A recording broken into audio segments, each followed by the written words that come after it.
This story begins with several system windows informing citizens about a series of anomalous events occurring around the world. A giant abalone was reported found by fishermen on the coast, so immense that not even 10 people could surround it, suspected to be a mutation caused by nuclear wastewater. There was also information about an ancient tree in a tourist area growing wildly, spreading its roots for kilometers, and cracks appearing in the ground due to a possible abnormal earth pulse. The notifications continued with giant vines falling from the sky, making fairy tales real, and with news that subway tracks had been destroyed in multiple places, resulting in some casualties. No one paid attention, since they knew all this was nothing more than a bunch of sensationalist headlines, not very different from the false alarm about the zombie bite years ago. Many students were gathered in front of the school, considering that local rumors were much more interesting than the news. Suddenly, their attention was completely diverted to the figure approaching. It was the beauty of the school, Chu Qingli.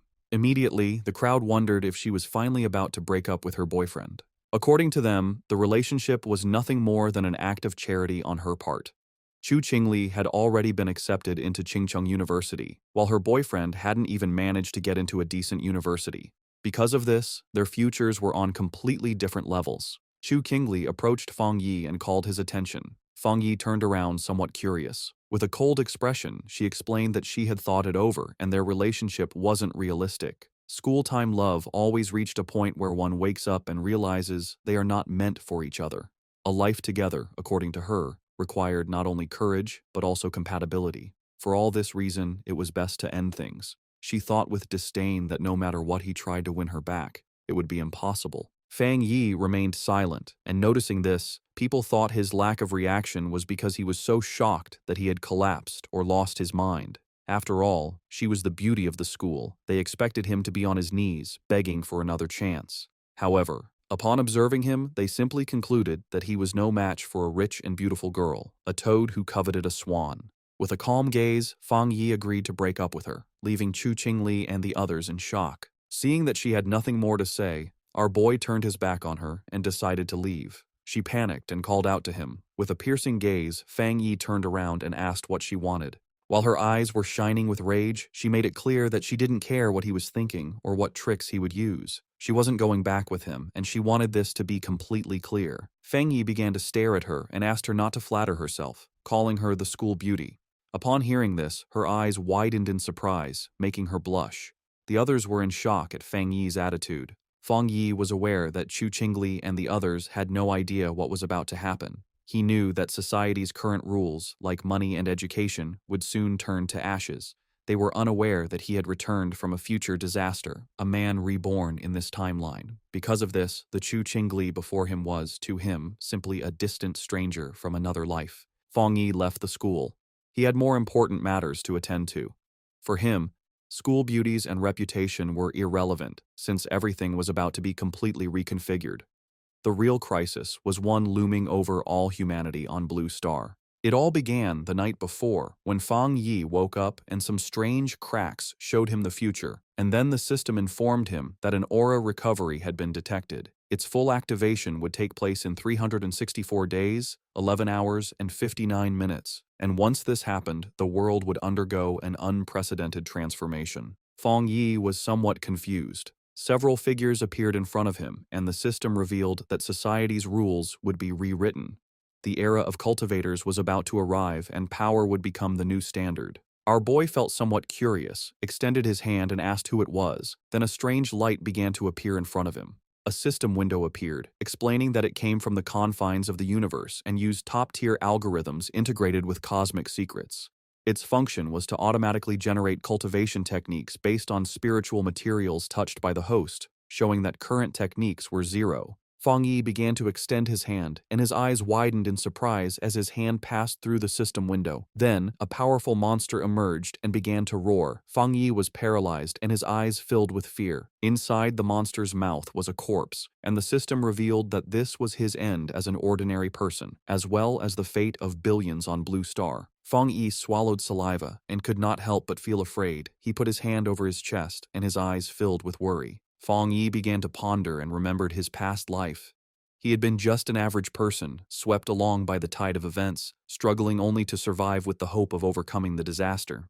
However, he witnessed the fall of his nation and the suffering of the people, and in the end, he could not escape from the mutated beasts. He remembered dying in despair, full of rage, and with a deep desire for revenge. His eyes began to shine with determination, as he thought that perhaps this was why he had been chosen by the system and brought back 1 year before the recovery of Aura. He began to extend his hand, knowing that at this moment, most people had no idea about the change that was coming. Fang Yi touched the fragments of the system and decided that he would use each anomaly caused by the aura to his advantage. The system began to initialize a new evaluation. The eyes of our boy began to shine as the system informed him that it had been successfully linked. A new path had been unlocked, and now everything in existence could be used as material.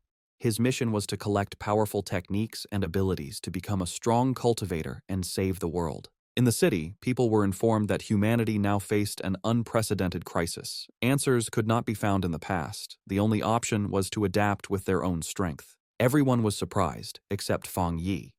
When he turned on his phone, he saw several notifications. He understood that the government neither confirmed nor denied the strange phenomena, limiting itself to telling people to prepare.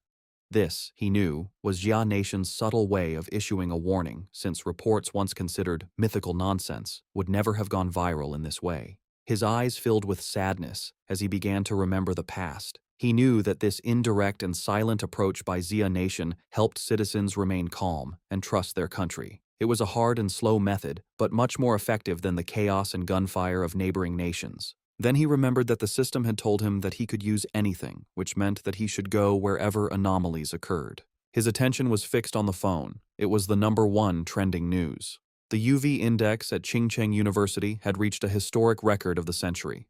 Because of this, a heat warning had been issued, urging new students to take safety precautions and use sunscreen. The students were somewhat confused, as they thought that even the best universities now resorted to sensationalist advertising. They considered this false, definitely a paid topic to be trending, since heat of that magnitude could kill people. Fang Yi looked up at the sky and saw that it was full of clouds, then activated the UV meter and saw that it was at 0. He was somewhat confused, as he didn't understand how the weather could be so different, since Qingcheng University was only 15 minutes away by car. Images of a blazing sun above the university were published, and students were informed that new student registration would continue, but they should avoid the North Gate due to the high UV index, as all other entrances remained open. Fang Yi couldn't help but smile. He knew that when anomalies occurred for the first time, most people only thought it was a publicity stunt, and only he knew the truth. His eyes began to shine with joy, as his first opportunity had arrived. Fang Yi changed clothes and went to Qingcheng University. Everyone was carrying umbrellas. It was so hot that the leaves of the trees had fallen. Our boy went to the north gate of Qingcheng University, the least crowded of all. He knew that something was definitely wrong in this place. Shiny ashes began to descend from the sky. While students were fleeing to avoid being scorched to death, Fang Yi's attention was fixed on it. He sat down and decided to touch it. Once his finger made contact, an intense glow began to emerge from it, and the system reported that it had detected an intense fluctuation in the Yang attribute, unlocking the data template of it. The energy began to enter Fang Yi's body, causing him terrible pain.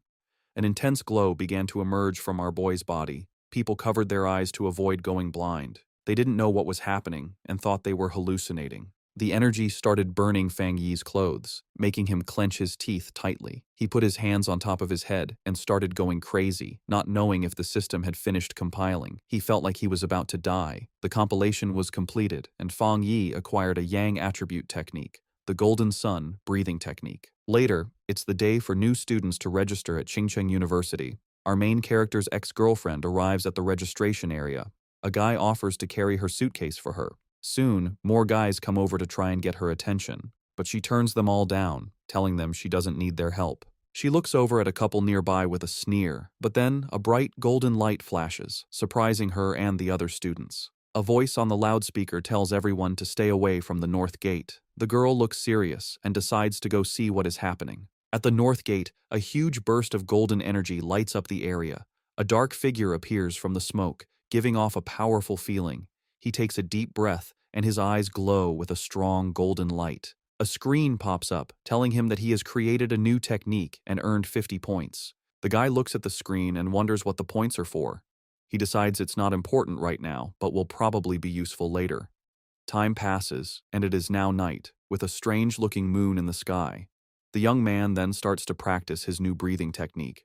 The next day, a bright sun is in the sky, and a new energy spreads through the university. Some students notice the sky get dark and cool for a second as they run to the north gate. A large crowd gathers there to see what is going on. The university's dean is angry and asks why no one listened to the warning to stay away. The group pushes through the crowd, which moves aside for them as they go to the center of it all. A hooded person with a serious look tells the dean to block off the north gate completely. At that moment, a system tells Fang Yi that he has cleaned a polluted area. He learns that the government already knows about these areas and wonders if there are other people like him. Hearing an alert about people not being allowed in the area, the young man knows things have gotten serious. The students see people in uniforms and wonder if they are from the army. From a rooftop, Fang Yi sees that the disturbance is getting a lot of attention. With his red eyes glowing, he decides it's time to leave and jumps off the building. Down below, the mysterious hooded person walks across the ground, which is cracked from the energy. The hooded figure looks carefully at the scene. This person kneels and touches the ground to feel for any remaining energy. Then, she picks up a piece of the ground to get a closer look at what happened. The hooded figure studies it and realizes a person caused the energy. Just then, officials begin moving the students out, while the person in the hood watches from far away. In the crowd, the guy's ex-girlfriend is shocked to hear that only one person did this. At that moment, she sees a figure jumping away and wonders if it was her ex, but she quickly pushes that thought away. With his grades, he could never get into this school. Far away at Fang Yi's house, the sun goes down and night falls. Lying on his bed, the young man complains that his body is still hot, even after a cold shower. Because of the heat, he's afraid he won't get any sleep. He also worries that because of what happened today, someone might have noticed him. He then picks up his phone and sees a popular news story about a cultivation association.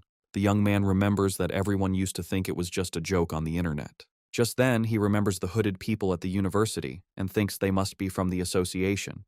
Curious, he opens the news story to read the whole article. It explains the different cultivation levels, from ghost acts to total transcendence. In the comments, people think it's a joke, but he wonders if the announcement is real. Fang Yi thinks about how he never knew any of this in his past life as a normal person. Sitting on his bed, he thinks about the cultivation association and decides to try his technique again. He closes his eyes and focuses to start his training. In that moment, he begins to sweat as a strong, golden energy flows around him. He starts to float in his room, surrounded by a bright golden glow. A light shines on him. The first step is to strengthen his body to hold the power of heaven and earth. He successfully controls the energy and shapes it into a divine axe. His eyes glow brightly, and he smiles, feeling full of power. The system tells him he has reached the Dushui level and gives him 50 more points. The guy remembers the points and reads the screen, which says a new path is now open. The system explains that the points can be used to put the compiled data into any object.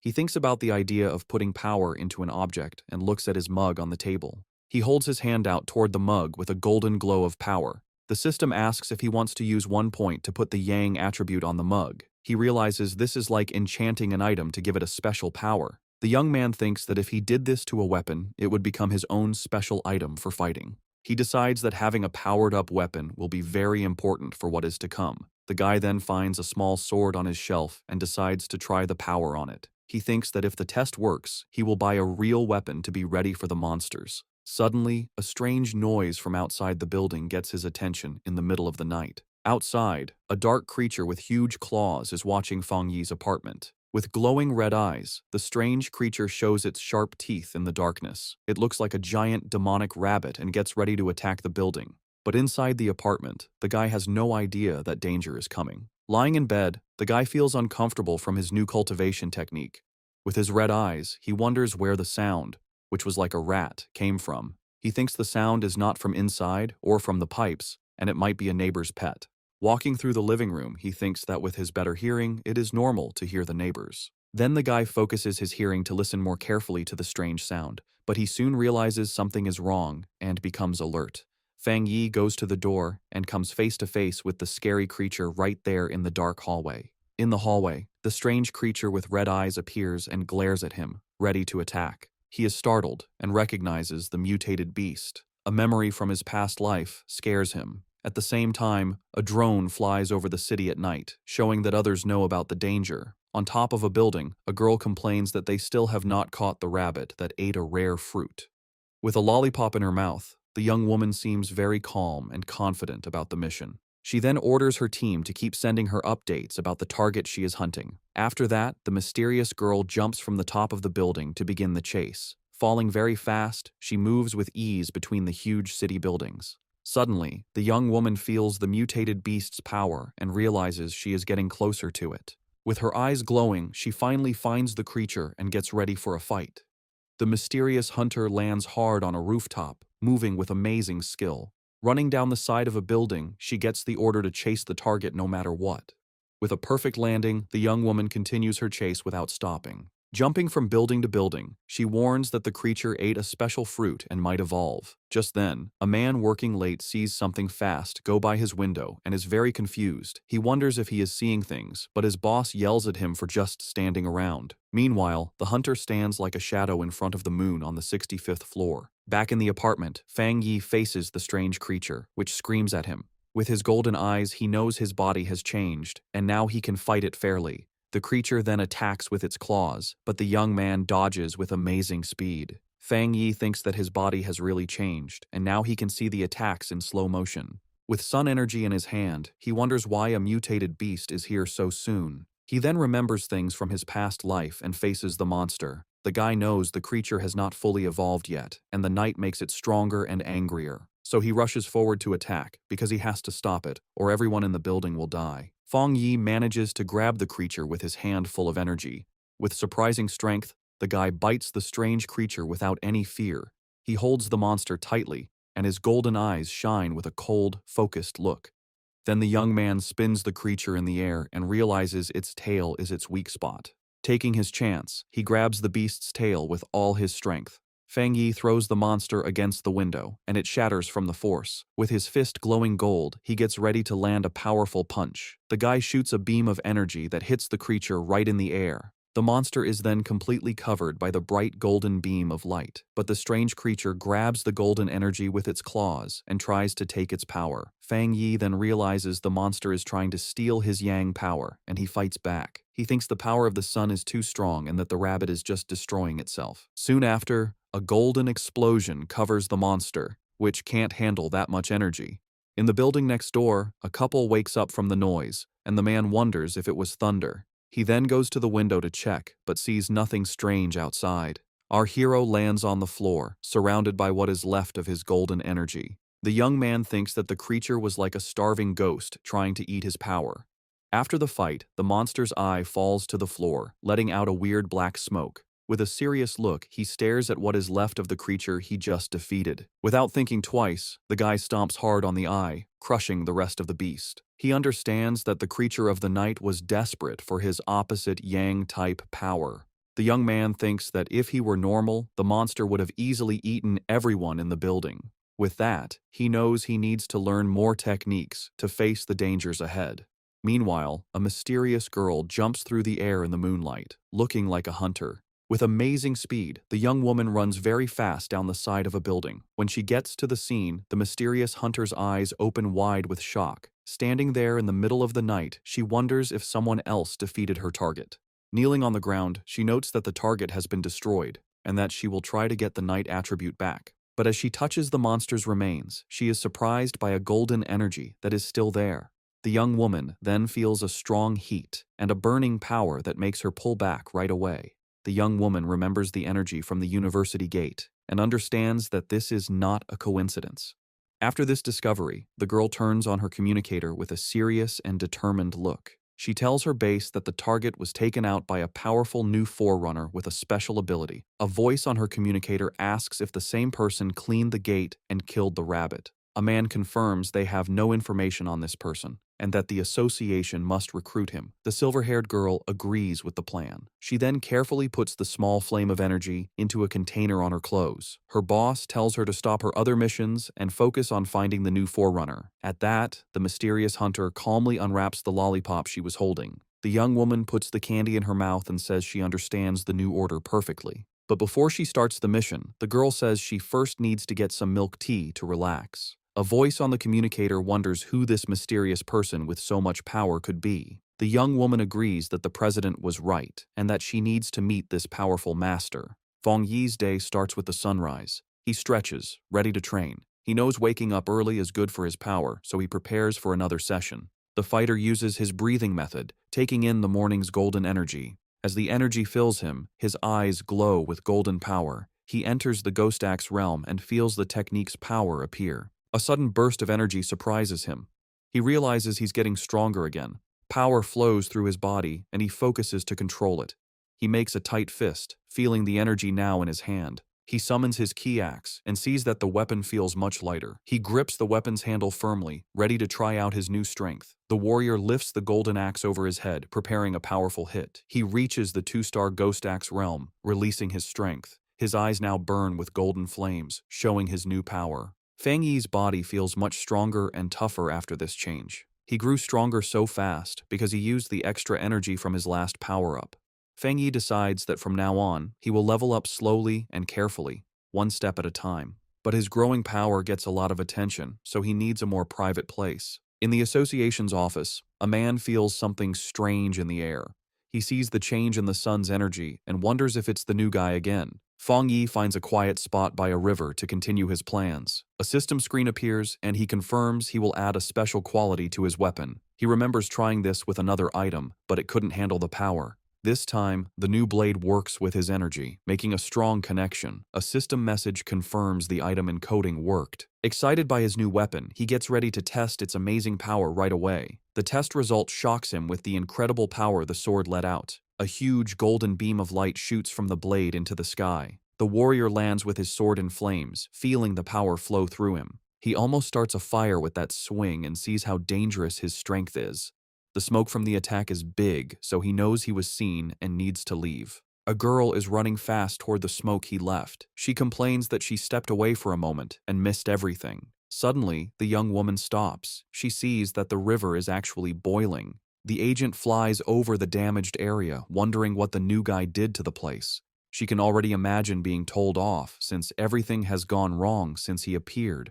Just then, a golden flash in the distance catches her eye, and she becomes curious. The hunter is shocked by what she senses. This shouldn't be possible. His power level jumped from 1 star to 2 stars, and he even made a spirit weapon. The association only has 2 of those weapons, and the way to make them isn't fully known. The girl gets suspicious, wondering how he got this kind of power by himself. But she thinks she must be wrong and decides to start cleaning up the mess he made. Far away, Feng Yi thinks about how his weapon now has the Yang attribute, but he wants more. The system can encode anything, so he plans to add more qualities to the blade. Suddenly, his phone buzzes. He has a message from someone he doesn't know. He completely forgot about being private, and now a stranger is inviting him to a pioneers group. He's shocked to learn that official members must be at least Ghost Axe realm level. The stranger talks about a new pollution zone and invites him to a group hunt. He asks for the location, and the stranger sends a file about the lava dragon of the Shadow River. The zone has lava, and the same Yang attribute he has, so Feng Yi decides to accept the invitation. Far away in the Binmu district, a group is waiting for old Li's friend to arrive. One member says the girl's map was so good, he got there easily. The blonde girl thanks everyone for coming and tells them they need to work together. She is from the Cultivation Association and is disappointed that the pioneers here aren't very strong. What many don't know is that the Cultivation Association is a government group. Getting into the group was hard and required her family to ask for favors, so she hates to fail. Just then, one of the explorers sees the newbie arriving and calls him by his name, Fang.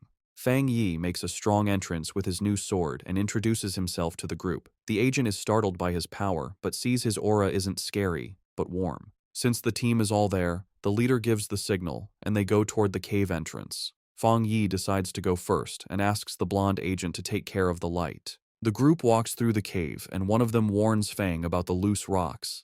They think it's strange that the place isn't very hot yet. Feng Yi reflects on how quickly the team accepted him and feels that their friendship is real in these hard times. Feng Yi keeps moving forward, and the ground under his feet starts to change color, showing that danger is near. Suddenly, they get to a huge opening and are amazed to see a river of boiling lava right in front of them. Without hesitating, Fang rushes toward the danger, and the blonde agent yells at him not to be so reckless. To everyone's surprise, the warrior pushes his sword right into the lava. The explorers panic and scream for help, A fiery explosion throws the team back, and Fang Yi's system detects a worldwide problem and starts to analyze the information. As he plunged his sword into the lava, Fang Yi's system analyzed the anomaly, revealing a new power, the inner flame, with an extremely high internal temperature and explosive properties, and the Scarlet Flame sword technique, which unleashed its power when the blade was drawn, coating it in fire and lightning. Resolved, Fang Yi gripped his sword. His eyes and the blade glowed with fiery power, a perfect technique for his Tang sword. Below, the other explorers, thrown back by a previous explosion, watched in amazement as Fang Yi stood unharmed in a vortex of fire. Realizing his weapon was absorbing the lava's power, Fang Yi then used his script points to permanently embed the Scarlet Flame attribute into his sword, which now burned with energy. When the flames subsided, his teammates concluded he had suffered a small cultivation accident and had recovered. The group was euphoric, noticing the cave's spiritual energy had stabilized. One of them celebrated being able to absorb it smoothly, while another, on the verge of beginning his cultivation path, excitedly shouted Xiaoya's name. The blonde agent, Xiaoya, encouraged them to train while she kept watch, and the team thanked her for the opportunity. The peace was interrupted when Xiaoya detected figures approaching the entrance, warning that other pioneers were arriving. 3 muscular men entered, led by one with an eye patch and glowing red eyes who arrogantly declared the resource-rich land was now theirs. Xiaoya grew worried, recognizing all 3 newcomers were at the 1-star Ghost Axe realm, a level her team couldn't challenge. Despite the danger, Xiaoya tried to reason with them, politely stating they had arrived first and even offering to let them join. Her diplomacy was met with contempt. The eye-patch-wearing leader mocked her low level and ordered them to get lost or face the consequences. Xiaoya's expression hardened. She reflected on the harsh reality of survival of the fittest in this new era, but as a member of the Xia Nations Association, she decided she couldn't allow this injustice. Just as the confrontation was about to escalate, Fang Yi stepped between Xiaoya and the hostile leader. With his sword ignited, he coldly asked the large man if he had nothing better to do than bully a young woman. The eye-patch-wearing leader was left stunned and speechless. Without hesitation, Fang Yi unleashed a single, devastating swing that created a fiery explosion, sending the 3 aggressors flying. The force of the attack startled Fang Yi's own teammates from their meditation. He remembered the tragedies caused by those who followed the survival of the fittest principle, knowing only overwhelming force would work on such people. To make his point, Fang Yi drove his blade into the ground in front of the rival leader. Surrounded by an immense golden aura, he coldly ordered them to scram.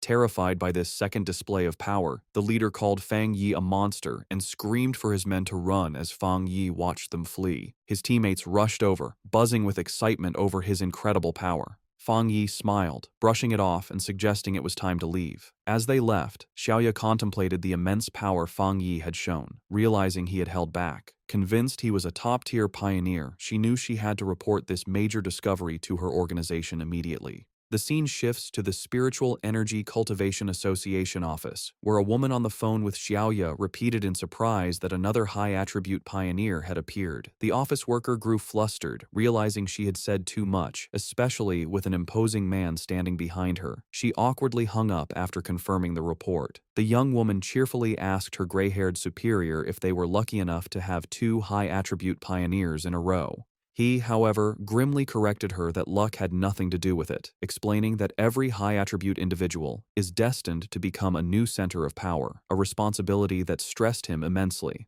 Under a sunny sky, Fang Yi returned to the city. He tried to disguise himself as a cosplayer, but his powerful presence and authentic sword only drew more attention. His walk was interrupted when he saw on his phone that news of the cave incident had already gone viral. He chided himself for his carelessness, knowing the eruption of his internal flame was too noticeable. Dismissing the idea that his teammates would betray him, he focused on a more urgent matter. The massive yang energy he had absorbed was pushing him toward a new breakthrough. He needed to find a secluded place immediately and headed for the back mountain. 5 minutes later, on that same mountain, a silver-haired young woman named Su Qingying, a garden restoration expert, felt a sudden, powerful presence. She saw an intense burst of light, like a miniature sun, and recognized the signs of a cultivator breaking through to the 3-star Ghost Axe realm. The scale of the energy astounded her. She'd never imagined a breakthrough of that realm could be so monstrous. Driven by a sense of duty and a flash of recognition, she raced toward the disturbance, vowing to catch the mysterious individual this time. High on the mountain, Fang Yi was focused on his breakthrough.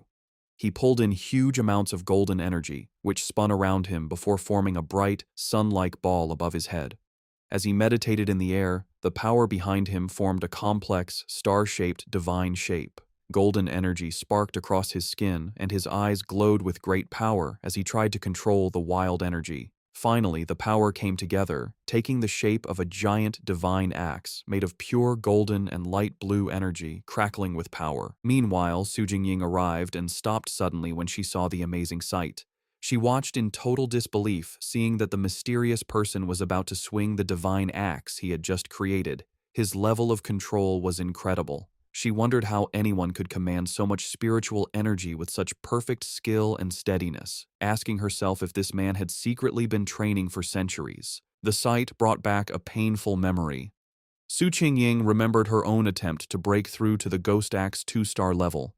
The pressure from her own divine axe had been too much for her, pushing back and making her cough up blood. It left her stuck in bed for a full week.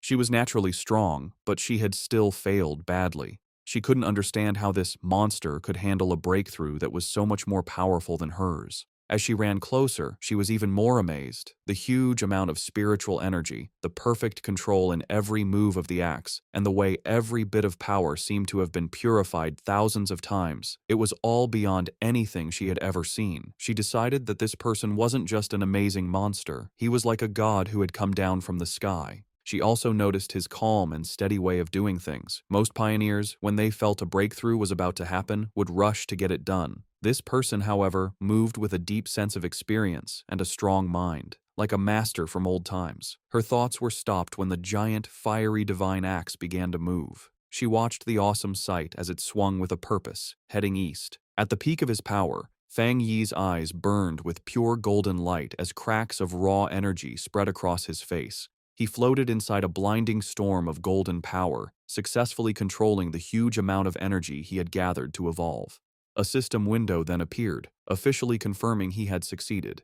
He had reached the Ghost Axe realm, 2-star. The new divine axe slammed down into the earth, releasing all of its power in one huge shockwave that tore across the mountain. Su Qingying was caught in the powerful blast and had to hold herself steady against the wave of golden energy. The leftover force cut a huge path through the forest before fading away, but when she looked up, the mysterious man had completely disappeared. Breathing hard from the effort and her frustration, Su Qingying couldn't believe she had missed him again, especially since she had arrived in only 30 seconds. A worrying thought came to her. He must have known that she was tracking him. She worried that if he stayed this hard to find, her mission to recruit him would be impossible. Just as she was about to give up, she paused. A sudden idea hit her. She looked away from the path of destruction and toward a giant old tree that was now glowing with a soft, leftover golden light. With a new feeling of certainty, she called out into the woods that seemed empty, calling him Senior and asking if he was still in the area. From the shadows of the forest, Fang Yi appeared, his hooded body giving off a cool confidence. His glowing red eyes were on Su Qingying. He immediately knew she was the person who had been looking into him for the past few days. Seeing she had been found, Su Qingying stood her ground and properly introduced herself. She said she was the captain of the Firefly Squad, a part of the Spiritual Practitioners Association of Xia Nation, and also one of the nation's first pioneers. On behalf of the association, she sincerely invited him to join them. She admitted she had been following him for 2 days and hoped her methods hadn't made him think badly of her. As she spoke, Fang Yi stayed quiet, and his face was hard to read under his hood. Su Qingying added that while the public didn't know yet, all the official papers for the association were ready. Inside, however, she was very nervous, choosing her words carefully, and worrying if she was bothering him or making the powerful man angry. She knew she had to sound soft and respectful. Her carefully planned speech was cut short by Fang Yi's simple, direct question. "Why should I join?" The direct question surprised her completely. She stuttered for a moment, panicking over what to say. She quickly saw that empty, nice words would be useless against someone so smart. The truth was her only choice. Pulling herself together, she explained what the association was for. She told him that the Xia Nation wanted to gather and unite all the early pioneers, to guide them on an organized path and also give them extra protection. She knew that growth was messy right now, and that an association might feel like a cage to a free spirit like him. But she asked him to look at the bigger picture. A great return of spiritual energy was coming, and they would all need to stand together to face the unknown enemies of the future. After listening to her passionate speech, Fang Yi leaned casually against a tree, looking tired and uninterested. He told her plainly that he was not willing to join. He explained that, for now, he still couldn't bring himself to fully trust her or the association she represented. Su Qingying was left completely stunned and speechless by his direct refusal, her eyes wide with shock. Facing his refusal, Su Qingying grew desperate. She quickly pulled out her identification card from her jacket. Holding it up for him to see, she quickly introduced herself again as Su Qingying and mentioned she used to be a well-known athlete before the spiritual energy returned. She begged him to believe her, hoping her public identity would give him a reason to trust her. Fang Yi paused and thought about her words. He touched his chin thoughtfully, saying that he now vaguely remembered her. His mind remembered a framed picture of her celebrating a victory as the runner-up in the Xia Nation's long-distance championship. He realized her natural athletic skill was what made her such a fast and good pioneer. However, his face then became hard. A dark memory from his previous life came to mind, showing a vision of a ruined city.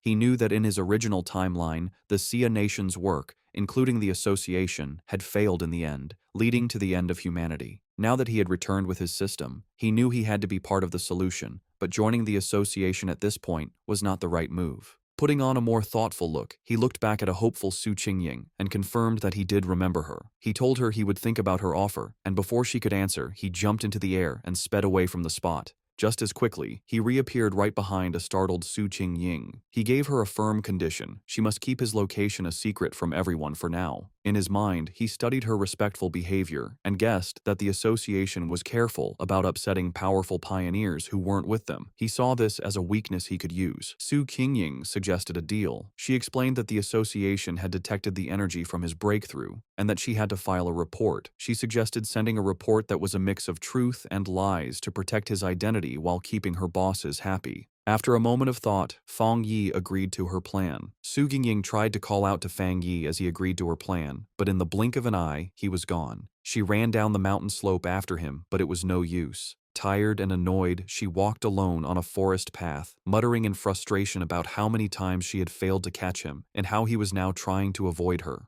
She sighed, complaining about the tiring work of erasing the powerful energy signs he left behind after every incident. Her thoughts were cut short by a voice in her earpiece, telling her to stop worrying about the hard-to-find pioneer and remember the mission she was on. The voice seriously told her that the strange creatures had appeared again. Su Qingying froze, her eyes wide with shock as she asked if they were really back. A scary memory flooded her mind, showing her surrounded by a crowd of terrifying wolf-like creatures with bloody mouths and glowing red eyes. She thought to herself that she would never forget those strange, bloody beasts. The story explained what they were. Cold, evil, and bloodthirsty monsters born from the pollution zones made by the spiritual energy's return. They got power from these zones, turning into monsters that ate humans. Some could even hide as natural disasters, killing anyone as they split up lands and made new pollution zones. If they weren't stopped, their very destructive nature would let them keep eating the human world until nothing was left. A heavy storm suddenly hit the city. The night sky wasn't lit by streetlights, but by constant, violent flashes of lightning. Rain poured down, and red alerts lit up people's phones, warning of the severe thunderstorm and telling everyone to stay inside. Another alert announced that the Yuhuang Mountain area was closed because of flooding risks. From their windows, people commented they hadn't seen a storm this bad in years, with some joking that a powerful being might be facing a lightning trial nearby. Hidden in a rainy alley, Fang Yi watched the storm grimly, his red eye glowing. He could feel the huge amount of lightning energy in the air, recognizing its wild power. He knew this was no ordinary storm but another anomaly, with its power focused on a single point. His eyes scanned past the city buildings and locked onto a distant mountain peak that was being hit by lightning again and again.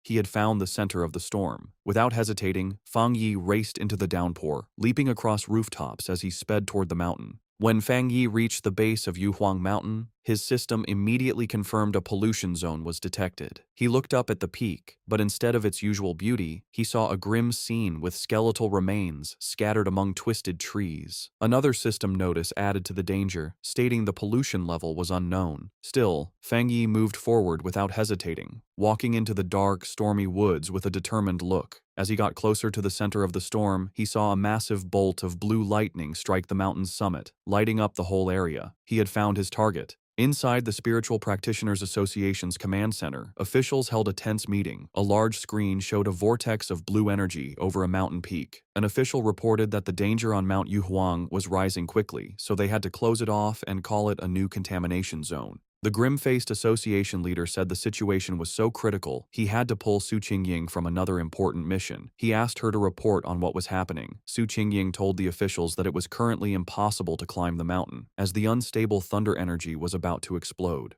Because of this, the area was officially classified as an A-level contamination zone. She continued with more worrying news. Based on how fast the energy was growing, the mountain would soon be an S-level threat, which would start their highest emergency plan. But she pointed out a major problem. Based on their data, no explorer they had could safely get near the area, admitting that not even she could handle it. A wave of shock went through the room, as calculations showed the mission would mean certain death even for highly advanced explorers. Facing this impossible situation, a man in a security uniform ordered the foot of Mount Yuhuang to be completely sealed off, with patrols sent out 24/7 to stop anyone from trying to climb it. The association leader firmly agreed. He declared they had to stop the threat by sealing the mountain and that no one could go near it until the energy concentration dropped. While the association thought Mount Yuhuang was too dangerous, Feng Yi was already deep inside the zone. Huge bolts of blue lightning crashed down around him. As the storm raged, Feng Yi stood firm, protected by a golden aura from his breathing technique.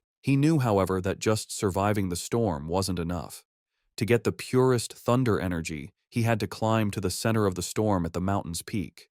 His decision was fueled by dark memories of the past. He knew that the creatures they faced now were just the beginning, and even more terrifying monsters would appear in the future. He realized that his current fire-based powers were not enough for the challenges to come. He had to become stronger himself, not just rely on his weapon. Surrounded by the lightning, Feng Yi saw a rare and perfect opportunity to use the thunder energy to strengthen his own body. Feng Yi knew if he didn't take this chance to get stronger, he would face certain death from the disasters to come. His eyes glowing gold, he drew his flaming sword and, with a defiant roar, plunged it directly into a massive bolt of blue lightning. The wild energy surged through him, causing terrible pain, but his face remained determined. His body shook violently as the electricity coursed through him. He realized this thunder power was like a divine punishment, actively fighting against him. The storm was furious that he had entered its territory and seemed to demand that he give up. Staring at the chaotic sky, he wondered how he could possibly make such a raw force obey him. Then, he had an idea.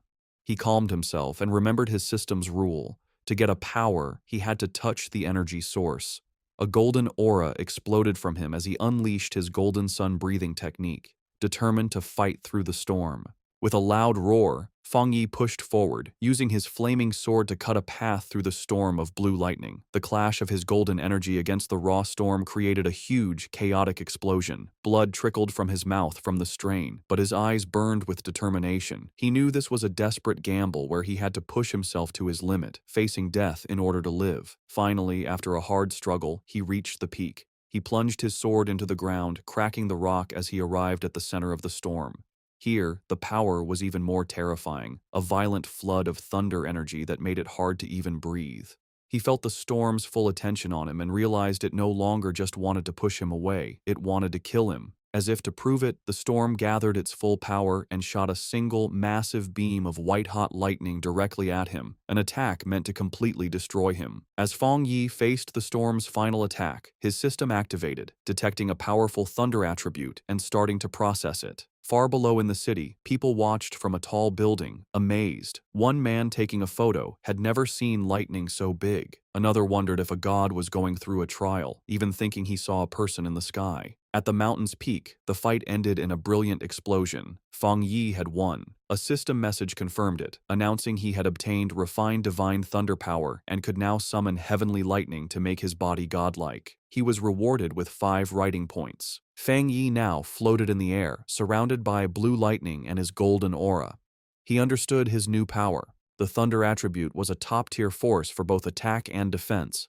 Unlike his sun power, which was mostly for defense, the thunder could refine his body and turn it into intense energy. He decided that the thunder was now his spear and his shield. He also realized the power wasn't just about destruction, it was also about purification and rebirth. He could feel the energy strengthening his bones and muscles without any pain. The system then offered him an upgrade to punish evil, which would grant him double critical damage, asking if he wanted to use writing points to get it. Landing softly, Fang Yi thought about what to do next. His first thought was to put this new thunder power into his Tang sword. He considered it carefully.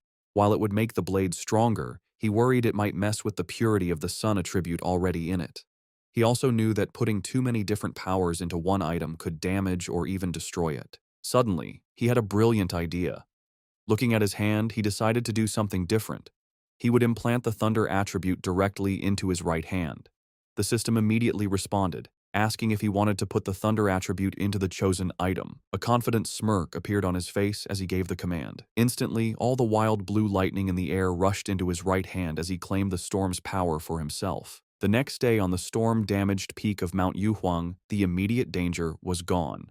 Below a cliff, Su Qingying and an army officer named Major Han Li stood over numerous figures in body bags. Su Qingying reported that the contamination zone's energy had strangely dropped from its most dangerous level to a mild level in just 3 hours, though some electricity was still in the air. Major Han Li listened and immediately figured out what had happened. Someone had been there. It was a seeker, a person who actively looks for these dangerous events. Su Qingying was shocked, wondering if another seeker was involved and if they could have survived. She knelt and looked for clues but couldn't sense anything, guessing that the heavy rain had washed away any evidence. She concluded that the seeker must have left the mountain safely around 8 p.m. the night before. Major Han Li agreed with her timeline. The strange event began around 6 p.m., and the army sealed the mountain at 7 p.m., so the seeker must have climbed the mountain before it was closed. He noted that their instruments predicted the danger would reach grade S, but after 8 p.m., the energy suddenly dropped. Standing where the lightning had been strongest, the major added his own theory. He believed the seeker not only survived the lightning, but probably had a thunder-related power, turning the disaster into a great opportunity. He concluded this person was the direct cause of the sudden change. The major then shared his biggest worry. People like this were the most dangerous because they didn't know whose side they were on. Su Qingying agreed, adding that if such a powerful person was a threat, the disaster they could cause would be huge. They had to be found quickly. Miles away, sitting on his couch and unaware of the military operation now focused on him, Fang Yi let out a sudden, loud sneeze. Back on the mountain, Major Han Li made his decision. He gave a firm order to his troops. Find this person immediately, at any cost. As his command was given, he assigned the mysterious target his temporary codename, the Tyrant. The investigation on Yuhuang Mountain started right away. The army hoped the Spiritual Practitioners Association could recruit the mysterious person codenamed Tyrant soon. In the meantime, they would keep all information about the event secret and start their own investigation. On the rainy peak, the association leader told Major Han Li that they already had a high-level pioneer trying to make contact. He then turned to Su Qingying and ordered her to give her report to the major. Su Qingying was caught off guard by the order and gasped in panic. Forced to think fast, she began her half-true report. She connected the current incident to the pioneer who had recently cleared the pollution zone at a local university. Inside, she was panicking, terrified she would say something wrong and reveal her deal with Fang Yi. She explained that she had been trying to contact him, but he was hard to find. She mentioned finding the body of a mutated rabbit he had killed and correctly identified his Yang Flame attribute from the evidence. She finished by promising to do her best to get close to him and find out how he had cleared the university's gate. She silently prayed for help, knowing that mixing truth with lies was her only way to make her story sound real. Major Han Li listened closely, thinking about what a pioneer with a Yang Flame attribute meant. He seemed happy with her report and thanked her for her hard work, calling her a talented young pioneer. Su Qingying gave a sharp salute and replied that it was her duty. With the meeting over, Major Han Li mentioned they would release fake news about natural disasters to hide the event from the public. He also said he disagreed with posting spiritual energy information online where bad people could use it.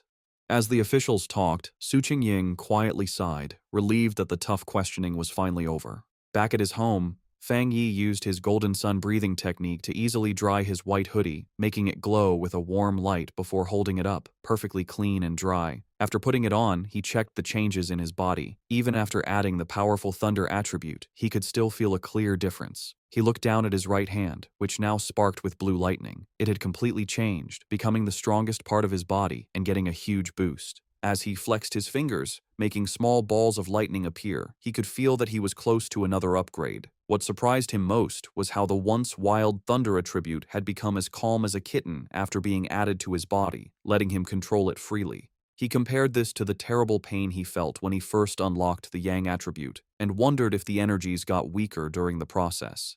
Remembering the system told him this new power dealt double damage to strange and evil creatures, he was eager to test it. His thoughts were broken by a sudden alert from his phone on a nearby table. He picked it up, wondering what was happening now. He had set up special news alerts after the last incident, knowing that in these crazy times, the government would issue warnings to protect people. For a pioneer like him, however, these warnings were more than just notices of danger. In every crisis, there was a chance to grow stronger, even if it meant risking his life. As Fang Yi thought about what to do next, he looked at the major news alert on his phone. The report said a huge explosion had just happened inside a chemical plant, causing a lot of pollution in the city. The official story said no one was hurt and told people to stay calm, but Fang Yi was suspicious of an event this big. He checked online forums, where people who saw it happen gave a much scarier story. People who lived nearby described a super creepy feeling they couldn't explain. One person asked if it was a cold, evil aura, and another quickly agreed. While many were doubtful, the overall feeling was one of dread and fear. The words cold and evil aura felt familiar to Fang Yi. Suddenly, a terrifying memory from his past life came back. A bloody hand and a horrible monster. He remembered hiding in fear from a giant, red, demonic beast as it destroyed everything around it. The creature, a gross, multi-eyed rat-like monster, was a threat he knew too well. Back in the present, he looked serious. He remembered the nature of these creatures. They were plants or animals that changed in a strange way after becoming self-aware, their power going wild and giving them terrifying hunting and killing abilities. They loved to appear in the dark of night. Realizing this new threat was 100 times more dangerous than the mutated rabbit he had fought before, Fang Yi knew he had to do something. Clenching his fist, which sparked with his new blue lightning, he decided he would go out that night to stop these creatures from surviving and getting stronger. Standing up, he was surrounded by blue electrical energy. It was time, he decided, to test his new 200% critical hit ability in a real fight. On a dark and stormy night, rain fell on the empty city streets. As a traffic light changed, a blur of motion sped across the wet road, a squad of cloaked figures moving with amazing speed. These were the members of the Destroyer Squad, and they were hunting. One member reported to their headquarters that they were tracking Anomaly File Number 7, codenamed Candle Knight, but had lost the target. The creature's known ability was to blend into the darkness, making it very hard to follow. The squad member added new, scary details to the file. The anomaly made a faint sizzling sound when it was close and liked to eat humans. As lightning lit up the sky, the squad landed on a rooftop to look over the city. Their leader, a determined man with light hair and a scar on his face, knew the stormy weather was perfect for the creature's hunt. He said with grim certainty that they could not let that happen.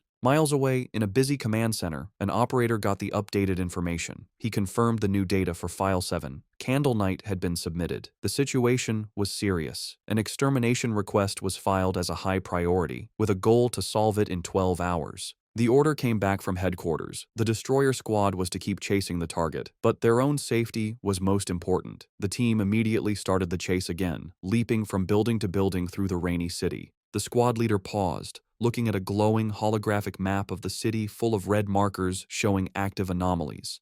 He knew that a 12-hour response time wasn't fast, but it was the best headquarters could do.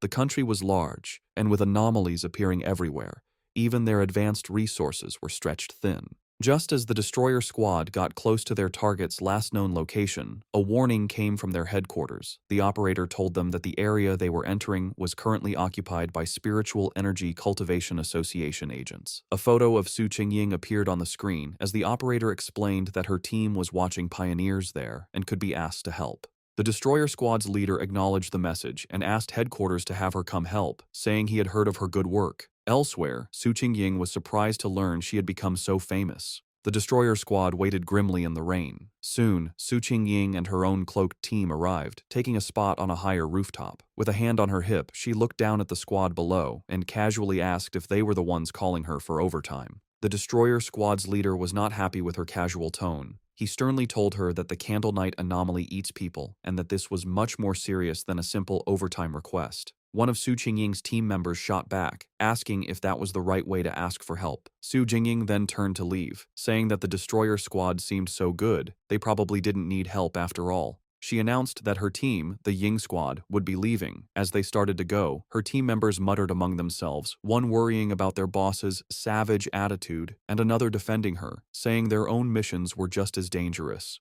The leader of the destroyer squad immediately panicked and called for her to wait. He apologized for his harsh tone and begged for her help. He explained just how dangerous Candle Knight was, and that without her famous tracking skills, they would be at a great disadvantage. He stressed that if his team failed, the people of the city would be the ones to suffer, as the monster would kill them all. After agreeing to work together, the two teams stood on a rainy rooftop, ready to hunt. Su Qingying concentrated, and a glowing blue ball of energy appeared in her hand. She announced she had found the creature. The orb's energy expanded, showing the monster's location. Hidden in the dark, wet ruins of a chemical plant, the monstrous, multi-eyed rat-like creature called Candle Knight was eating something. Its file noted that it liked darkness, dampness, and eating people. With the target found, Su Qingying gave the command for the joint operation to start. The creature's senses were sharp, and it instantly looked up, aware of their presence. It jumped away, just as an attack hit the ground where it had been. A member of the destroyer squad said the target had spotted them and ordered the team to form up. The squad members moved with incredible speed, their cloaks blurring as they chased it. They surrounded the creature from all sides, and with their prey trapped, they shouted together, ready to attack. One of the destroyer squad members lunged forward, shouting the order to attack. He hit the creature hard, sending it crashing into a pile of rubble. But instead of being weaker, the monster's body began to change, its back erupting with red sores and black spikes. With a furious shriek, the enraged Candle Knight fought back, creating a vortex of dark energy. Su Qingying desperately shouted for the teams to watch out for the sound wave and dodge. Her warning was a moment too late. A powerful sonic blast erupted from the creature, sending the squad members flying back.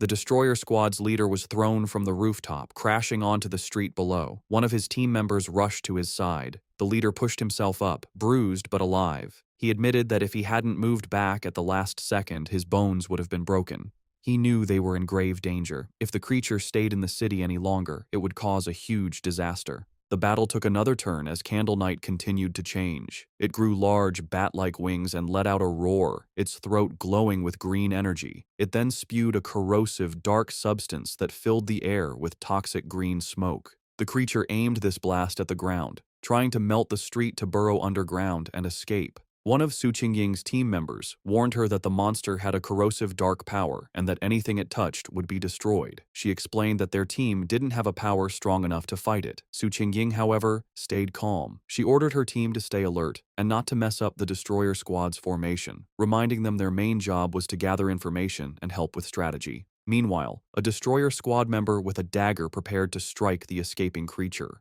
Suddenly, a pair of menacing red eyes glowed from the darkness. The winged Candle Knight lunged forward, narrowly dodging an attack from a leaping squad member. Enraged, the destroyer squad leader yelled at his team not to let the monster escape. The winged creature flew through the city streets, chased by the cloaked members of the Ying squad. From a high rooftop, Su Qingying and two of her team members watched. Suddenly, she sensed a sharp increase in spiritual energy from the creature's direction. Realizing something important was about to happen, she ordered her team to stay outside while she followed it in by herself. The chase led them to a large, dark, abandoned factory. Inside, Su Qingying said she would scan the area's spiritual energy. The destroyer squad's leader noticed the advanced watch on her wrist. She confirmed it was a new device from the association, explaining that the watch showed the energy level a squad could safely handle was 50. Candle Knight's reading had been just 48. Suddenly, the device on her wrist began to flash wildly, the reading shooting past 80. Su Qingying shouted that the energy levels were going crazy. At that moment, a massive, shadowy form with glowing green eyes appeared in the rafters above. They had been led into a trap.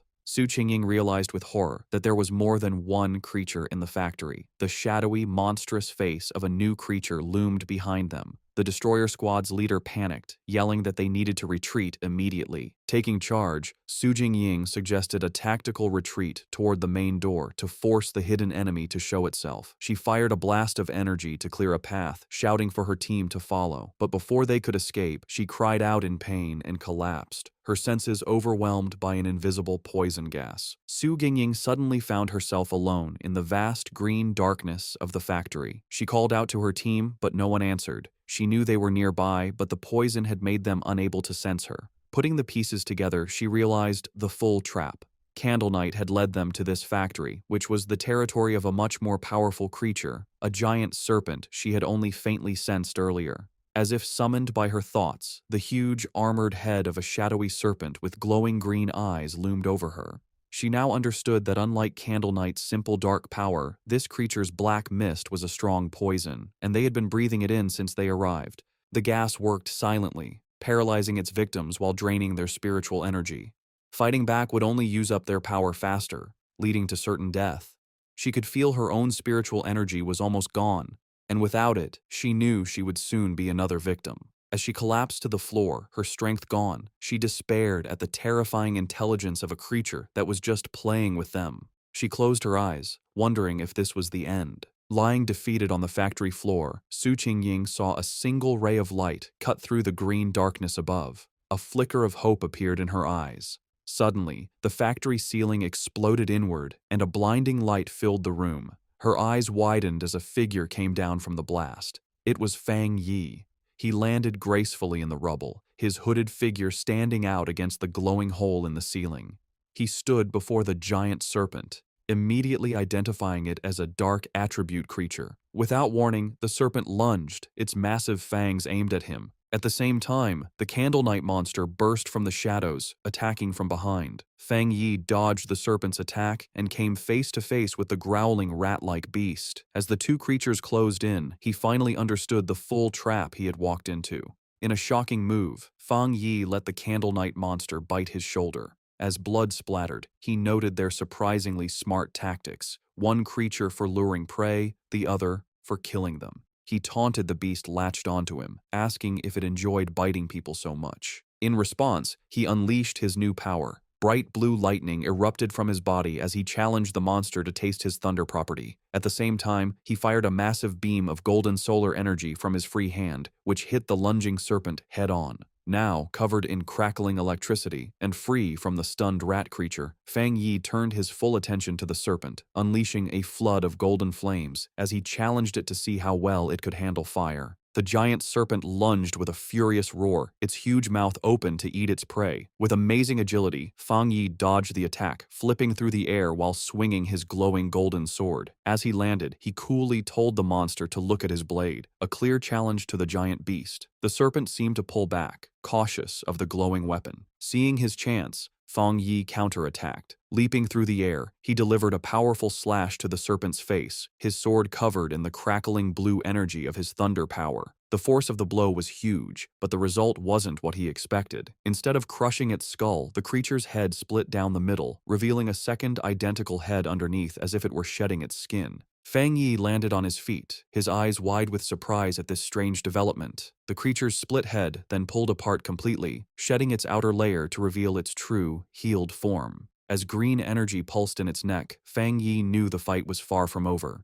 The serpent reacted with shock and pain as the leftover thunder energy from Fang Yi's sword ran through its body. It roared in fury as the electrical energy grew stronger, overwhelming its dark power. Watching the creature twist in pain, Fang Yi gave a small, confident smirk. He knew he had the advantage, as he had already sensed this serpent's dark aura was stronger than Candle Knight's. He then revealed his clever plan. When he attacked with his sword, he had held back the full force of his fire. Instead, he had used the blade to carry and channel the thunder power from his hand directly into the snake's body. He compared the two creatures, realizing this serpent was a far more dangerous and evolved monster than Candle Knight. Suddenly, he felt a sharp pain in his shoulder where the rat creature had bitten him. He hissed, looking down to see strange purple snake scales growing from the wound. He understood immediately. Just as he'd thought, this was a smart, mutated species. Its poison, delivered by its partner's bite, had a paralyzing effect that let it kill silently. He could feel a sharp pain from the wound, but he also felt his Golden Sun breathing technique working to fight the venom. With a determined look, he knew he had the perfect counter. The Yang Flame power could dissolve the poison, the Golden Sun technique would protect and heal his body, and the Thunder power would purify anything left.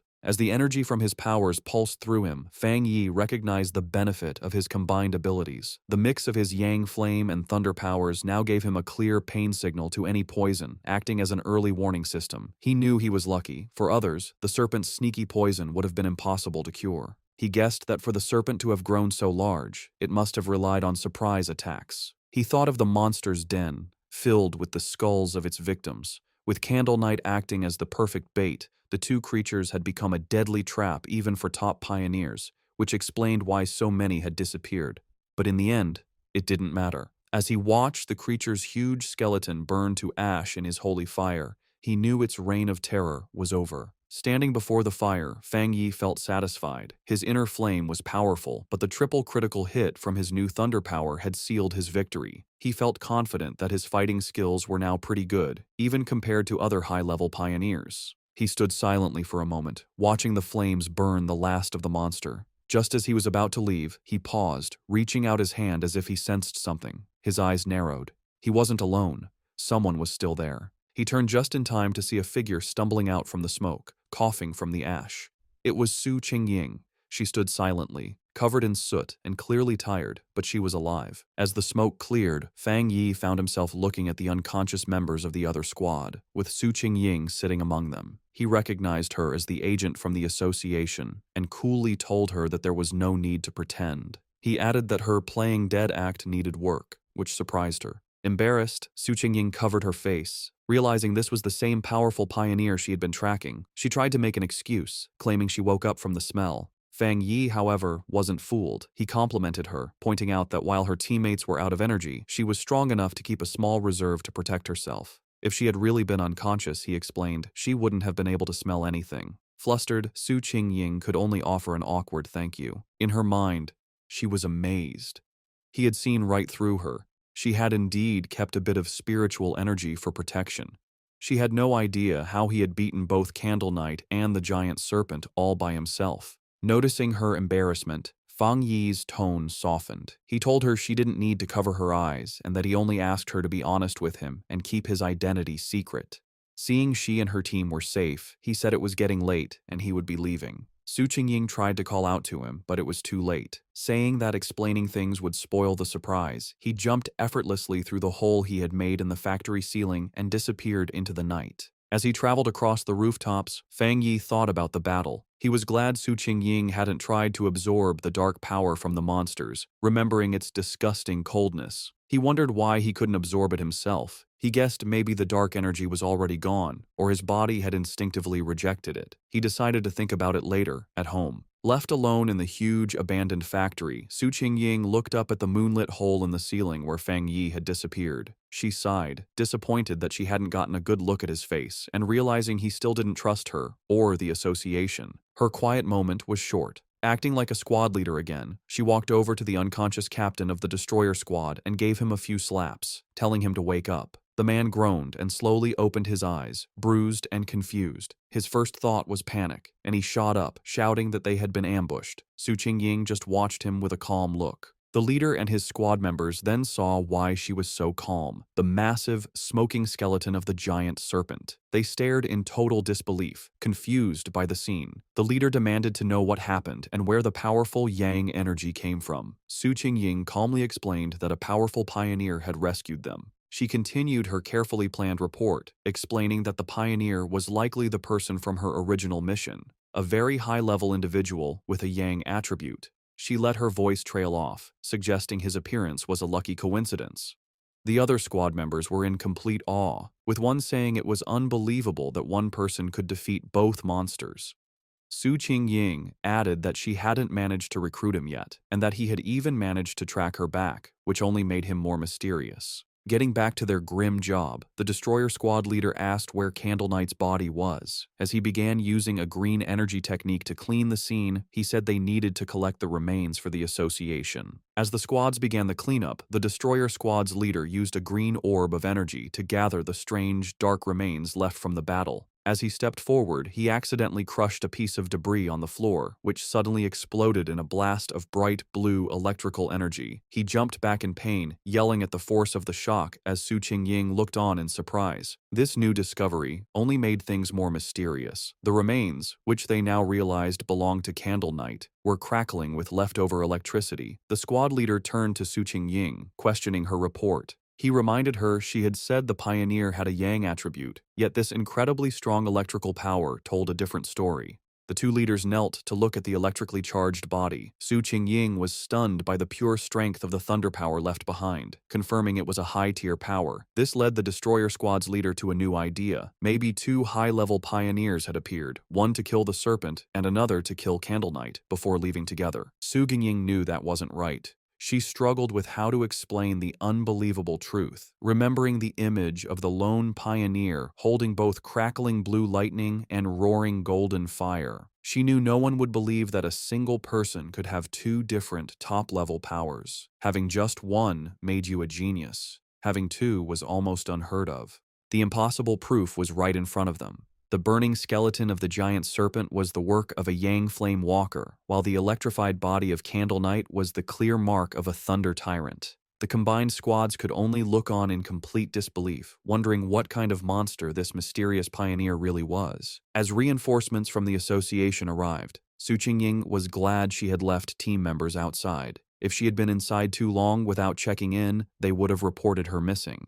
She grimly realized the rescue team now at the scene had originally been sent to collect their bodies. Her two subordinates, who were knocked out by the serpent's poison, finally woke up. They scrambled to her side, crying with relief that their captain was still alive. With the threat gone, the association's team began their work. Their job had changed from a rescue to a forensic investigation. Using advanced scanning tech, they carefully analyzed the leftover spiritual energy and the battle signs, trying to piece together what happened for their report back to headquarters. Soon, one of the specialists approached Su Qingying and the destroyer squad's leader with his findings. He reported that after comparing all the data, from fighting habits to the way both monsters were killed, there was a 99% probability that one person was responsible for killing both of them.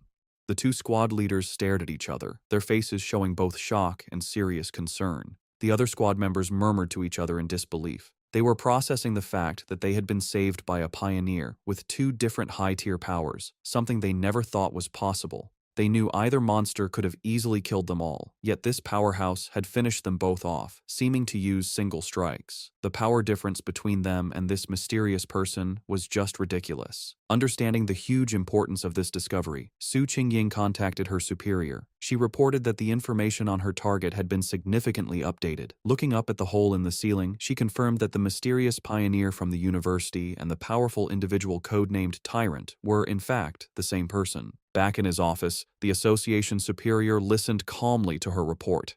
After thinking about the information, he gave a new command, telling Xiao Su to pause her mission for now. He explained that the pioneer had saved her team, killed the monsters, and secured the area. These were not the actions of an enemy. He added that he and Old Han, Major Han Li, didn't agree on the matter, and for her own safety and to avoid leaving a bad impression on their powerful potential ally, she was to stop all contact with the tyrant for the time being. While on the phone with her boss, Su Qingying, though she had agreed to pause her mission, couldn't help but add one more piece of information. She told him she had one more theory, based on what happened when she had tracked Tyrant to the back mountain where he was advancing his power. Her boss, interested, asked her to explain. She explained that during that encounter, she had sensed an incredibly strong aura where he was active.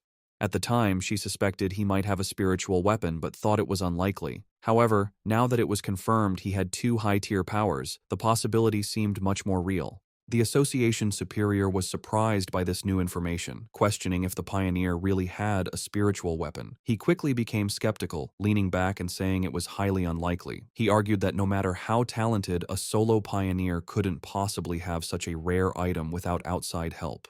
Furthermore, he added, the team had found no traces of a third spiritual energy. which would usually come from a separately made spiritual weapon. Su Jingying quickly corrected him, clarifying an important detail. The spiritual weapon aura she had sensed during her first encounter with him was clearly a yang attribute. This new information completely changed things. The superior's eyes widened as he understood what this meant. If the weapon's attribute came directly from the user's own yang energy, it meant he wasn't just using a weapon, he was creating it. This led to an amazing conclusion. If he could create his own spiritual weapons, then he had to be a spirit creation realm cultivator. Such a being could theoretically do this alone, but that level of power was almost mythical. Su Qingying was floored by this idea, knowing that cultivators at that level were extremely rare, with barely more than 2 in the entire world. The superior then thought of an even more terrifying possibility. If this person did have a third, separate attribute, it would shift the balance of power and shake the entire pioneer community. He explained that according to all known research, different attributes clash inside the human body, making it nearly impossible for them to exist together. So far, no pioneer had ever been confirmed to have 3 different spiritual attributes. Therefore, if the pioneer truly had a spiritual weapon, the fact that they didn't detect a third energy signature from it might actually be a good thing. As the call ended, the superior was left with a single worrying thought. He could only hope that such a powerful pioneer would never become an enemy of humanity. Back at his apartment, Fang Yi stood thoughtfully under a hot shower, washing away the dirt and tiredness from his recent battle. As he dried off, he thought about the current state of the world. He knew there was less than a year until the official spiritual energy revival, but dangerous monsters and strange events were already happening more and more often. He used his yang attribute to easily dry his clothes,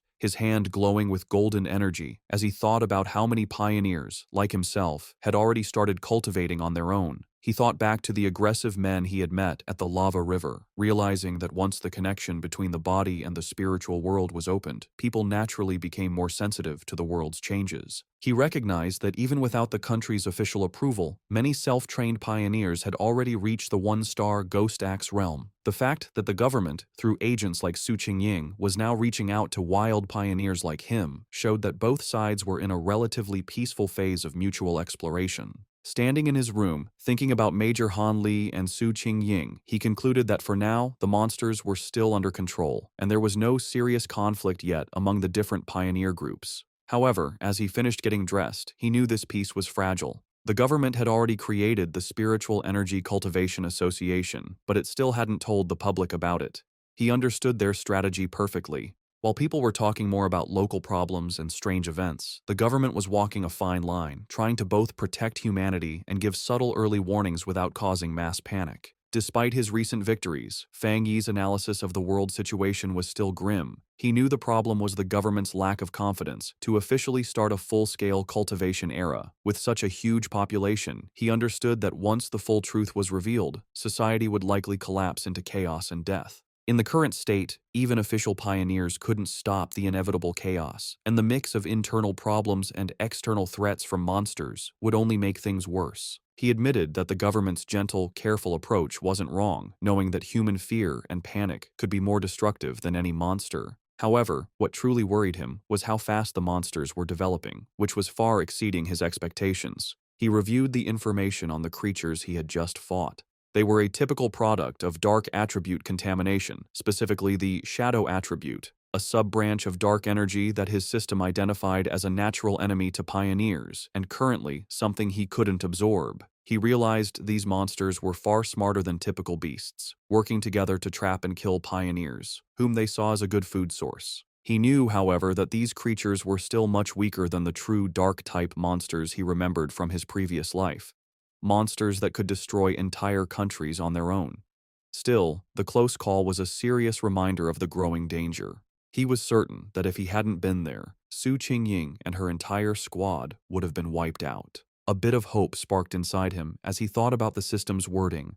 The fact that the dark attribute was only temporarily unabsorbable suggested that once certain conditions were met, he might be able to use its power himself, a possibility that could be key to winning in the future. He reviewed his current abilities. He now possessed the Golden Sun breathing technique of the Yang attribute, the Divine Thunder tempering of the Thunder attribute, and the Crimson Flame Blade technique. With these perfectly suited, high-tier techniques and his current strength as a 3-star Ghost Axe Realm pioneer, he knew very few could match him. Yet, as he stood surrounded by his own great power, he knew with absolute certainty that it was still not enough. His thoughts were suddenly interrupted by his phone ringing. He picked it up, surprised to see a call from his auntie. On the other end of the line, his aunt asked about his health before explaining the real reason for her call. She told him that his cousin was coming to study in the city and, worried for her safety, asked if she could stay at his place for a few days instead of a hotel. Feng Yi was taken aback, his memory of his cousin extremely fuzzy. All he could recall was a quiet, straight-A student who was obsessed with her studies. He couldn't even remember what she looked like.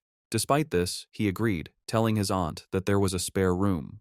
When he asked when she would be arriving, his aunt simply replied that she would give the cousin his address and let her come over by herself. Elsewhere, in a dark room lit only by a computer monitor, a person with long, almost claw-like fingers typed quickly on a keyboard. The person, wearing a big hoodie with bare ears, was finishing a phone call with her mother. Her mother, who was Fang Yi's aunt, told her that she should arrive at her cousin's place by tomorrow afternoon and that she would bring some specialty snacks. The person politely ended the call, saying it was no trouble and that she had something else to do. On her screen was a chat window for a group called Spiritual Energy Revival, Martial Arts Vanguard Team. The user, Feng Heiju, had just announced her arrival in the city and her plans to stay at her cousin's place. After ending the call, she clicked her mouse, pulling up a new window. It was a rumor alert about an internet-famous town, now nicknamed Death Town, where 3 more people had vanished in relation to a pork beast challenge. A gruesome, blood-splattered image of the town was with the article. With glowing glasses reflecting the screen, Feng Heiju identified the location as Yanghuo Town, her interest clearly sparked. Her browsing was interrupted when her mother entered the room, asking if she had finished packing.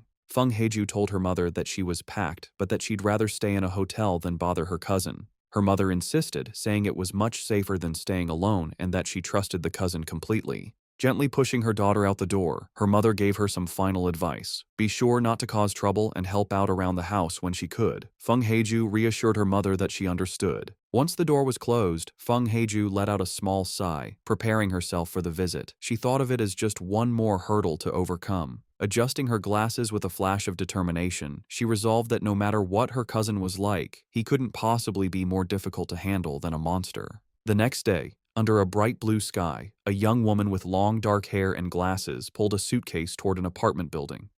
She checked her phone, confirming that the map had led her to the correct destination. Looking up at the building, she murmured to herself that this must be the place, ready to finally meet the cousin she barely remembered. As Lin Yi stood outside the apartment building, Fang Yi came out, carrying a bag. She called out, asking if he was her cousin. He stopped, surprised, and asked if she was Lin Yi to confirm, though he admitted to himself that he didn't recognize her at all. An awkward silence hung between them for a moment. Later, inside the apartment, they sat on the couch, making polite conversation. Fang Yi asked if she was in the city for a summer camp, which she confirmed. He told her to let him know if she needed anything, and she thanked him. After their brief chat, he gave her the key to her room, which was across from his, before going to his own room. As she watched him leave, she felt relieved, thinking her cousin seemed easy to get along with and wouldn't get in her business. However, Fang Yi was not clueless. From the moment she sat down, he had sensed a faint but strange spiritual aura from her. He wondered if his senses were off, or if she just wasn't good enough to hide her power. He immediately suspected that she was also a pioneer.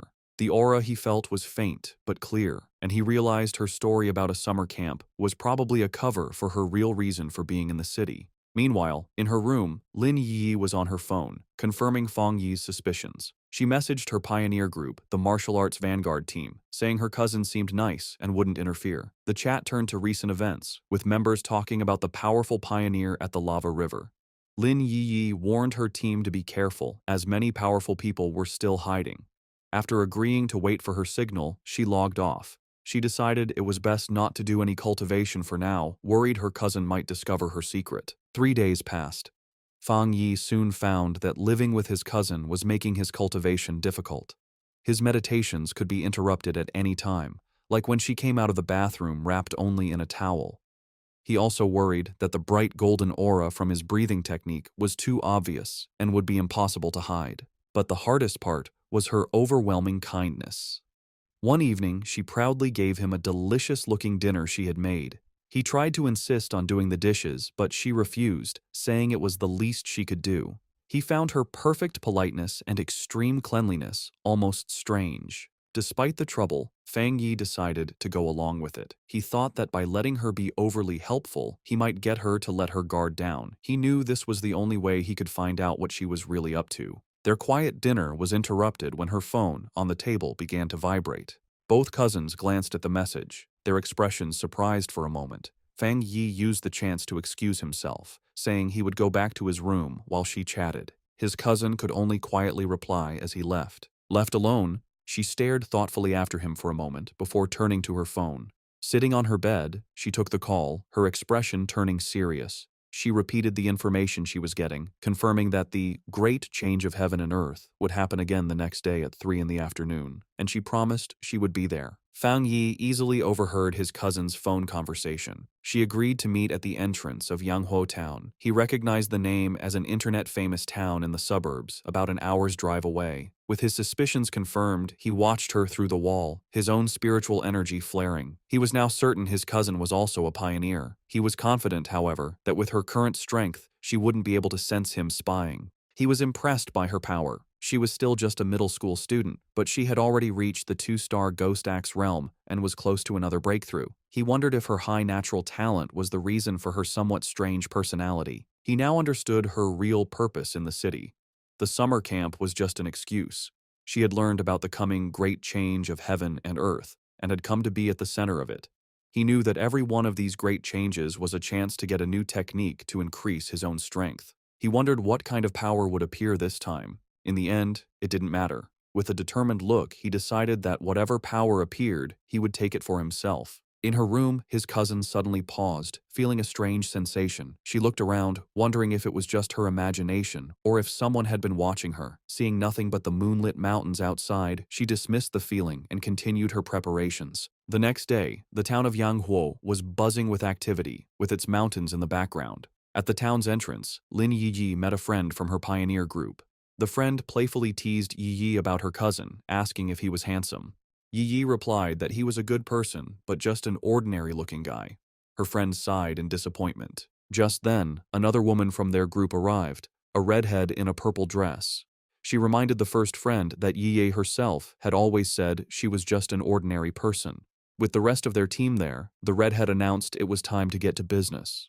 One of the male members asked if a certain she was not coming. The redhead confirmed it would just be the 6 of them, adding that the missing member was always mysterious. Unknown to them, Fang Yi was watching from a nearby cafe balcony, his sword beside him. He noted that his cousin's little squad seemed to be pretty low-key. From where he was, he could sense their strength.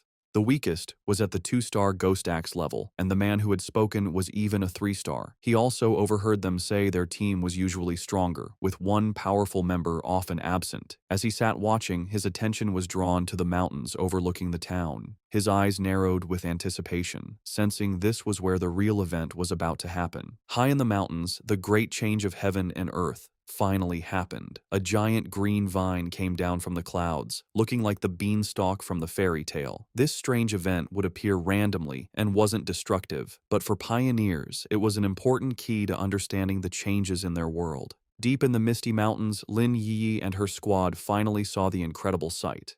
The red-haired leader looked up in awe, confirming this was what they were looking for. The group stood in disbelief before the massive, pulsing vine. However, the awe quickly turned to fear. The group's adventurous friend suddenly grew pale and urged the others to stop, saying they shouldn't go any further. She was trembling with dread. She explained that seeing the vine in person gave her a terrible feeling. The leader then asked if they had seen the rumors on their internal pioneer forums. The friend's fear came from a dark story. She said she knew some of the pioneers from a team that had tried to touch the vine the last time it appeared. They were powerful, much stronger than she was, yet they all met a horrible end. She explained that after they came here, they were all buried, their skeletons now twisted within the roots of a dark version of the vine. Overcome with terror, she clutched her head in panic. She confessed she had a feeling they would all suffer the same fate. As she spoke, the reality around the group changed, and they were no longer on a mountain path. Instead, they were trapped inside a terrifying, pulsating, fleshy red cavern, the ground itself a gross mass of organic tendrils. The vision of their death was just a scary premonition. Back on the misty mountain path, the squad's adventurous friend, scammed in an online romance, was still shaken by the feeling of dread. She admitted that while she was originally ready to take the pioneer's risk, to either come back rich or die, the moment she saw the vine, she felt an overwhelming fear. Her gut told her this was a new, unknown, and powerful high-level monster, a mutation she couldn't handle. Tears filled her eyes as she said she wasn't ready to die here and wanted to back out. The red-haired leader and Lin Yi looked at their upset teammate with understanding. They confirmed they had all felt the same heavy feeling from the vine. Lin Yi explained it further, describing it as a feeling of complete emptiness within the wood-type vine. It was a strange feeling, as if all life had been swallowed by time, leaving only an empty shell. This, she explained, was why they all felt so scared. The group came to a scary conclusion. The vine was trying to eat their life force. Just as the fearful friend was about to panic, Lin Yi grabbed her hand, her face showing fierce determination. She declared that this was the path of the martial pioneer, a path that required them to face such dangers directly. Unseen by the group, Fang Yi watched from a nearby cliff. He, too, could sense the heavy, suffocating death energy coming from the giant vine. He noted that out of all the world monsters he had faced, besides the pure dark attribute, this vine gave him the worst feeling. He had to admit, the small squad had serious guts to even think about cultivating in such a dangerous place. He analyzed the monster more closely. While it was clearly a plant, a symbol of life, it felt completely lifeless. It wasn't really alive, but a dead thing pretending to be living, with no spiritual energy of its own. He could see it was stained with the blood and bodies of its past victims. Back with the squad, Lin Yi took charge. She stood on a cliff edge, speaking to her team with new purpose. She told them they didn't have much time to waste. Knowing the danger, she suggested a new plan. They would carefully sense the energy around the area, checking out the monster without getting too close. Confident in her plan, Lin Yi believed that by sensing the monster's energy from a distance, her team would be safe enough. She found a spot high in a tree and began to meditate, surrounding herself in a protective bubble of blue spiritual energy. From a clifftop far away, Fang Yi watched them. He was impressed by their caution, noting they had chosen a distance that was both safe and good for cultivating. He gave credit to his top student cousin for correctly figuring out the best range, a position that was neither too reckless nor too timid. As Yi's cultivation grew stronger, the spiritual energy around her began to surge. Fang Yi watched in surprise, realizing she was about to have a breakthrough to the 3-star Ghost Axe realm. He was genuinely impressed. His cousin was truly talented. In a bright flash of blue light, she successfully broke through. Her teammates watched in awe, amazed that she had already reached such a high level of power. However, the huge energy disturbance from her breakthrough did not go unnoticed. Deep in the forest, the sleeping roots of the giant vine began to twist and glow with a scary green light. The pioneers felt the ground shake, and one of the men looked back in alarm.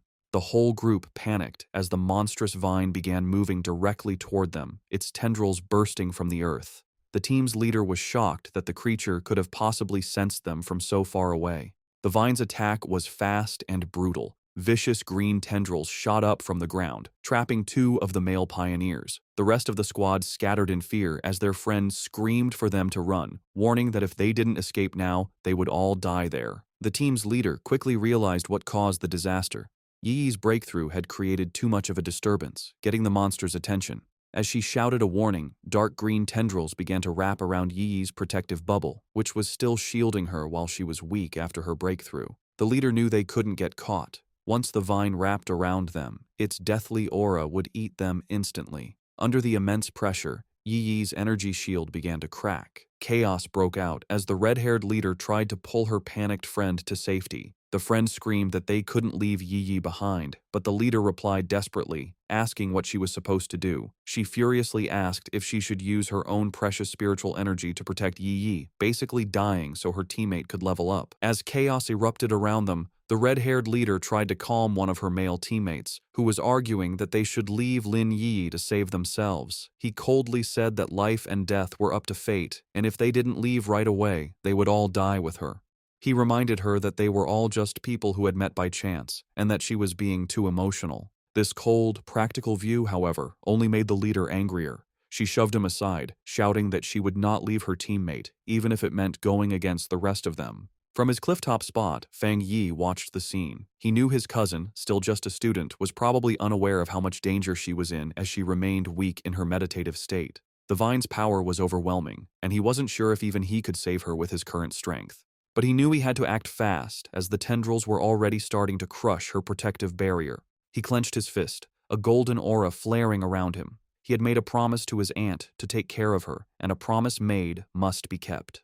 The red-haired leader jumped into action, leaping through the grabbing vines to reach Yi Yi. She landed a powerful kick against one of the tendrils, breaking it with the force of the hit. But her victory didn't last long. Dozens more vines shot out, wrapping around her and trapping her completely. Just as the vines were about to crush her, Yi Yi's protective shield finally broke. But before the monstrous plant could grab its new victims, Fang Yi stepped in. Leaping through the air, he sent out 2 arcs of bright golden energy from his sword. The rest of Yi Yi's squad could only watch in horror, screaming her name as they saw her shield break. A massive, fiery, phoenix-shaped blast of energy shot down from the sky, hitting the mass of vines with explosive force. Fang Yi landed gracefully in the now cleared area, a small pillar of golden flame rising from the ground where he stood, having saved both his cousin and her brave leader just in time. As Fang Yi floated in a bright aura of golden light, just his presence was enough to overwhelm the deathly vine. The surviving members of the pioneer squad watched in stunned silence as the monstrous plant, which had just been moments from killing them all, stopped its attack and began to pull back from the overwhelming yang energy. The tendrils pulled back from the intense light, hissing and dissolving as they retreated. As Fang Yi came down, surrounded in a radiant glow, the pioneers could only cover their eyes from the blinding light, barely able to understand what was happening. The practical male pioneer who had suggested leaving Yi Yi was completely shocked, questioning if this newcomer was another pioneer. The red-haired leader, just as stunned, recognized the power for what it was, the purest form of the yang attribute. She knew that only a high-tier power of this level could possibly push back such a powerful, life-draining monster.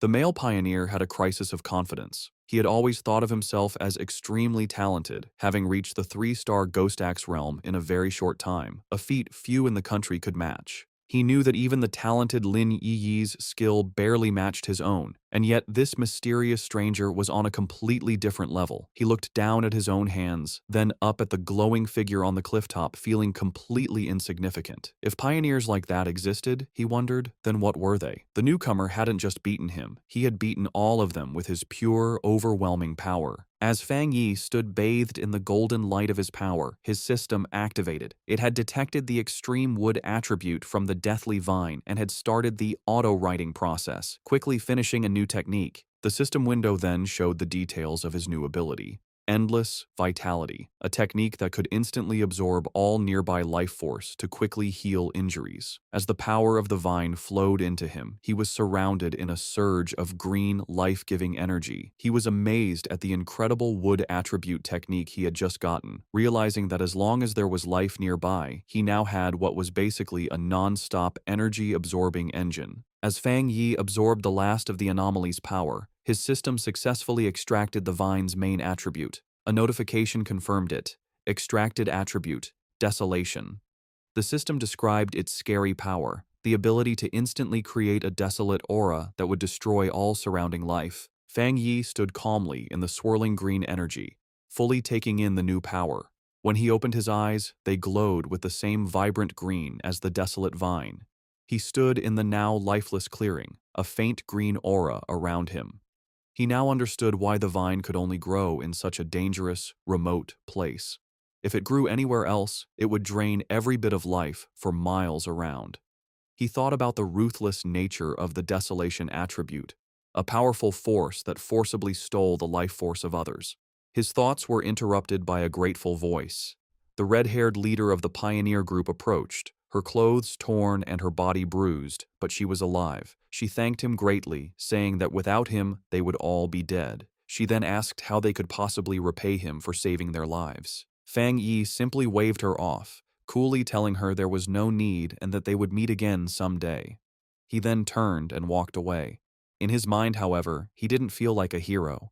He knew that he had only found this opportunity because of their information. In his mind, he was the one who had benefited from the situation. As for the conflict he had seen among the pioneers, he wasn't concerned. With a final leap, he launched himself into the air, leaving the stunned squad behind. He knew that people's true characters are easily shown in a crisis, and a disorganized team like theirs would not be safe in the dangerous new era. Left in the empty clearing, the adventurous girl and the shaggy-haired man watched him go. The girl, still in shock, wondered aloud what they should do now. The man, however, answered her with a bitter, blaming tone, asking if she now regretted her earlier hesitation to save their teammates. With the immediate threat gone, and Lin Yi now at the third tier, the red-haired leader knew their best option was to stick together. Sometime later, Yi's eyes opened, glowing a brilliant blue as she came out of her meditation. Her teammates rushed to her side, relieved she was finally awake. The male pioneer who had suggested leaving her now said that their fate depended on their leader's wisdom,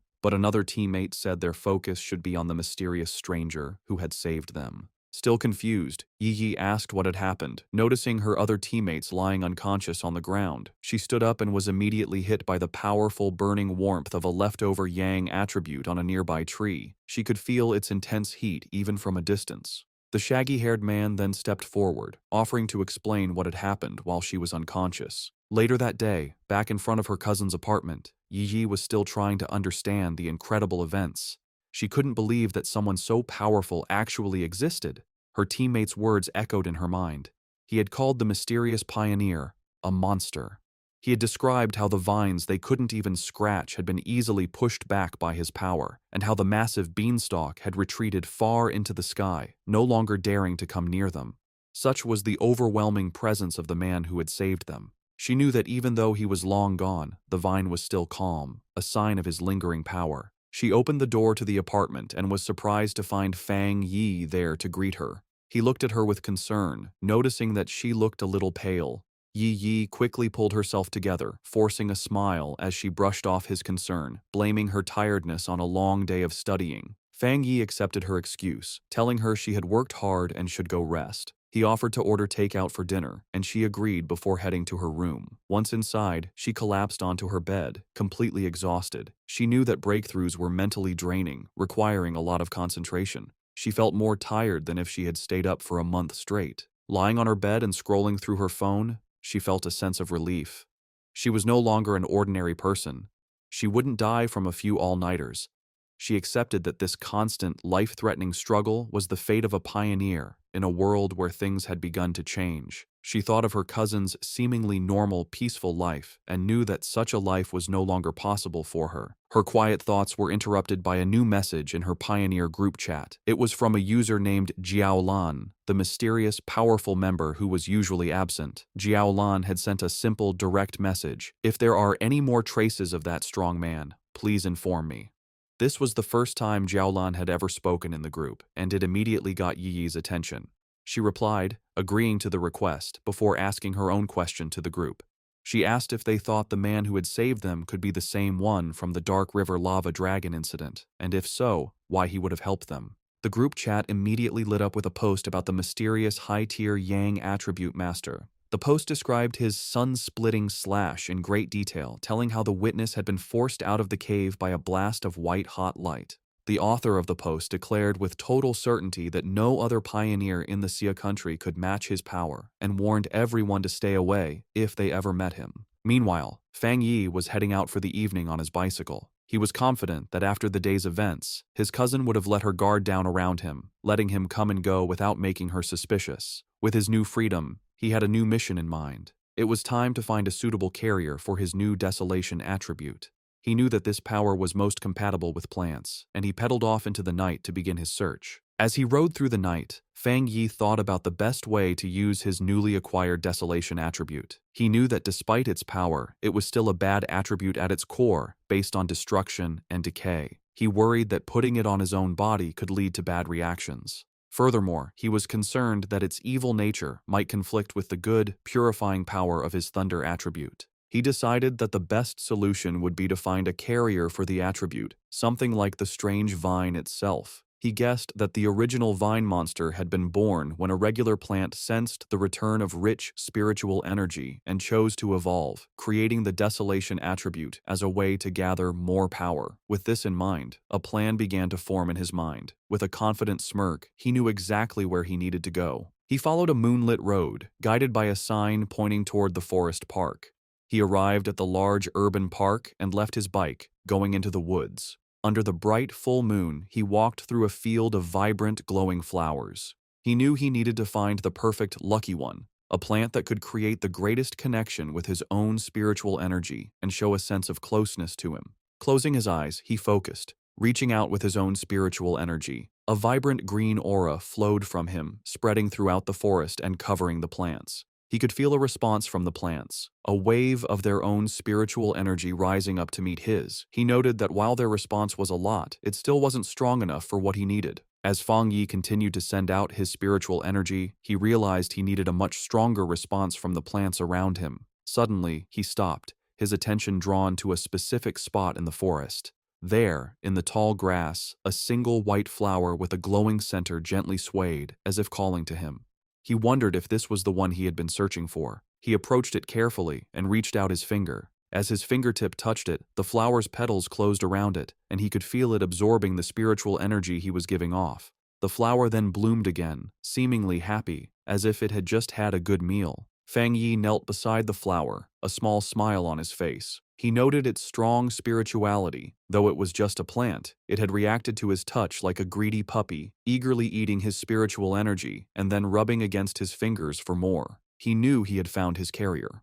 Out of the entire forest, this small flower had the strongest reaction to his aura, making it the perfect container for the desolation attribute. He told the flower that it was the chosen one and asked if it was ready. Without waiting for an answer, he unleashed a vortex of green spiritual energy, focusing it entirely on the small white flower. A system window appeared, asking for confirmation. Do you want to forcibly implant the desolation attribute into this plant? With his eyes glowing a vibrant green, he gave his consent. A brilliant light erupted from his hand as the flower began to transform, its petals opening into a much larger, more complex, and powerful form.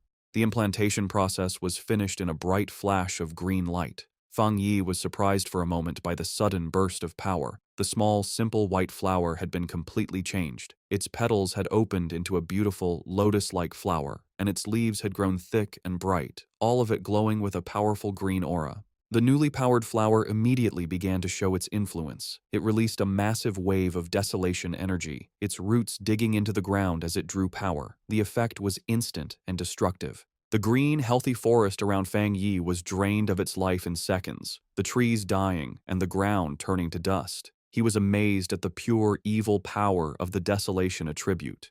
In just a few moments, the energy had eaten the entire section of the forest and was still spreading quickly. As the flower's light began to fade and its form shrank to a smaller size, Fang Yi knew he had to leave.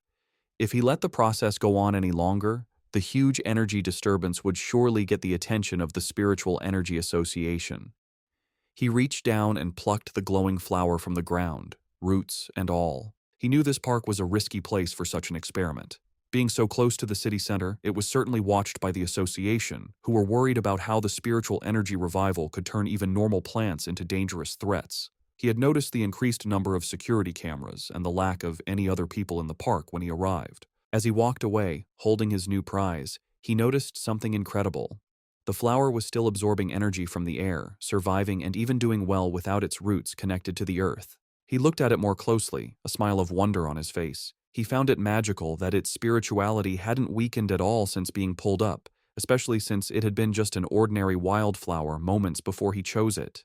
This led him to a deep conclusion. By giving the desolation attribute to the plant, he had unlocked its evolutionary potential, setting it on a path to becoming something far greater than it was ever meant to be. Just as Fang Yi was about to leave the park, a loud alarm blared through the forest, its red light flashing. A loud robotic voice gave a serious warning. Abnormal value exceeded. Fang Yi immediately realized that even though he tried to be quick, he had still set off the park's monitoring system. With no time to waste, he grabbed his newly acquired desolation flower and quickly left. Miles away, in a high-tech control room labeled Spiritual Energy Revival Plant Research Department, the same alarms blared. Technicians scrambled, shouting that the anomaly value was going crazy and demanding to know what was happening. An order was quickly given. All staff were to put on their protective bracelets, enter the park, and immediately block off the area, stopping anyone from entering or leaving. A team in full protective gear entered the now lifeless section of the forest. One member checked the reading on his wrist device, which showed a dangerously high value of 30. He noted that this was terrifyingly high. For comparison, the incident at Qingcheng University had only ranged between 8 and 10, and even the powerful Dark River Lava Dragon had peaked at 25.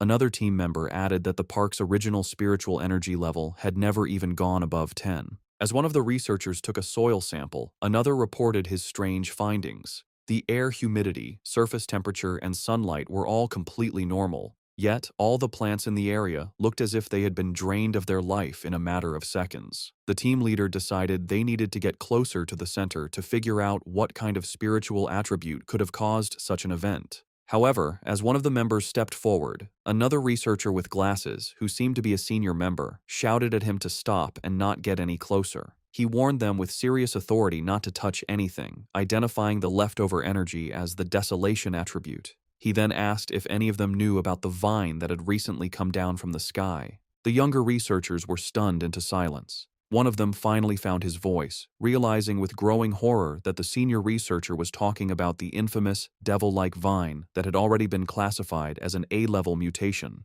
The senior researcher confirmed their fears. Standing before a ghostly image of the vine with the souls of its victims trapped at its base, he explained the source of its terrifying power. The reason it was so deadly, the reason it had killed so many pioneers, was its natural desolation attribute, a powerful parasitic ability that drained the life force from all surrounding creatures, making everything it touched its own. The young researcher, who had been about to step into the dead area, clutched his chest, sweating and gasping in terror. He thanked his superior, realizing that he had just been saved from certain death. The senior researcher explained that the area around any plant that had awakened the desolation attribute was a dead zone, where anyone who entered would have their life force eaten. He remembered seeing data on another such plant in the Xia country, a rotting ancient tree in a forbidden zone in Wan City that instantly destroyed any life that came near it. He looked around at the lifeless clearing with serious concern, noting that the mutation of plants in this new era could not be ignored. From what they knew, the desolation attribute was the strongest a plant could awaken, and now, in addition to the ancient tree and the celestial vine, a third had been born. His lecture was interrupted by a hand clapping him on the shoulder. The research team turned in surprise to see the stern face of Major Han Li, who had arrived with his own group of soldiers. The major had already been told about the situation. He ordered all the researchers on site to change into the advanced protective suits his men had brought, and to follow him into the contaminated area. With Major Han Li leading the way, the newly equipped team, now joined by Su Qingying, stepped firmly into the dead zone. As they moved forward with their scanners, they made a series of confusing discoveries. They couldn't find a source for the desolation energy, and the aura itself was quickly fading, the level having dropped to 25 in the few minutes since they arrived. This went against what they knew about the celestial vine, which was supposed to be able to move. Major Han Li turned to Su Qingying, suggesting they investigate the area more closely. She agreed, her expression serious. As Major Han Li and Su Qingying began their investigation, two members of the team with glowing blue auras started tracing the flow of the leftover spiritual energy. The energy trails led them from the outer edges of the dead zone back to a single starting point. As they got closer, they stopped, their faces filled with shock. The Major and Su Qingying realized the horrifying truth at the same time. The source of the desolation energy had been dug up and taken away. A researcher in a protective suit couldn't believe what he was hearing, questioning how such a thing was even possible. Major Han Li knew that if someone truly had the power to enter a desolation dead zone and steal its source, their identity was extremely important. Su Qingying, however, had another theory. She showed a glowing data pad to the Major, explaining that after running a big data analysis, they had found a person whose movements matched both this incident and another recent mutation. The file on the screen showed a picture of Fang Yi, his name clearly visible. Just then, Major Li told Su Qingying that he would send her all of Fang Yi's information, confirming that he was highly likely the same pioneer she had been in contact with. With that, he tipped his hat, saying the rest was up to her association to handle. Left alone in the desolate woods, Su Qingying held the datapad, her expression one of grim understanding. 2 hours later, back in his apartment, Fang Yi carefully placed his new desolation flower into a small pot. He smiled, thinking that this was his first time raising a flower. He affectionately named it the obedient little white flower, and told it that since it now had the desolation attribute, it would cultivate on its own and become a powerful helper for him. He knew its special, life-draining powers would be a great help in battle, and its simple appearance would be the perfect camouflage, easily hidden from his cousin. As he gently touched a petal, he thought that in the dangerous new world, raw power was only part of the equation. The real key to victory was having more secret weapons. Fang Yi's quiet evening was interrupted by his phone buzzing on the table. He picked it up, surprised to see the caller ID, Old Wang. He immediately recognized the name as his childhood friend, Wang Liang, whom he hadn't seen in the 3 years since he'd left to join the army. A brief flashback showed the two as close friends in their school days, a bond that was broken when Wang Liang suddenly announced his decision to enlist. Fang Yi answered the call. On the other end, Wang Liang's cheerful voice greeted him, asking if he was back in town and inviting him out for a drink at their old spot. Fang Yi was taken aback by how sudden it all was. Wang Liang just laughed, adding that he had a big secret to tell him and that he shouldn't be shocked when he heard it. However, the seemingly friendly reunion was a carefully planned setup. After hanging up the phone, it was revealed that Wang Liang was not alone. He was in a dimly lit room, reporting to a tough and heavily scarred woman with long red hair and a high-ranking military uniform. Su Jingying was also at the table. Wang Liang confirmed to the officer that he had done as instructed. He then made a special request, asking that if Fang Yi was not the person they were looking for, they would guarantee his safety. The red-haired officer tapped her finger impatiently on the table. She coldly dismissed his concern, ordering him to simply do his mission and not do anything unnecessary. With a chilling lack of feeling, she added that if Fang Yi turned out to be the wrong person, Wang Liang should just consider it a punishment for his friend. At a quiet bar, Fang Yi and Wang Liang toasted with their beer glasses. They sat and drank, catching up after being apart for 3 years. Fang Yi noticed his old friend seemed much more mature and guessed that his time in the army must have been hard. Wang Liang talked about his experiences in the military before asking Fang Yi how he had been.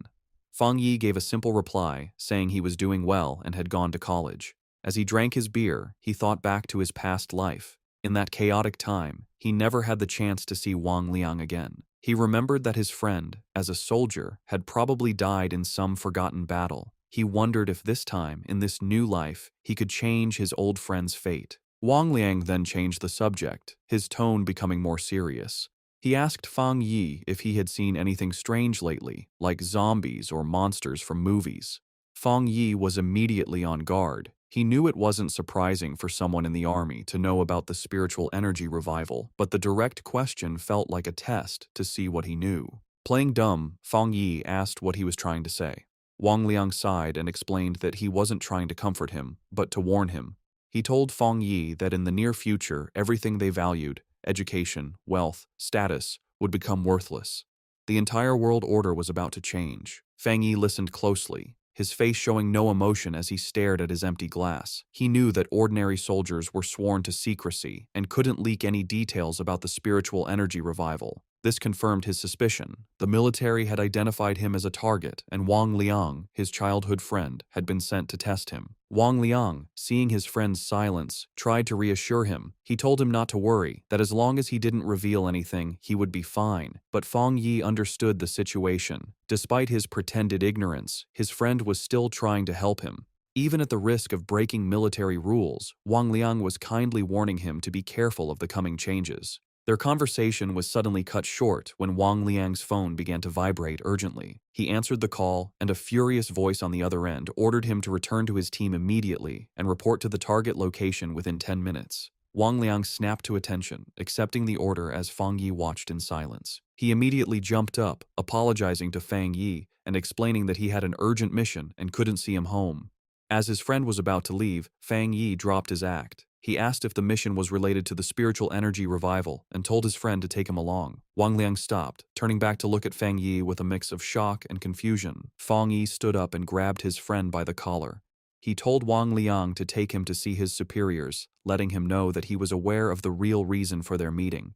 He reassured his friend, telling him that while he didn't know exactly what his superiors knew, he knew Wang Liang would never hurt him. He explained that he was more interested in what the military was dealing with, knowing it had to be related to the great changes happening in the world. Since the Spiritual Energy Association was already handling the monsters, he was curious what the military's role was, and he wanted to see it for himself. Wang Liang agreed, and the two of them walked toward a massive, heavily guarded military base in a mountain valley, labeled Military Number 19 Spiritual Forbidden Zone. As they got closer, Fang Yi was struck by the incredibly dense spiritual energy in the area. He noted that the concentration level was so high it had likely surpassed a standard pollution zone. As they were met by a squad of soldiers, one of them ordered Wang Liang to return to his team. After a quick check, the soldiers allowed Fang Yi to enter the base, leading him through a brightly lit corridor. Inside the military base, Fang Yi and Wang Liang were led into a massive, cavern-like training ground. There, a large group of soldiers was in a desperate battle, using crackling blue energy to hold back a monstrous, spiky black creature with a single glowing red eye.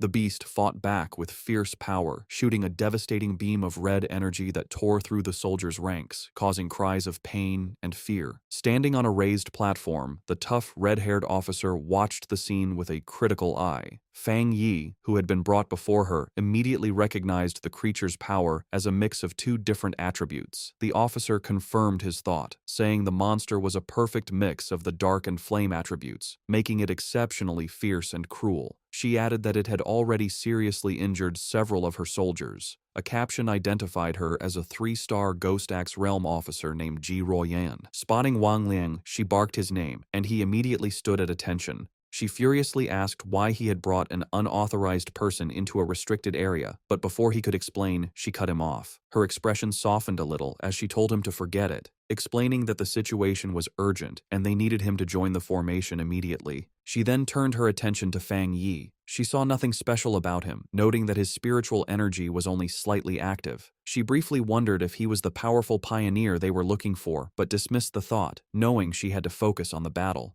She gave him a stern warning. Since he was Wang Liang's friend, she wouldn't say much, but he was in a restricted area, and his life was now his own responsibility. He was also sworn to secrecy about anything he saw. Fang Yi simply replied that he understood. With that done, Ji Ruoyan took command. She picked up a massive energy cannon and shouted the names of 2 of her soldiers. The 2 men immediately jumped into action, their bodies covered in blue energy as they fought the monster up close. Ji Ruoyan then aimed her cannon and fired a massive blast of pure energy at the creature. The attack hit the monster head-on, creating a huge explosion, but the creature was far from beaten.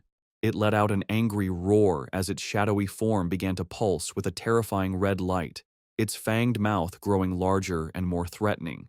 It was clear that the attack had only made it angrier, causing its mutation to get worse. The enraged monster lashed out with its massive claws, and one soldier shouted a warning to his comrade. The other soldier managed to block the attack, but the force of the blow sent him flying backward. Ji Ruoyan immediately took charge, ordering her team not to be careless and to keep their distance. She knew they had to finish the creature off before it could complete its evolution. Watching from the side, Fang Yi was impressed by the soldiers' performance. He saw a well-trained team of comrades who trusted each other completely, with incredible discipline and coordination. He knew that every person was essential, and that when they worked together, they could unleash a power far greater than their individual strengths. This thought, however, was immediately broken when he realized the monster's power was increasing at a scary rate. He shouted at them to run, warning them that they were no match for the creature in its current state. But his warning was lost in the chaos. The monster shot out a massive blast of dark purple energy, sending the soldiers flying. Ji Ruoyan refused to back down. She ordered her team to raise their alert level and upgrade the restricted area's mutation level. With a furious roar, she commanded that no one was to retreat. It was too late. The monster's transformation was complete. It now stood as a huge, demonic beast, covered in black and red flames, its eyes glowing with pure evil. One of the soldiers shouted a terrified warning. The evil dog had fully mixed with the dark attribute and completed its mutation. The creature's single eye, now a burning red orb, focused on a new target. It fixed its gaze on Wang Liang, who could only stare back, frozen in terror. As the monster prepared to strike, Ji Ruoyan and Fang Yi both reacted in horror, realizing with a jolt that Wang Liang was in mortal danger. Just as the monster completed its evolution, lunging forward in a blast of power, a soldier was violently thrown backward by a surge of energy. Ji Ruoyan immediately shouted for her team's attention, announcing that the C-level evil dog had fully mutated and was now reclassified as a B-level threat, requiring an immediate change in their battle plan. The soldier who had been thrown to the ground coughed up a spray of blood. Fang Yi rushed to his side, catching him and asking if he was all right. The injured soldier explained that he had been trying to send spiritual energy to the monster's restraining collar, but the creature's evolution had caused the device to violently explode. Despite coughing up a black, thick liquid, the soldier tried to be brave, telling Fang Yi not to worry about the officers of Restricted Area 19. Fang Yi could only look on with a grim, angry expression. Realizing her normal weapons were now useless, Ji Royan dropped her heavy energy cannon to the ground. She stood before her remaining troops, her determination unshaken. She gave a final, desperate order. No matter what they had to do, even if it cost them their very lives, they could not let this B-level mutation escape the restricted zone. But just as she and her team were about to make their last stand, Fang Yi stepped directly in front of her, blocking her path. Ji Royan demanded to know what he thought he was doing, but he ignored her. His eyes and hand began to glow with a brilliant blue light as arcs of raw lightning crackled around him, a clear sign that he was about to join the battle himself. Surrounded by crackling blue lightning, Fang Yi mocked the monstrous creature, his eyes glowing with power as he questioned how tough it was. He then charged toward the mutated beast, his arm a bolt of bright blue energy aimed right at the creature's head. The impact was huge, as a massive explosion of divine thunder erupted when he hit it, completely overwhelming the monster. The sheer force of the attack created a powerful shockwave that sent the nearby soldiers flying backward. One of the soldiers, stunned, said he couldn't believe it, realizing this was the same B-level monster that even their commander, Ji Royan, couldn't beat alone. Wang Liang, just as shocked, turned to Ji Royan and asked if his friend was really who they thought he was. With a serious look, she confirmed that none of them were wrong. She declared that he was, without a doubt, the pioneer known as the Tyrant. Fang Yi stood calmly before the beast, which was still on fire but clearly hurt by the lightning. Seeing it wasn't completely beaten, he noted that he would have to finish the job. He then told Ji Royan and Wang Liang to stand back for their own safety. Ji Royan watched him, thinking about how her whole squad needed a complex formation just to face a B-level threat, yet he was getting ready to handle it all by himself. She wondered what kind of power he had. She had to admit that his was the most extreme form of the thunder attribute she had ever seen. She knew that even now, he was a top-tier pioneer in the entire country, and she began to wonder about his potential once the spiritual energy revival was fully underway. As Fang Yi raised his hand, gathering even more electrical energy, a shocked look appeared on Ji Royan's face. She looked up to see a massive storm of thunder energy forming in the sky above him, and she couldn't help but wonder just how scary his power would become as he continued to evolve. With a final step forward, Fang Yi unleashed the full power of his thunder attribute. A massive pillar of bright blue lightning erupted from the ground where the monster stood, a display of power that truly matched his codename, the Tyrant. His eyes, still crackling with leftover electricity, showed a calm determination as the blinding light from his attack began to fade. The surviving soldiers watched in terror. One commented to another that the sight made his whole body shake. While he could handle the monster's corrosive dark power, the pure, destructive force of the thunder was on a completely different level. Once the dust settled, Fang Yi casually gave a thumbs up to his friend, announcing that the threat was gone. Wang Liang rushed over, shouting with relief that Fang Yi had scared him to death. Overjoyed, Wang Liang playfully punched his friend on the shoulder, laughing that he never expected his old buddy to be so powerful. The mood then shifted as Wang Liang apologized, admitting he had suspected Fang Yi was a pioneer but had to follow orders. Fang Yi brushed it off, asking why his friend was being so formal after 3 years apart and telling him he understood. Their reunion was interrupted as Ji Royan approached them. She formally thanked Fang Yi for his help, extending her hand as a sign of respect.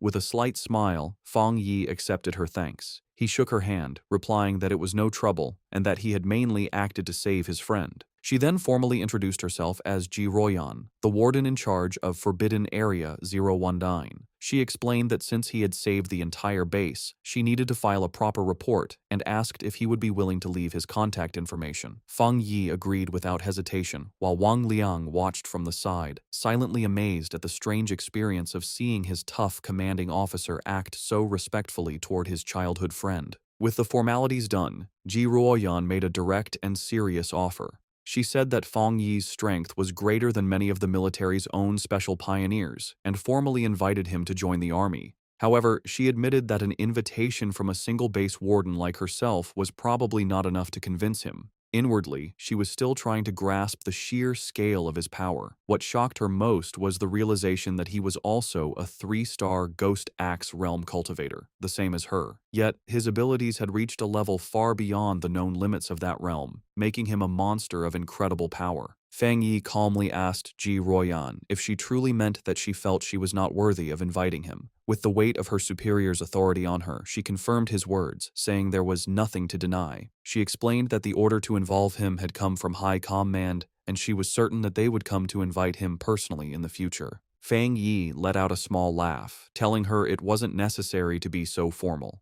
He placed a hand on his chest and explained that he genuinely respected all of them, knowing that not everyone had the courage to sacrifice themselves for others. He admitted that he had never seen soldiers in combat before, and what he had just seen had truly moved him. Touched by his sincerity, Ji Royan could only offer a quiet thank you. He then made an offer of his own. He told her that if they ever ran into trouble in the future, they could call on him for help, just as they had always done for ordinary people like him in the past.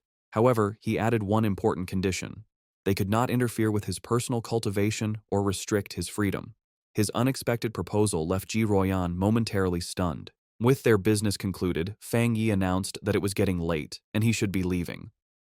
Ji Royan agreed, saying that she and Wang Liang still had to get rid of the mutated creature's body and that she would arrange for someone to take him back. As he stood before the soldiers, Fang Yi finally understood the military's true purpose in this new era.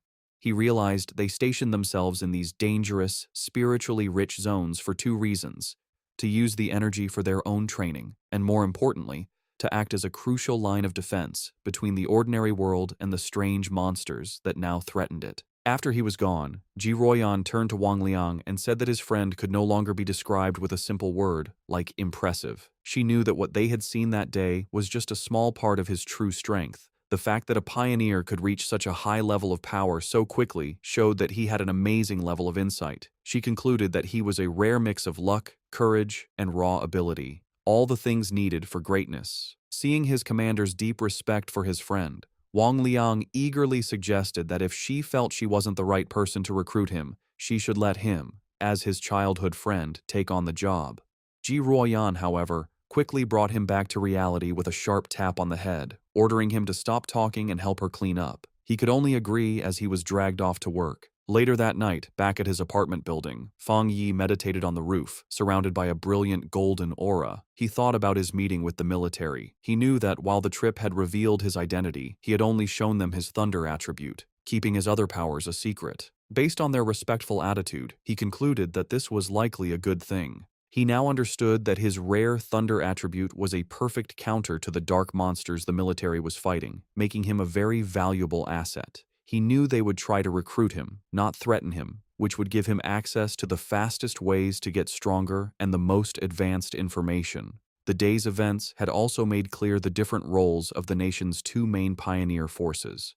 The military, represented by Ji Royan, were the Night Watchers, the hidden protectors of the nation. The Spiritual Energy Cultivation Association, with agents like Su Qingying, was in charge of handling the threats that slipped into the cities, protecting civilian life as much as possible. He understood the government's two-part strategy, using the forbidden zones to contain the biggest dangers while slowly releasing information to the public about the coming changes. This careful approach was buying valuable time, preventing society from collapsing into chaos. As he continued his meditation, a bright orb of golden energy pulsed in his core. He noted that despite absorbing the rich energy of the forbidden zone, he hadn't felt an immediate need to level up. However, the feeling quickly changed. Golden energy surged through him, and cracks of power spread across his face. Having spent even a short time in such a spiritually rich place had filled him to the brim. He recognized the signs immediately. He was on the verge of another breakthrough. Meanwhile, on the streets below, his cousin Lin Yi was walking home with groceries, wondering if he had returned yet. She thought that if he was home, she could have him try her cooking. Her casual thoughts were suddenly shattered when she looked up and saw a massive pillar of golden light erupting into the night sky from the direction of her apartment building. Her eyes widened in shock and alarm. A reflection of a flaming divine axe appeared in her eye as she recognized the powerful energy of a ghost axe realm advancement. But she immediately knew she was wrong.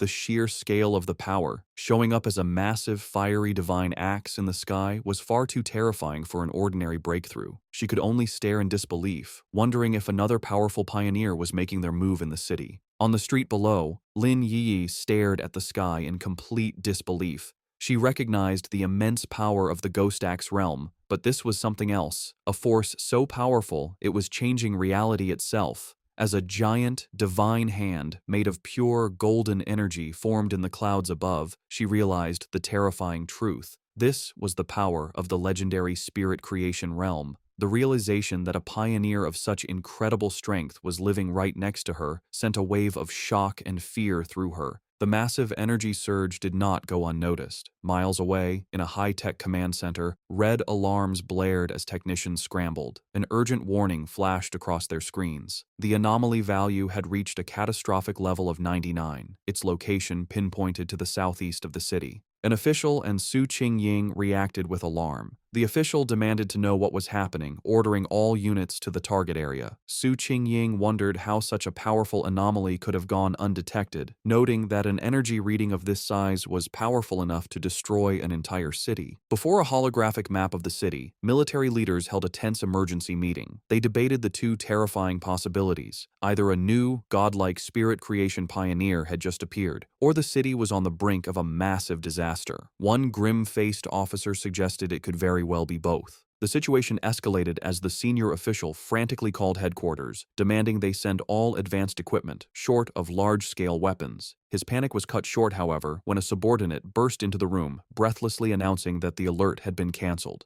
The anomaly had been identified not as a monster, but as a pioneer undergoing a promotion. Back on the rooftop, the blinding golden light faded as Fang Yi let out a quiet breath of relief. The breakthrough was complete. He casually noted that he had successfully reached the one-star spirit creation realm. Aside from his body feeling lighter and more agile, he didn't feel a significant difference in his raw power. His quiet moment was interrupted when his phone buzzed with a new message. It was from his friend, Wang Liang. The message was a warning. A new anomaly had appeared at Qingcheng University's playground. Internal military sources had confirmed it was a pollution zone, and more worryingly, it was the second time this specific anomaly had occurred. Fang Yi texted back, saying he knew about the previous heat anomaly. Wang Liang confirmed it was the same one, back again, and playfully warned Fang Yi not to tell anyone he was the source of the intel. After Fang Yi jokingly threatened to report him, Wang Liang's tone turned serious. He told Fang Yi that he was genuinely worried for his safety and urged him to be careful. Fang Yi put down his phone, his expression thoughtful. His friend's warning only confirmed his own strategy. This was exactly why he was so cautious in his dealings with both the military and the association. He knew that being too well known could bring unwanted trouble, which was why he had deliberately chosen to keep his powerful Yang Flame attribute and his Crimson Flame Blade technique a secret. They were his hidden aces. He typed a final reply to his friend, reassuring him not to worry. He would be careful, and he still had trump cards left to play. Lin Yi opened the apartment door, announcing that she was back. Seeing Fang Yi on the couch, she asked if he had eaten yet, offering him the bag of takeout she had brought. Distracted by his phone, he simply told her to leave it on the table and that he would get to it later. As she watched him, a worried and slightly frustrated expression crossed her face. In her mind, she thought about her cousin's character. She saw him as a perfectly good person, but with one major flaw, his laziness. He seemed content to just stay at home all day playing on his phone, not even bothering to go to college. She found it ironic that while she and her fellow pioneers were constantly busy, seeking opportunities and hiding their true identities, her cousin lived such a carefree, seemingly aimless life. Exhausted, she went to her room and collapsed onto her bed. She knew that news of the incredible spirit creation pioneer who had just appeared in their district would spread like wildfire. Feeling a sense of duty, she resolved that when the time came, she would protect her seemingly clueless cousin as a way of repaying him. Meanwhile, Fang Yi was not just playing on his phone. He was analyzing the news report from Wang Liang, which showed a massive, raging fire at the university playground. He noted that the first anomaly had been intense heat, and now it was a fire. He wondered if this was another form of the Yang attribute. The video showed the fire had started incredibly fast and was burning with terrifying intensity. Online comments from witnesses expressed shock, with some wondering if special forces were now being called in for simple fires. The report also mentioned that all the surrounding trees and flower beds had been burned and the area was now completely locked down. Fang Yi observed that the video was short and ended suddenly, but it was clear this situation was far more serious than the previous incident at the university. He wondered what would be different about this new Yang attribute. Realizing he had to investigate in person, he knew that to get into the sealed-off area, he would have to contact his new military acquaintance, Ji Royan. The next day, a crowd of reporters had gathered outside the sealed gates of Qingcheng University, blocked by a line of soldiers. They shouted questions, asking for confirmation about the rumors of a fire that couldn't be put out, and demanding to know why an incident of this size was not being reported in the news. As the reporters pressed for answers, Ji Ruoyan and Fang Yi arrived. The crowd watched, wondering who these two imposing figures were as the soldiers immediately opened the gates, allowing them to pass without question. The reporters were left outside, confused as to how they had gotten in so easily when they had been completely blocked. Inside the cordoned-off area, they looked out over the smoldering ruins of the university playground. Fang Yi remarked on the sheer destructive power, questioning if this was the sky fire he had heard about. Ji Ruoyan confirmed that was its official name. She explained its terrifying nature. It appeared without warning, was impossible to put out, and could only be left to burn itself out until everything it wanted was turned to ash. The name, she suggested, was quite fitting. With the initial look done, Ji Ruoyan told Fang Yi she needed to head to the principal's office and asked if he would wait for her. He told her to go on ahead, saying he would be fine there. Alone, Fang Yi walked along the edge of the destroyed area, which was now blocked off with yellow tape. He knelt and touched the scorched earth, analyzing the scene. He noted that the ground was already cold, and more importantly, there was no leftover spiritual power left from the sky fire. He realized with some disappointment that this meant he couldn't collect its attribute. His plan had been too simple. His thoughts were suddenly interrupted when a familiar voice called his name. He looked up to see his ex-girlfriend, Chu Qingli, standing on the steps nearby with a friend. She asked in surprise what he was doing there. Her friend with glasses immediately recognized his name, asking Chu Qingli if this was the ex-boyfriend she had mentioned, the one who had only gotten into a vocational college. Chu Qingli simply confirmed it was him. The friend then patted Chu Qingli's shoulder with a smug, condescending look. She told Fang Yi that she understood he was likely there because he was still hung up on his ex, but now that the gap between their lives was so big, he should just give up. Fang Yi could only stare back, genuinely confused by her assumption, questioning the very idea that he would be hung up on her. From a distance, other students began to gossip about the scene. They wondered who the guy with the school beauty Chu Qingli was, guessing he must be another sad suitor. They noted he didn't look like a student from their university and complained about how security could have let an outsider in. Chu Qingli's friend with glasses stepped forward, aggressively confronting Fang Yi. She told him that Chu Qingli was now the university's campus belle and that he should think clearly about his actions. She warned him that countless guys far better than him were pursuing her and that he didn't even rank. She ordered him to leave, telling him this was not a place he belonged. She then threatened to report him to the disciplinary office if he didn't explain how he got in. Meanwhile, Chu Qingli watched him with a complicated expression. She remembered him claiming he wouldn't regret their breakup, yet here he was. She concluded that his previous lack of interest must have been an act, and that he was just putting on a brave face. Their confrontation was interrupted when Ji Ruoyan returned, asking Fang Yi if the girl was his friend. Chu Qingli was surprised by the sudden appearance of the imposing red-haired woman. Fang Yi coolly dismissed the idea, clarifying that they were merely high school classmates and couldn't be considered friends. Ji Ruoyan accepted his explanation, simply saying they were just classmates. Ji Ruoyan then put on a pair of sunglasses, her already intimidating presence growing even stronger. Both Chu Qingli and her friend were visibly nervous by the woman's powerful aura, wondering who she was and how she could possibly know someone like Fang Yi. Ji Ruoyan then turned to Fang Yi with an update. She explained that she had spoken with the principal, and the matter of the sky fire was more complicated than they had thought. She told him that the principal was coming to take them to the fire's starting point, and since Fang Yi was now a special military consultant, his presence was required. Fang Yi agreed without any issue. Just then, a group of stern-looking officials in suits arrived, ordering everyone to scatter and announcing that the playground was to remain sealed off. Chu Qingli gasped in shock, recognizing the man leading the group as the university's principal. The other students were equally stunned. The principal was known to be an incredibly busy and hard-to-find figure, someone who was rarely seen on campus. They realized with awe that he had come personally to meet with Fang Yi and the mysterious red-haired woman. Chu Qingli's friend, however, completely misread the situation. She smirked, thinking that the principal had finally arrived to deal with the two people who weren't supposed to be there.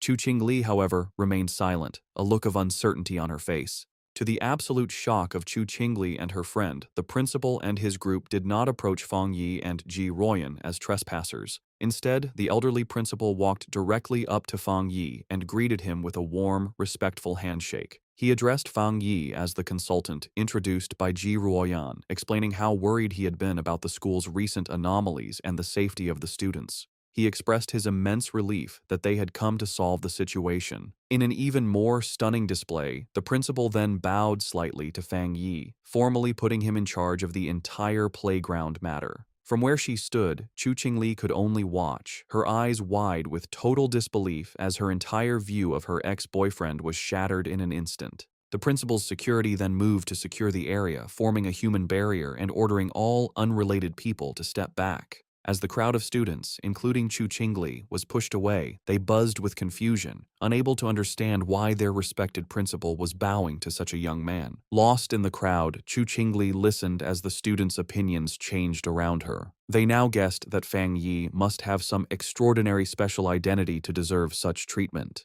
Someone recalled that just moments ago, he had been dismissed as Chu Qingli's suitor or ex-boyfriend. Another person remarked on the complete reversal of status, suggesting that now, even if she were to pursue him, she might not even be able to get his attention. The final cutting realization settled in as the crowd noticed that throughout the entire exchange, the young man had not once looked at or acknowledged the campus belle, leaving her to stand alone and completely ignored. At Qingcheng University's North District, the principal led Fang Yi and Ji Ruoyan to the site of the anomaly. He explained the series of events, starting with the Golden Sun incident, which he had hoped was the end of their problems. However, a few nights ago, a fire had started on a playground. A fire so intense that even the fire department couldn't put it out.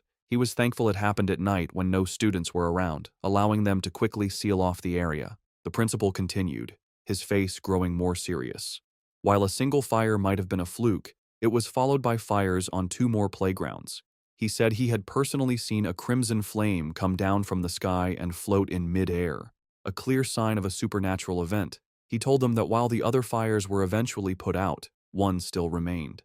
As they got closer to the final location, Fang Yi noted the sharp, choking smell of something burning. They arrived at a basketball court where a single hoop was on fire with a raging eternal flame. The principal confirmed this was the starting point, the one fire that simply could not be put out. As they watched the anomaly, Ji Ruoyan checked a device on her wrist, which showed a reading of 11. She explained to Fang Yi that it was a basic spiritual anomaly detector. She clarified that any reading over 10 was considered a disaster for ordinary people, requiring a complete lockdown. Suddenly, the device began to flash and beep wildly, the reading shooting up to 60. Ji Ruoyan cried out in alarm at how high the value had become. Panicked, she warned the principal that if the energy kept rising, it wouldn't just affect the university, but the entire city. She declared they needed to immediately send an elite squad of pioneers to contain the threat. Before they could act on the plan, however, Fang Yi took matters into his own hands. Without a word, he leaped over the chain-link fence, ignoring the no-entry sign and heading directly into the fire. He was instantly covered by the intense flames, as Ji Ruoyan and the principal watched in shock. At that exact moment, the reading on Ji Ruoyan's device jumped again, now showing an incredible 110. She shouted that the anomaly had just been upgraded to S level. The principal, panicked, asked what they were supposed to do now that Fang Yi was inside. Ji Ruoyan could only stare into the fire, questioning his recklessness and muttering that even the strongest soldier from the Forbidden Zone wouldn't dare to enter such a dangerous area alone. Inside the fire, however, Fang Yi stood completely unharmed, his silhouette calm against the raging flames. He knew that just as his Yang attribute had protected him from the divine thunder, it could also shield him from this sky fire. But he quickly found a major problem. While his power was protecting him, it also stopped him from touching the source flame itself, which meant he couldn't activate his system's ability to create a new technique. Realizing his protective aura was both a help and a hindrance, Fang Yi knew he had to get to the source flame. He watched as the fire wrapped around the basketball hoop like a great fiery dragon, understanding that he needed to get to its heart. Without hesitation, he prepared to face the fire head-on as the fiery dragon lunged toward him with a ferocious roar. In an incredibly risky move, he deliberately turned off his Golden Sun protective aura, leaving himself completely vulnerable. The sky fire instantly rushed in, covering his body in a storm of raw, burning energy. He gritted his teeth against the searing pain as the flames burned him, but he forced his hand forward, determined to touch the anomaly's core. His gamble worked. The moment his hand touched the source, his system activated, confirming it had detected the strong fluctuation of the Skyfire attribute. Despite the pain, a determined grin spread across his face. He was amazed at the Skyfire's power, noting its will was even stronger than the Desolation attribute he had recently gotten. With fierce determination, he declared that he would absorb this power no matter the cost. The system began its final calculation, successfully compiling the new data. With a triumphant smirk, he knew he had succeeded. A new system window appeared, announcing his reward.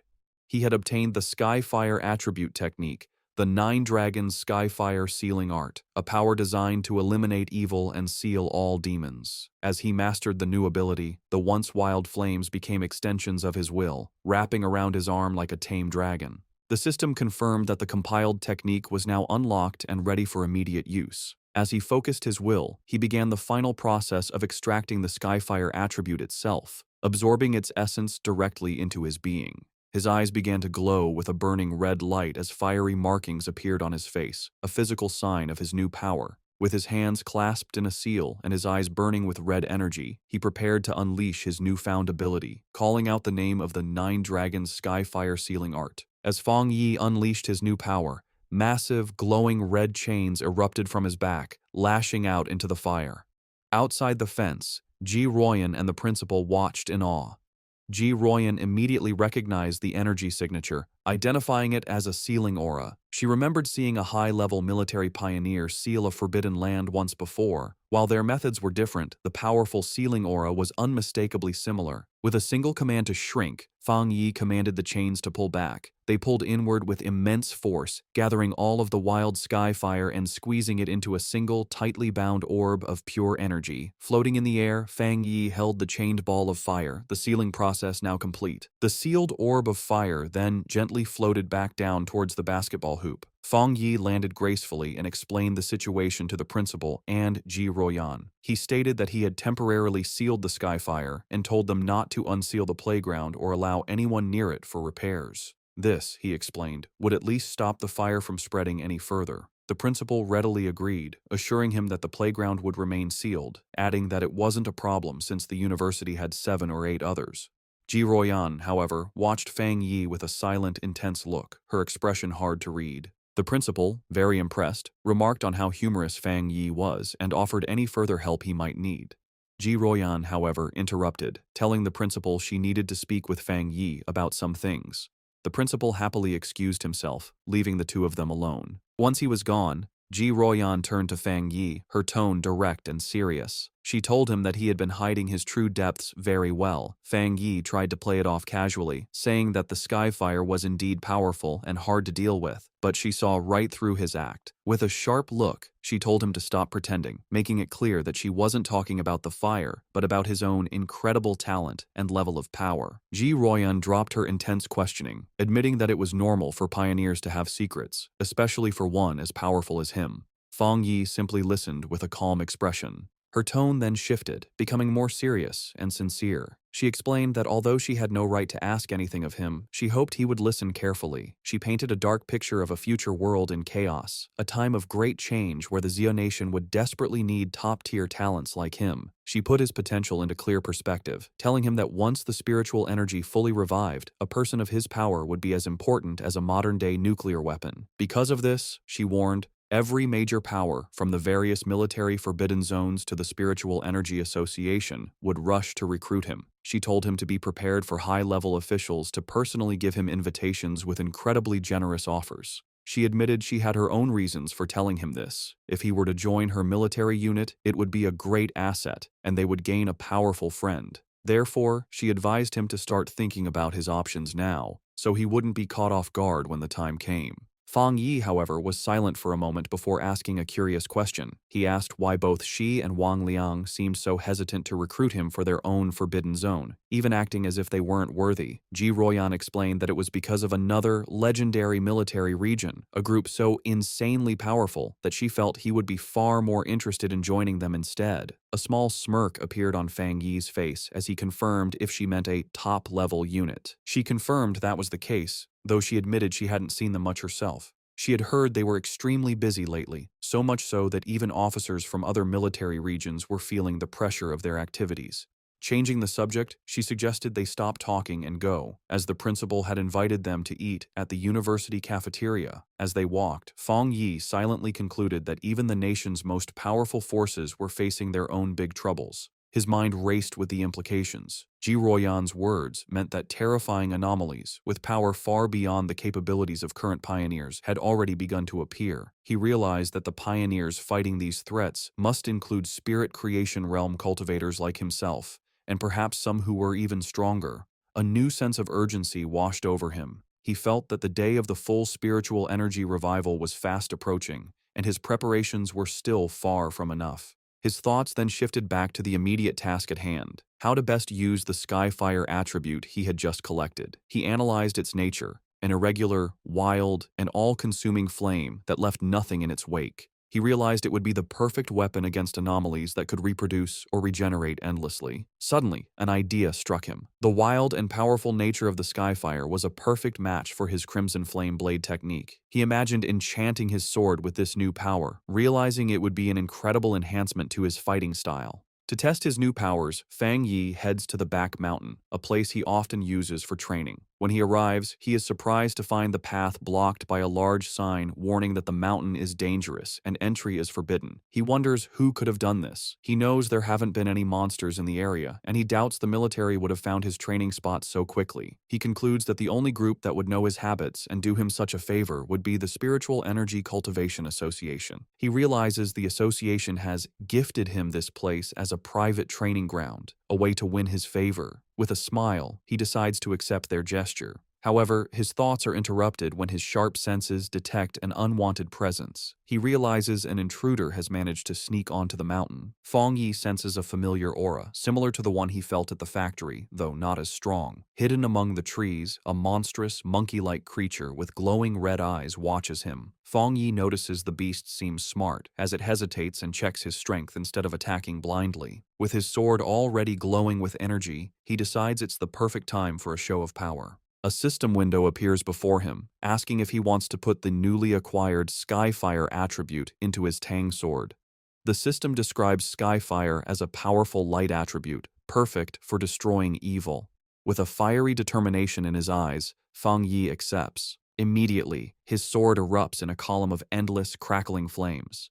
With an excited smirk, he looks forward to combining the endless power of Skyfire with his Crimson Flame blade technique. He decides the mutant creature will be his first test subject. Fang Yi unleashes a massive firestorm on the monster. The creature is taken by surprise, its eyes widening in terror before it is completely covered by the storm of flames, screeching in pain. Standing in the middle of the flames he created, Fang Yi checks his new ability. He realizes the energy of his attack is now double, or even triple, what it was before, and most importantly, the flames do not harm him. He touches the blade of his sword, still covered in fire, and notes that it feels cool.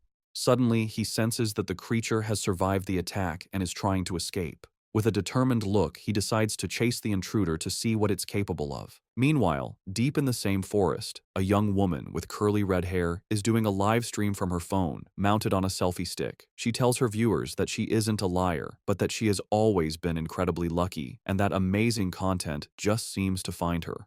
Her viewers are doubtful, with one commenter daring her to prove her luck by going to Qingcheng University to film the mysterious Skyfire that everyone is talking about. Her confident broadcast is suddenly interrupted as her expression changes to one of pure shock. The monkey-like monster that escaped from Fang Yi leaps out of the woods and attacks her viciously. The force of the attack sends her phone flying, its screen cracking as it hits the ground, but the live stream continues. Through the cracked screen, her viewers see the monster pinning her to the ground, but they think it's just a fake fight with bad special effects. The streamer, however, is in real danger. She cries in terror as the monster holds her down, its paw covering her mouth. The creature opens its massive, fanged mouth, ready to deliver a deadly bite. Before it can strike, a massive blast of fiery energy shaped like a dragon's head hits the monster, sending it flying back. The streamer looks up in shock, saved at the last second. Her viewers are now blown away, not by the realism of the danger, but by what they believe are incredible fire dragon special effects. The sudden, dramatic turn of events causes her viewership to shoot up to over 13,000 people. Still terrified, the streamer looks over her shoulder, asking who is there. She scrambles to grab her phone from the ground.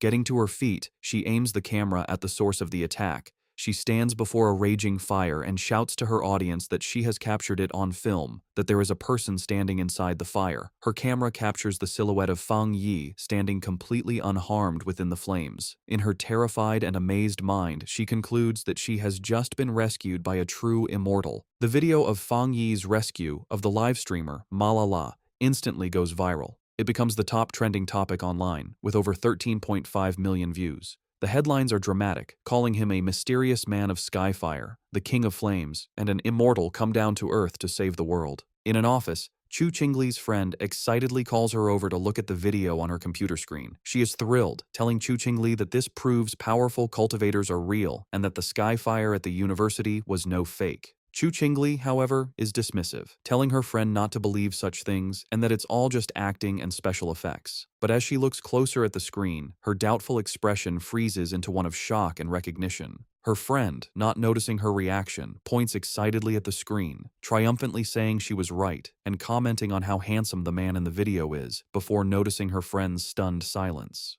Internally, Chu Qingli is in turmoil. She desperately tells herself the video must be fake and that the figure only looks like Fang Yi. She reasons that if it were really him, he would have been burned to ash by such intense flames. Her denial then shifts to fear as she considers the possibility that it truly is him. She worries that he might use his new power to get revenge on her for their breakup, but she stubbornly resolves that she will never bow her head to him, no matter what. Elsewhere, the red-haired leader of Lin Yiyi's pioneer squad shows the same video to Yiyi on her phone.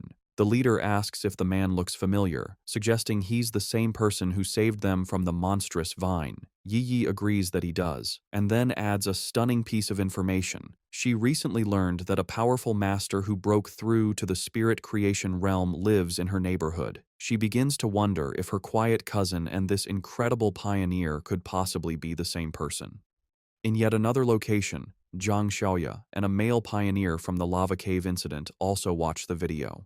The man recognizes Fang Yi's fighting stance and points out how much stronger he has become, while his companion notes that the way he wields his blade is identical, realizing they were incredibly lucky to have had such a powerful figure on their side. The news of Fang Yi's public display of power reaches the highest levels of the nation's two main organizations. Inside a sleek, modern skyscraper, likely the association headquarters, the city's crisis seems to be getting worse, with the current pioneers struggling to keep up. In a high-level meeting room, Su Qingying addresses a group of officials. She informs them that the military has already been in deep communication with Fang Yi, and she expresses her firm belief that he will agree to help them. Meanwhile, in a military command center, Ji Ruoyan, Major Han Li, and other officers discuss the new intelligence. They are astounded by his rapid progress, calling him a monster for reaching the spirit creation realm so quickly. They debate how many high-tier attributes he could possibly possess, with one officer concluding it must be 3 or even more. They agree that trying to intimidate him was foolish, and that their only option is to recruit him. Major Han Li asks if the High Command has decided to approach him personally. Ji Ruoyan confirms they have, but adds that the top brass is still hesitant to humble themselves, as all previous top-tier pioneers have come from within the military's own ranks. Taking charge, Major Han Li outlines their new strategy. He orders his subordinates to find out what new weapons or equipment Fang Yi might need and to provide him with information on suitable training locations as a gesture of goodwill. He also gives a crucial final command. The viral livestream video and all the rumors spreading from it must be properly managed and controlled. The entire spiritual energy circle in the Xia Nation has now turned its attention toward Fang Yi. Both Su Qingying and Ji Ruoyan think about his future. Su Qingying appears concerned about the immense pressure he now faces, while Ji Ruoyan wears a slight, confident smile. Both women, leaders of their respective groups, eagerly await to see what this extraordinary young man will do next. In a quiet hospital room, a heart monitor beeps steadily. A mysterious woman with long purple hair sits by the bedside of an unseen patient, whom she calls her teacher. She speaks softly, telling the patient that the Xia Nation seems to have found a new hope. With the appearance of a person as powerful as Fang Yi, she adds, the chances of her teacher finally waking up have become a little higher. One day later, Back at the apartment, Fang Yi is having breakfast and thinking about the previous day's events. He reflects on how the news of his battle in the back mountain went viral, all because a daring live streamer had managed to sneak into the restricted area for views. As he eats, he notes that the video has since been completely removed from the internet and the live streamer's account has been banned, correctly assuming it was the work of the military or the Spiritual Energy Association. His casual thoughts are suddenly interrupted as he realizes something is wrong. His cousin, Lin Yi, never came home the previous night and hasn't sent him any messages. He finds this very unusual, even if she was out on a mission. A feeling of unease grows as he tries to call her, but the call goes directly to an out-of-service message. Now genuinely worried, he knows something must be wrong and decides he has to go find her. Meanwhile, deep in a dark and misty forest, Lin Yi and the red-haired leader of her pioneer squad are lost and trapped. The leader asks Yi if she has any idea how long they've been stuck there. Yi estimates it's been about 10 hours, but she can no longer keep track. The red-haired leader, looking exhausted and bruised, apologizes greatly, blaming herself for dragging Yi into this mess. She admits she thought they were just investigating a strange phenomenon. As she speaks, she clutches her side in pain. Yi tells her to stop apologizing, insisting that it was her own lack of strength that was the problem. She urges her leader to stay alert and save what little energy they have left. As she tries to stay strong, her thoughts drift to the overwhelmingly powerful master she witnessed, wishing she had even a fraction of his power to save them. Their desperate conversation is cut short as a massive, shadowy monster with glowing red eyes and a menacing, spiky form appears in the fog directly behind them. The shadowy monster lunges from the fog, its claws aimed at the red-haired leader. Reacting with incredible speed, Lin Yi shoves her companion out of the way, shouting a warning. She then unleashes a blast of bright blue spiritual energy from her hand, creating a sharp blade of light that cleanly cuts off the attacking creature's head. As they get to their feet, more of these shadowy, zombie-like figures come out of the fog. Yi realizes with horror that these must be the reanimated bodies of other people who were trapped and died in this place. After defeating one of the creatures, which dissolves into a puddle of black mist, Yi explains that the main monster is just playing with them, turning its victims into these strange puppets. The red-haired leader adds that their attacks have no real effect on the mist itself, and their spiritual energy is being drained quickly, all while the real enemy stays hidden. They soon realize they are trapped in some kind of illusion created by the monster, a swirling gray space where the creature seems unbeatable. It is a waiting game. The monster is just letting them get tired. A bead of sweat rolls down the leader's face as the seriousness of their hopeless situation sinks in. Suddenly, the sky above them tears open to reveal a single, massive, blood-red eye staring down at them. The leader screams Yi's name in terror. The eye is a gross, pulsating ball of flesh that begins to bubble and multiply, splitting into numerous smaller, slimy eyeballs. Angry and desperate, the red-haired leader lashes out, furiously chopping at the flying eyeballs and destroying several of them in a frenzy. Yi, however, senses a change in the creature's energy and warns her leader not to be careless, realizing that their enemy is finally losing its patience. The main eye then unleashes a powerful, concentrated blast of red energy. Yi manages to put up a crystal barrier just in time, but the force of the impact is huge. The barrier shatters, and Yi finds herself alone, surrounded by dozens of the glowing red eyes in the heavy darkness. She feels her hope fade, wondering if this is how she is going to die. Trapped in the monster's dark domain, Lin Yi is slowly being eaten by shadowy tendrils. She can no longer hear her leader's voice and realizes they have both been swallowed by the darkness. A wave of regret washes over her as she apologizes to herself for being overconfident, admitting she was wrong to think they could handle such a dangerous mission alone. As she accepts her fate, her mind wanders to the future she will never see, wondering what the world will be like after the full spiritual energy revival. With a final thought of despair, she laments that she will never see the magnificent era to come as she reaches out a hand, sinking into the abyss of glowing red eyes. Tears stream down her face as she closes her eyes, ready for the end. Just as all hope seems lost, a massive explosion of brilliant blue light erupts, tearing the darkness apart. A figure bursts through the shadows, radiating an immense aura of crackling blue energy. It is Fang Yi, his eyes glowing with power. He remarks to himself that he almost didn't make it in time. Yi stares in utter shock and disbelief, tears still fresh on her cheeks, as she recognizes her rescuer and gasps his name, identifying him as her cousin. With a powerful blast of divine thunder, Fang Yi completely shatters the monster's shadowy domain. He lands gracefully in the now clear forest, his hand still sparking with leftover electricity. He has saved both his cousin and her unconscious leader. Yi Yi can only stare, her world turned upside down by the stunning revelation that her seemingly ordinary and lazy cousin is, in fact, an incredibly powerful pioneer. The battle is not over yet. The true form of the anomaly, a grotesque, multi-eyed, fleshy orb, appears from the shadows behind Fang Yi. Yi Yi snaps out of her shock and desperately shouts a warning, telling him that the creature's main body is behind him. Fang Yi, however, is not worried. His hand ignites with the golden-red energy of Skyfire as a confident smirk spreads across his face. He sees this as the perfect opportunity to test the effect of his new power on a dark attribute creature. He leaps into action, unleashing his Crimson Flame Blade technique. The attack, now strengthened by the inextinguishable power of Skyfire, completely engulfs the monster in a raging fire. The creature lets out a final, agonizing shriek as it is burned by the divine flames. In the aftermath, the red-haired leader slowly regains consciousness. She finds herself and Yi Yi sitting safely on the ground, surrounded by a protective circle of fire. Confused and terrified, she asks Yi Yi if they have died and been dragged to hell along with the monster. Yi Yi, now much calmer, reassures her leader, telling her to look closely and that they are still alive.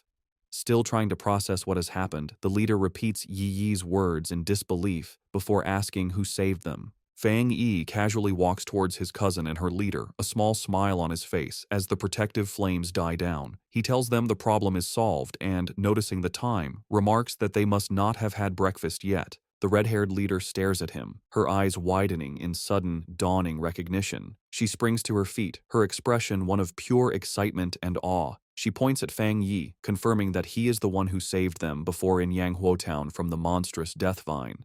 Fang Yi looks slightly surprised, thinking to himself that he was recognized so easily. Lin Yi Yi is completely stunned by this new revelation. She asks her leader if she's saying that the powerful fire attribute master who saved them from the vine was also her cousin.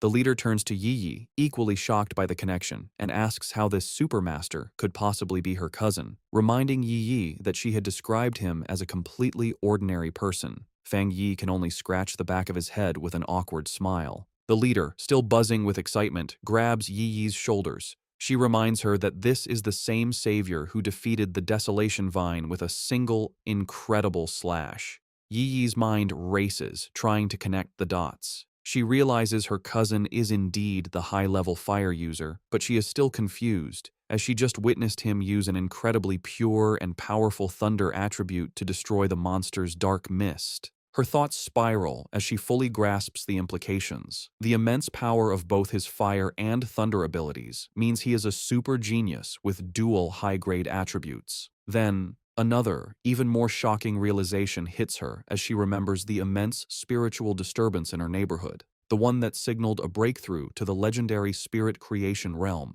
She wonders if that incredible display of power was also her cousin's doing. Tired of the confusion, Fang Yi cuts in and confirms that yes, it was all him. He then changes the subject, asking them about the dark attribute anomaly. He says that they should have known this type of creature was not to be taken lightly, and asks why only the two of them came, and where the rest of their teammates were. The red-haired leader explains that their other teammates were unavailable. One was sick and grounded at home, while another was on a more difficult mission, clarifying that their squad doesn't always operate as a full unit. Yi Yi then admits it was her own fault, confessing that she had become reckless after her recent breakthrough and wrongly believed she could handle the mission alone. Fang Yi listens, his expression thoughtful. He recalls the infighting he witnessed within their team before. He notes that the leader, who had been openly critical of her teammates, is now defending them to an outsider. He sees her loyalty, and he knows his smart cousin has likely sensed the team's instability as well. With his identity now revealed to two people he feels he can trust, he makes a proposition. He turns to his cousin and her friend and asks if they would like to form a team with him. Both women are stunned into silence for a moment before the red-haired leader erupts with joy. She clasps her hands together, overjoyed at the prospect of teaming up with such a powerful master and exclaiming that she is incredibly lucky to benefit from Yi Yi's connection. Yi Yi, however, is having a more profound realization. She understands that a pioneer as powerful as her cousin must have known her secret all along and had been quietly watching over her. The thought that on this difficult and lonely path of cultivation, she has a reliable and powerful family member helping her without asking for anything in return, brings her an overwhelming sense of happiness and relief. A single tear of gratitude rolls down her cheek. Wiping it away, she flashes a bright, happy smile and a peace sign at her cousin, thanking him greatly and promising to make him 2 extra eggs for dinner. Just then, Yiji's phone buzzes with a notification. She announces that Sister Jiaolan, the mysterious and powerful member of their pioneer group, has just posted a new mission. The message is an alert for a high-risk collection task in a place called the Extreme Dark Zone, which is explicitly stated to be related to the dark attribute. Jiaolan's message ends with a stern warning for everyone to think very carefully before signing up. Fang Yi asks if they know about this zone. Yi explains that it is a border area that is strictly forbidden by the Xia nation. The dark attribute energy there is so overwhelmingly powerful that most pioneers make it a point to avoid the area entirely. She adds that most of the strange anomalies that have been appearing in their city are actually energy leakages from this forbidden zone. Because of the extreme danger, even the government has been unable to explore it deeply, as past attempts have resulted in severe accidents. Intrigued, Fang Yi suggests they should give it a try and asks Yi to message Jiaolan for more specific details about the mission's content. Yi replies that it's useless, as Jiaolan is famously mysterious and rarely says more than a few words at a time. Fang Yi considers this information. He deduces that for Jiaolan to be able to issue a mission in a top-secret government-controlled area, she must either be an incredibly bold rogue going against the authorities, or she holds a high-ranking position within the military or the Spiritual Energy Association. He concludes that the latter is far more likely. Despite her doubts, Yi, using her online handle Feng Heiju, sends a message to Jiaolan, stating her interest in signing up and asking for more details. To both her and the red-haired leader's surprise, Jiaolan replies with uncharacteristic detail.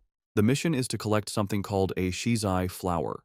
She warns that while the rewards for this mission are much higher than usual, all the dangers within the extreme dark zone are related to the dark attribute, and the risk level is far greater than anything they have encountered before. She explicitly advises all pioneers to form teams before attempting the mission. The 2 women are stunned by how thorough her response is, as it's completely out of character for her. A moment later, another, even more direct message from Jiaolan arrives. She warns that the mission could involve an S-level anomaly and that the death rate is extremely high, urging them to reconsider. Then, she adds a final, thinly veiled piece of advice. If you have a strong and reliable pioneer to team up with, it's not too late to sign up. Elsewhere, the mysterious purple-haired woman from the hospital, who is revealed to be Jiaolan, walks down a corridor flanked by guards. She looks at her phone and thinks to herself that she's done all she can. It is now up to that person to decide if they are willing to accept the challenge. Back in the park, Fang Yi smirks, having completely understood the subtext. He tells Yi that Jiaolan's message isn't just a warning, it's a direct and personal invitation. He translates the hidden meaning, "I know who you are. I know a pioneer of your caliber would be interested, and I'm daring you to come." Fang Yi realizes with certainty that this entire mission posting was aimed directly at him. Looking out at a vision of the dark and desolate landscape of the extreme dark zone, he finds the prospect interesting and decides he will indeed be making a trip there. Lin Yi, using her online name Feng Heiju, officially accepts the mission, telling Jiaolan that her team has 3 people. The scene changes to a hospital waiting area, where Jiaolan is walking with 2 female helpers. One of them is worried about the small size of the team that just signed up. Jiaolan, however, is calm and confident. She says that if he is a pioneer that the Xia nation can truly trust, he will come. The helper asks more, worrying about what will happen to the other pioneers if he doesn't show up. Jiaolan simply replies that if he doesn't come, then it means their fates were not meant to be. As they walk, a smirk appears on Jiaolan's lips. She asks her helpers if they really believe the purpose of a mission to collect the shizai flower is to send powerful pioneers to their deaths. She explains that the true goal of this incredibly dangerous task is the exact opposite of what it seems. A vision reveals what the flower is. It blooms from a dark, evil pool, fed by the bodies and souls of fallen pioneers. Jiaolan says that getting this flower is a necessary step to strengthen the nation, as it is the only way to save even more pioneers in the long run. The reason for this mission, she explains, is to protect both the future main strength of the Xia nation, represented by the new generation of pioneers like Fang Yi and his team, who are shown traveling to the mission on a subway, and to revive the top-tier fighting force that has already died in battle. They arrive at the hospital room of her teacher, the comatose elderly man. Holding his hand, she repeats their goal. They must get more Shizai flowers at any cost. She reveals his identity and the great importance of their mission. Her teacher is the only pioneer in the entire Xia nation to have reached the legendary Jinggang realm, and the Shizai flower is the only thing that can wake him from his coma. Jiaolan explains the huge strategic value of such a person. After the full spiritual revival, a Jinggang realm powerhouse is like a modern-day nuclear weapon, making him the nation's greatest asset in talks with other countries. From her point of view, sacrificing a few pioneers or even entire squads is a worthy price to pay for his return. Her helper, however, gets concerned for Jiaolan's own well-being, telling her that while the mission is important, her health is too. The comment causes a dark reaction. Jiaolan's face darkens as she repeats the words, "My health is important." She suddenly explodes with rage and sadness, shouting that her life is indeed important, but only because it was a gift, paid for by the lives of her fallen comrades who died to save her. She clutches her head, hit with a sudden, intense pain, a physical sign of her trauma. After a moment, she calms down and apologizes for her outburst. One of her helpers asks if her headache is acting up again. Jiaolan dismisses their concern, saying it's not yet time for her medicine. A vision of her former happy team flashes in her mind, and she looks away with a sad, tired expression, murmuring that it's all in the past. The story flashes back to a traumatic memory from Jiaolan's past. In a dark, empty landscape, a voice screams for the sword-wielding squad to leave immediately. A younger Jiaolan kneels among the bodies of her fallen comrades as her dying captain tells her the mission to get the Shizai flower is now in her hands. As she trembles in despair, thinking of her teacher and her country, she realizes the extreme dark zone is a truly unforgiving place. She screams in protest, refusing to leave her captain. In his final moments, the captain places his hand on hers, transferring his spiritual energy to her. He tells her he hopes their powers will be of use to her and pleads with her to make it back alive. Back in the present, Jiaolan stands in the hospital, thinking about that tragic day. She reveals the bitter irony of her team's sacrifice. They gave her their power, but they didn't know that a Shizai flower is useless if it is touched by blood or not picked perfectly whole, meaning their mission failed even as they saved her life. Later, after a long journey, Fang Yi's new team arrives at the empty outskirts of the extreme dark zone. The red-haired leader complains about the long walk. She asks why they don't just fly, given their power. Yi explains that even for pioneers, flying for a long time is not possible until one's spiritual energy is overwhelmingly large. Fang Yi remains silent, his glowing red eyes focused on their destination. They finally arrive at a massive, heavily guarded checkpoint that marks the entrance to the zone. Beyond rows of tank traps and fencing, they see a shimmering blue energy barrier. Fang Yi confirms that this must be the extreme dark zone. Even from a distance and through the multiple barriers, he can feel the deeply unpleasant aura of the dark attribute coming through. Yi and her leader are clearly disturbed by the heavy energy, with the leader saying that it's 1,000 times more terrifying than the monster they fought before. Fang Yi simply tells them to stay calm. He then points out that they are not the only ones who have answered the call. A large, diverse crowd of other pioneers has already gathered at the checkpoint, waiting for the mission to begin. Yi guesses that the pioneers are not just here for the big reward. She explains that the dark attribute is known to be very difficult to deal with, ruthless, and naturally hostile to humans. However, with the increasing number of violent dark attribute monsters appearing in the cities, pioneers have realized they can no longer afford to ignore the source of the problem. Many have come here to face the threat directly and find a way to fight back. The red-haired leader agrees with her logic, and Fang Yi looks on with a slight smile, impressed by his cousin's sharp mind. The scene shows the various wild pioneers, each with unique gear and styles, all waiting for the gates to open. As they wait, Fang Yi explains his reason for taking on such a dangerous mission. He says that he has already faced dark attribute monsters twice before. The first was the mutated rabbit, which was more like some kind of gross, rat-like beast. The second was the serpent and its rat-like partner, Candle Knight, a smart pair that worked together to lure and trap pioneers, a mission that nearly wiped out an entire squad from the Spiritual Energy Association. He explains that the most important detail, as his cousin Yiji correctly pointed out, is that these creatures seem to be cleverly and purposely bypassing the military defenses at the city's borders. He suspects they are using some unknown method to get into urban areas, and these incidents have happened so often that they can no longer be ignored. The situation has become so bad that if they don't face the source, the cities will eventually be overrun.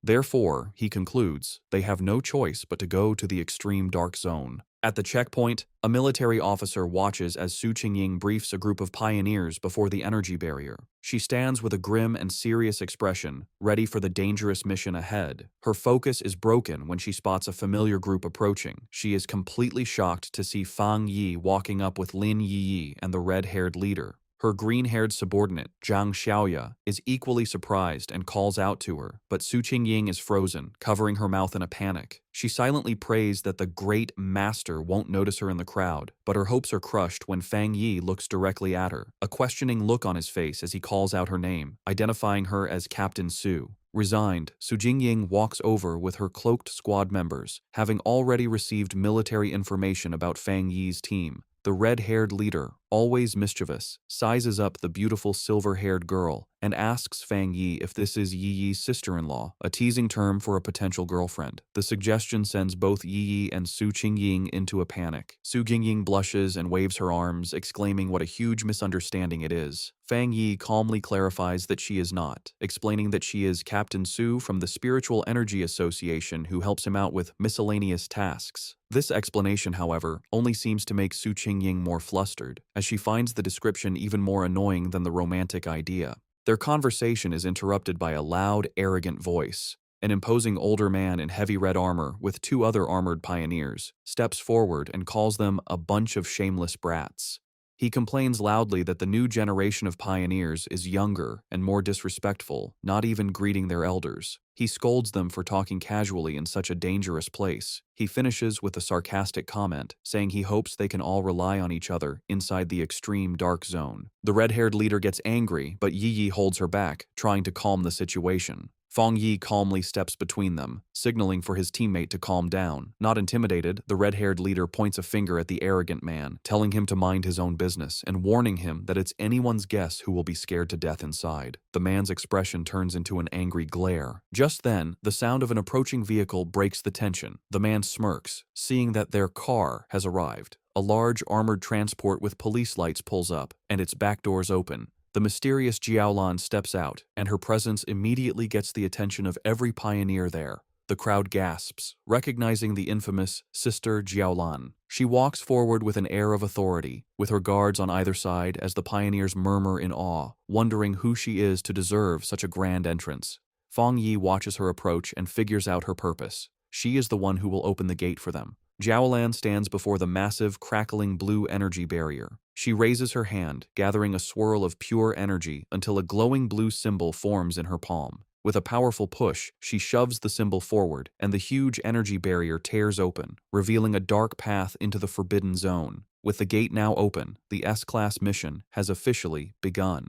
With the huge energy barrier torn open, Jiaolan stood before the dark portal, with red and black energy whipping around her. She announced that the pioneers could now enter but gave them one last, important warning. The Shizai flowers they were sent to get had to be perfectly whole and must not be touched by human blood. She said that if the flowers didn't meet these rules, there would be no reward, and with that, she told them to start. The large group of pioneers began to walk into the scary portal. As they walked, a member of the arrogant pioneers group grumbled to his leader, complaining that Jiaolan was sending them to their deaths without going in herself. The arrogant pioneer's teammate told him to be quiet, reminding him that if they died, the government would pay a lot of money to their families. As Fang Yi's group watched the others enter, Su Qingying analyzed the strength of the various teams for him. She identified the arrogant pioneer as a one-star spirit creation realm cultivator, the same level as Fang Yi. She also noted that there were several other powerful people who were hiding their auras, making them hard to judge, while the rest were solid pioneers at the 1-star or 3-star Ghost Axe realm.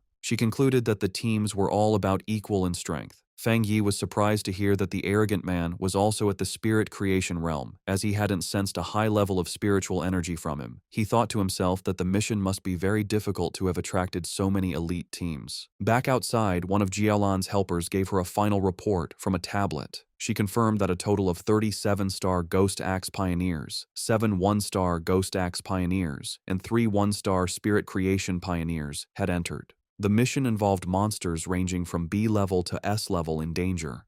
Jialan calmly told her helper to get the monitoring equipment ready, assuring her that she was prepared. Inside the portal, the pioneers found themselves in a deserted, dark, and misty place filled with dead trees. As Fang Yi's group stepped into the extreme dark zone, they were immediately surrounded by shadowy black tendrils of energy. Fang Yi warned everyone to stay close, explaining that the overwhelming dark attribute in the area would block their vision and that they could easily get separated and lost. His warning was followed by the red-haired leader suddenly kneeling over, feeling sick. She apologized, saying she couldn't stop herself from throwing up. Su Qingying calmly went to her side and told her it was a normal reaction. She explained that the terrible smell was a mix of rotting bodies and brain fluid, a scent that most people couldn't handle.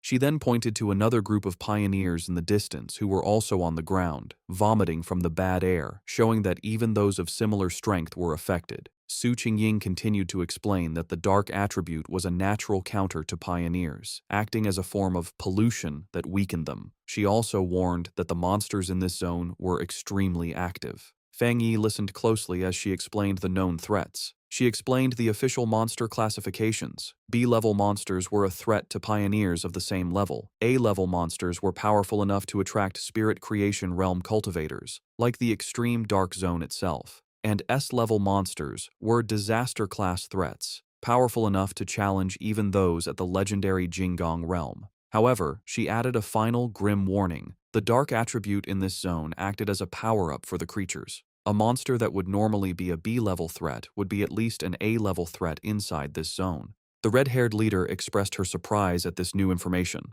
Lin Yiyi, worried, asked Su Qingying if she and her team were unaffected by the pollution. Su Qingying chuckled, explaining that she was not affected because she and her team were used to dealing with similar monsters and were not bothered by the smell. She also revealed that she had recently broken through to the 3-star Ghost Axe realm and was working hard to evolve her water attribute into an ice attribute. Lin Yi then spoke up, addressing Su Qingying. She noted that since they were both at the same level, she wondered if she also felt her spiritual energy being heavily suppressed, even more so than during her previous missions. Su Qingying confirmed her suspicion, adding a grim warning that many high-level masters, including 1-star spirit creation military elites, had died in this zone, so they needed to be extremely careful. As they went deeper into the deserted landscape, Su Qingying took the lead. She saw that they could no longer see the group ahead of them and urged her team to move a little faster. She then gave an important instruction. They should all speak less to save their physical strength and concentrate their spiritual energy to prevent the heavy dark mist from taking advantage of any weakness. As he walked, Fang Yi thought about his own condition. He was surprised that he didn't feel the same severe discomfort as the others. He concluded that it was likely because his enhanced yang and thunder attributes naturally pushed back the dark attribute, or perhaps his spiritual power had simply become stronger after his breakthrough to the spirit creation realm. Elsewhere in the zone, the arrogant pioneer and his team were in a fierce battle. With a powerful slash of his glowing green sword, the leader easily cut off the head of a monstrous beast. He laughed arrogantly, mocking the zone's dangers. His teammates cheered him on as he declared that they would be the ones to get the Shizai flower, vowing to show the younger generation what true strength looked like. Back with Fang Yi's group, Lin Yiyi was still struggling with nausea, making small gagging sounds. Fang Yi noticed her distress and thought to himself that despite her power, she was still just a child.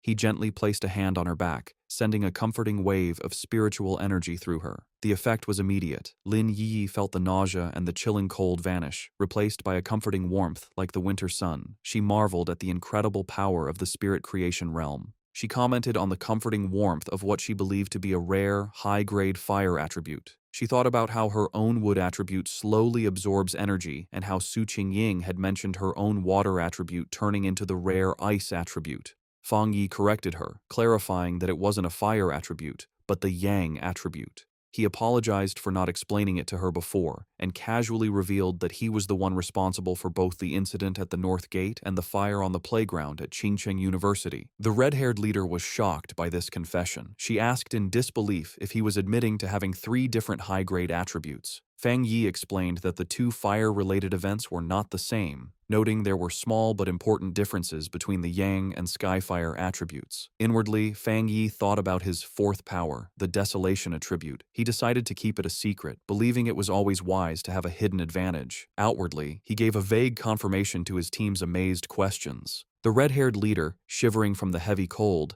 nervously approached Fang Yi. She explained that she had not yet reached the 3-star Ghost Axe realm and couldn't sense attributes very well, but she knew his Yang attribute could help her.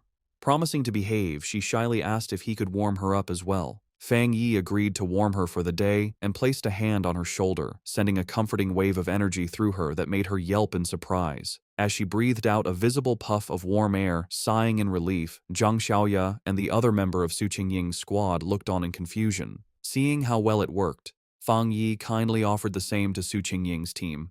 After a moment's hesitation, Su Qingying admitted that the warmth felt nice, and her 2 enthusiastic subordinates eagerly accepted the offer.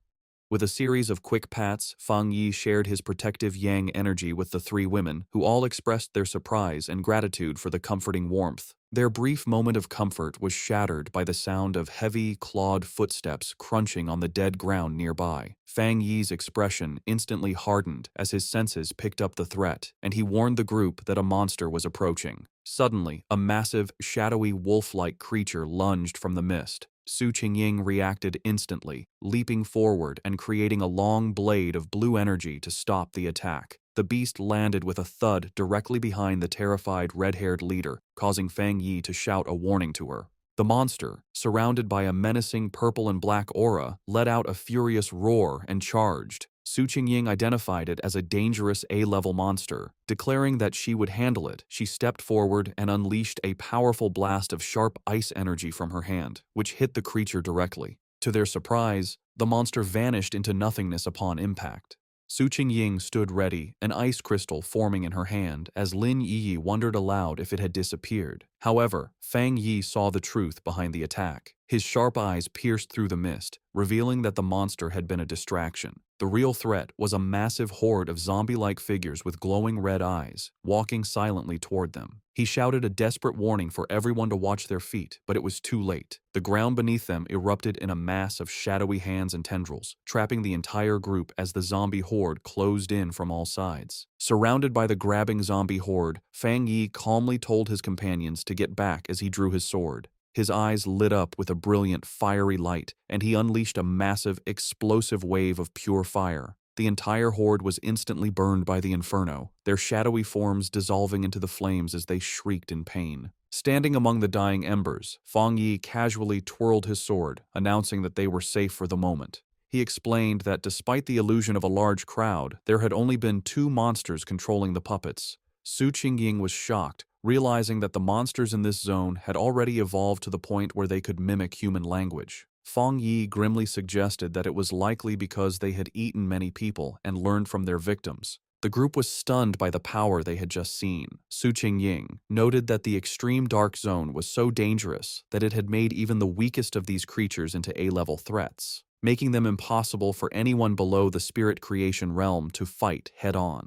In a separate location, the mysterious Jiao Lan watched the event unfold. She was impressed, realizing that Fang Yi had destroyed 2 A-level phantom beasts with a single strike. She admitted to herself that even she would have needed to fight them for several rounds to win. Understanding the new level of danger, Lin Yi declared that if what Su Qingying said was true, it was more important than ever for them to stick together. She warned that the monsters could disguise themselves and attack when they let their guard down, and she urged the red-haired leader to get up from the ground. The red-haired leader, however, was still shaken, not by the monsters, but by the overwhelming power of Fang Yi's attack. She complained about the terrifyingly heavy aura, which she found more suffocating than the zombies, feeling that even a slight touch from his flames would have killed her. Suddenly, a deep rumbling sound echoed through the deserted landscape. Lin Yi asked if the others could hear what sounded like ocean waves. The ground began to shake violently, causing the entire group to stumble and lose their balance. In the distance, they saw other pioneer teams fleeing in absolute terror. One man desperately shouted at his comrade to stop fighting and run, screaming that the approaching threat was pure evil and that they were seeing ghosts. Fang Yi, Su Qingying, and Lin Yi watched with grim expressions as the chaos unfolded. Before them, a massive, swirling vortex of pure dark energy, filled with countless monstrous forms and glowing red eyes, swept across the landscape, consuming everything in its path. The arrogant pioneer and his team were caught in the middle of the disaster, which was identified as the legendary Dark Tide. As the terrifying Dark Tide swept across the land, eating pioneers who screamed for help, the arrogant pioneer scoffed. He dismissed the threat, proudly declaring that if the regular troops couldn't handle it, it didn't mean he couldn't. With a defiant roar, he summoned a huge barrier of green energy with his sword, proclaiming that everything inside the zone was his to take. He then charged recklessly into the heart of the swirling red and black storm. His confidence was instantly broken. The moment he entered the tide, he was covered by its suffocating dark tendrils. He realized with horror that the monsters inside were far more powerful than he could have ever imagined, far beyond A level or even S level. Full of terror, he knew he couldn't let himself be caught, but it was already too late. He and many other pioneers were swallowed by the overwhelming darkness, their screams echoing as they were pulled into the deep. From a safe distance, Fang Yi's group watched the horrifying sight. The red-haired leader, shaken, wondered if the others were all dead and if they had any chance of escaping. Lin Yi asked Su Qingying to explain what the dark tide was. Su Qingying grimly described it as the ultimate form of the dark attribute, a tide of pure corruption that ate everything in its path, including other monsters. She was confused and terrified, explaining that their mission was supposed to have been planned to avoid the Day of the Tide, and she feared that all the pioneers who had gone ahead were now gone. Lin Yi remembered hearing about the dark tide on pioneer forums, where it was described as a force that could destroy an entire city. Terrified, she urged her cousin to retreat while they still had time. Fang Yi, however, stayed calm. He told everyone not to panic and created a large protective barrier of golden energy, crackling with blue lightning, around the whole group. He explained that this spiritual shield was a natural counter to the dark attribute and told them that, if they needed to, they could combine their powers to keep the barrier up and survive the tide's impact. Su Qingying was shocked by his plan, asking what he was going to do. She warned him that the dark tide was a concentrated state of the dark attribute and that their combined power couldn't possibly stop it, reminding him that the powerful spirit creation pioneer had just been swallowed whole. Fang Yi was not bothered. With his sword erupting in golden flames and his other hand sparking with blue lightning, he confidently declared that he would go and destroy it. Before anyone could react, he leaped forward, becoming a streak of pure fire and lightning that shot directly toward the massive wave of darkness. His teammates could only watch in stunned disbelief, with Su Qingying wondering if he really meant to destroy the dark tide itself. He plunged into the heart of the storm, his light cutting a path through the swirling chaos. Inside the eye of the tide, Fang Yi floated calmly, completely unharmed inside a protective golden aura as the monstrous dark energy swirled around him. He looked at the small, flame-like wisps of red energy inside the storm and smirked, confirming a suspicion he had. Floating in the heart of the dark tide, Fang Yi was surrounded by a gross horde of countless monsters, their multi-eyed forms twisting in the darkness. He analyzed the true nature of the threat, realizing that these were not just A-level monsters being controlled by the dark energy. Instead, they were upgraded composites, fused and evolved versions of countless smaller monsters.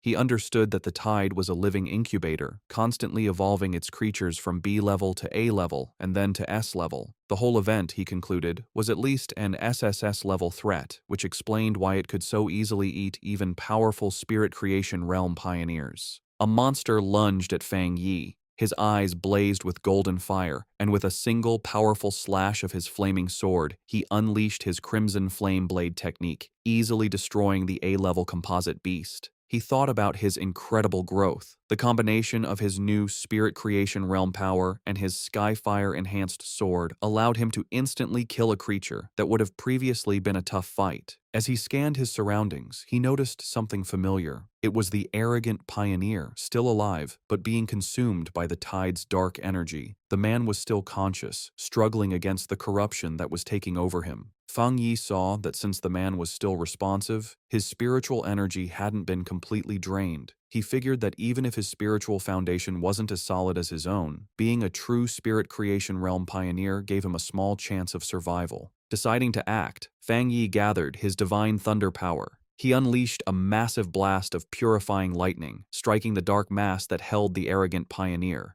The man was thrown clear of the tide, landing hard on the ground, unconscious but free from the corruption.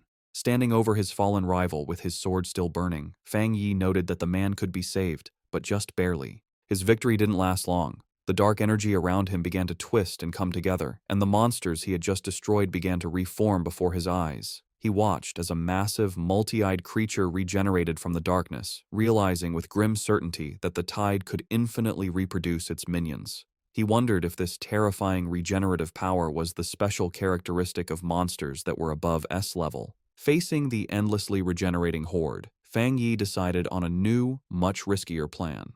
With a confident smirk, he proposed to try something different. He deliberately dropped his protective spiritual energy aura, leaving himself completely exposed to the full, overwhelming power of the dark tide. The moment he was unprotected, his system activated, detecting the extreme dark attribute. However, it quickly reported a failure. The attribute's power was too special and could not be taken at this time. Fang Yi was disappointed but not entirely surprised. He realized that even after reaching the Spirit Creation Realm, the dark attribute was still beyond his reach, confirming that it was fundamentally different and more complex than any other power he had faced. With his options running out, a determined smile appeared on his face. He concluded that since he could neither destroy the tide nor absorb its power, he would have to find another way to deal with it. As the monsters closed in again, he briefly regretted not bringing his little white flower, the Desolation Flower, knowing its life-draining power would have been a perfect counter. He wondered what other options he had left. Then, his eyes widened with a sudden realization. He knew he had a ready-made solution right in front of him. Outside the tide, the rest of the team watched from the safety of their golden barrier. The red-haired leader, still shaken, asked Su Qingying if she had ever seen such a situation before, but Su Qingying could only admit that she hadn't. Suddenly, the chaotic, swirling energy of the dark tide grew unnervingly still, pressing silently against their protective shield. The strange calm only increased the tension. Lin Yi was terrified, admitting that even when they faced the monstrous Desolation Vine, she hadn't felt so anxious. She was consumed with worry for her cousin, fearing the worst. Su Qingying tried to reassure her, pointing out that his protective barrier was still active, just flickering. She took Yi's hands, telling her they should focus their own spiritual energy to help strengthen the shield. She added with grim logic that if a pioneer as powerful as Fang Yi were to fall, their own fates would be sealed anyway. Su Xingying continued to boost their morale, reminding them that Fang Yi was a Spirit Creation Realm cultivator who used several powerful attributes, and she suspected his true strength was even greater than they knew. She told them that it was not up to pioneers at their level to worry about rescuing someone so far beyond them. Her surprisingly humorous and confident words managed to calm Lin Yi, who thanked her. Su Xingying simply smiled, admitting that her own teammates often said she was too serious, and asked if Yi felt a little better. Their tense weight was shattered as a massive column of pure fire erupted from within the dark tide, pushing back the oppressive darkness. From the heart of the inferno, Fang Yi unleashed his ultimate technique, the 9 Dragons, Skyfire Sealing Art. He rose from the flames, his body glowing with a mixture of blue and golden energy. Outside, his teammates watched in absolute awe. The red-haired leader excitedly pointed him out to a stunned Lin Yi, while Su Qingying stared in disbelief at the sheer scale of the power on display. The technique appeared as 9 colossal, fiery dragons that swirled and danced, their combined light completely overwhelming the dark tide. Elsewhere, the mysterious Jiaolan, who had been monitoring the mission, was thrown off balance by the immense spiritual pressure. She recognized the power as the legendary Skyfire attribute and the technique as a powerful seal. She watched in utter disbelief as the 9 dragons came together, compressing the entire, city-destroying dark tide into a single, unstable orb of fiery energy, questioning if he had truly managed to seal the entire event. But Fang Yi was not finished. Having contained the tide, he gathered his divine thunder power in his hands, unleashing it in a massive vortex of crackling blue energy that swirled around the sealed fiery sphere. With a powerful roar, he invoked the name of his combined technique, the 9 Dragons' Edict. The 2 immense powers of fire and thunder crashed together, creating a massive explosion that shook the very foundations of the extreme dark zone.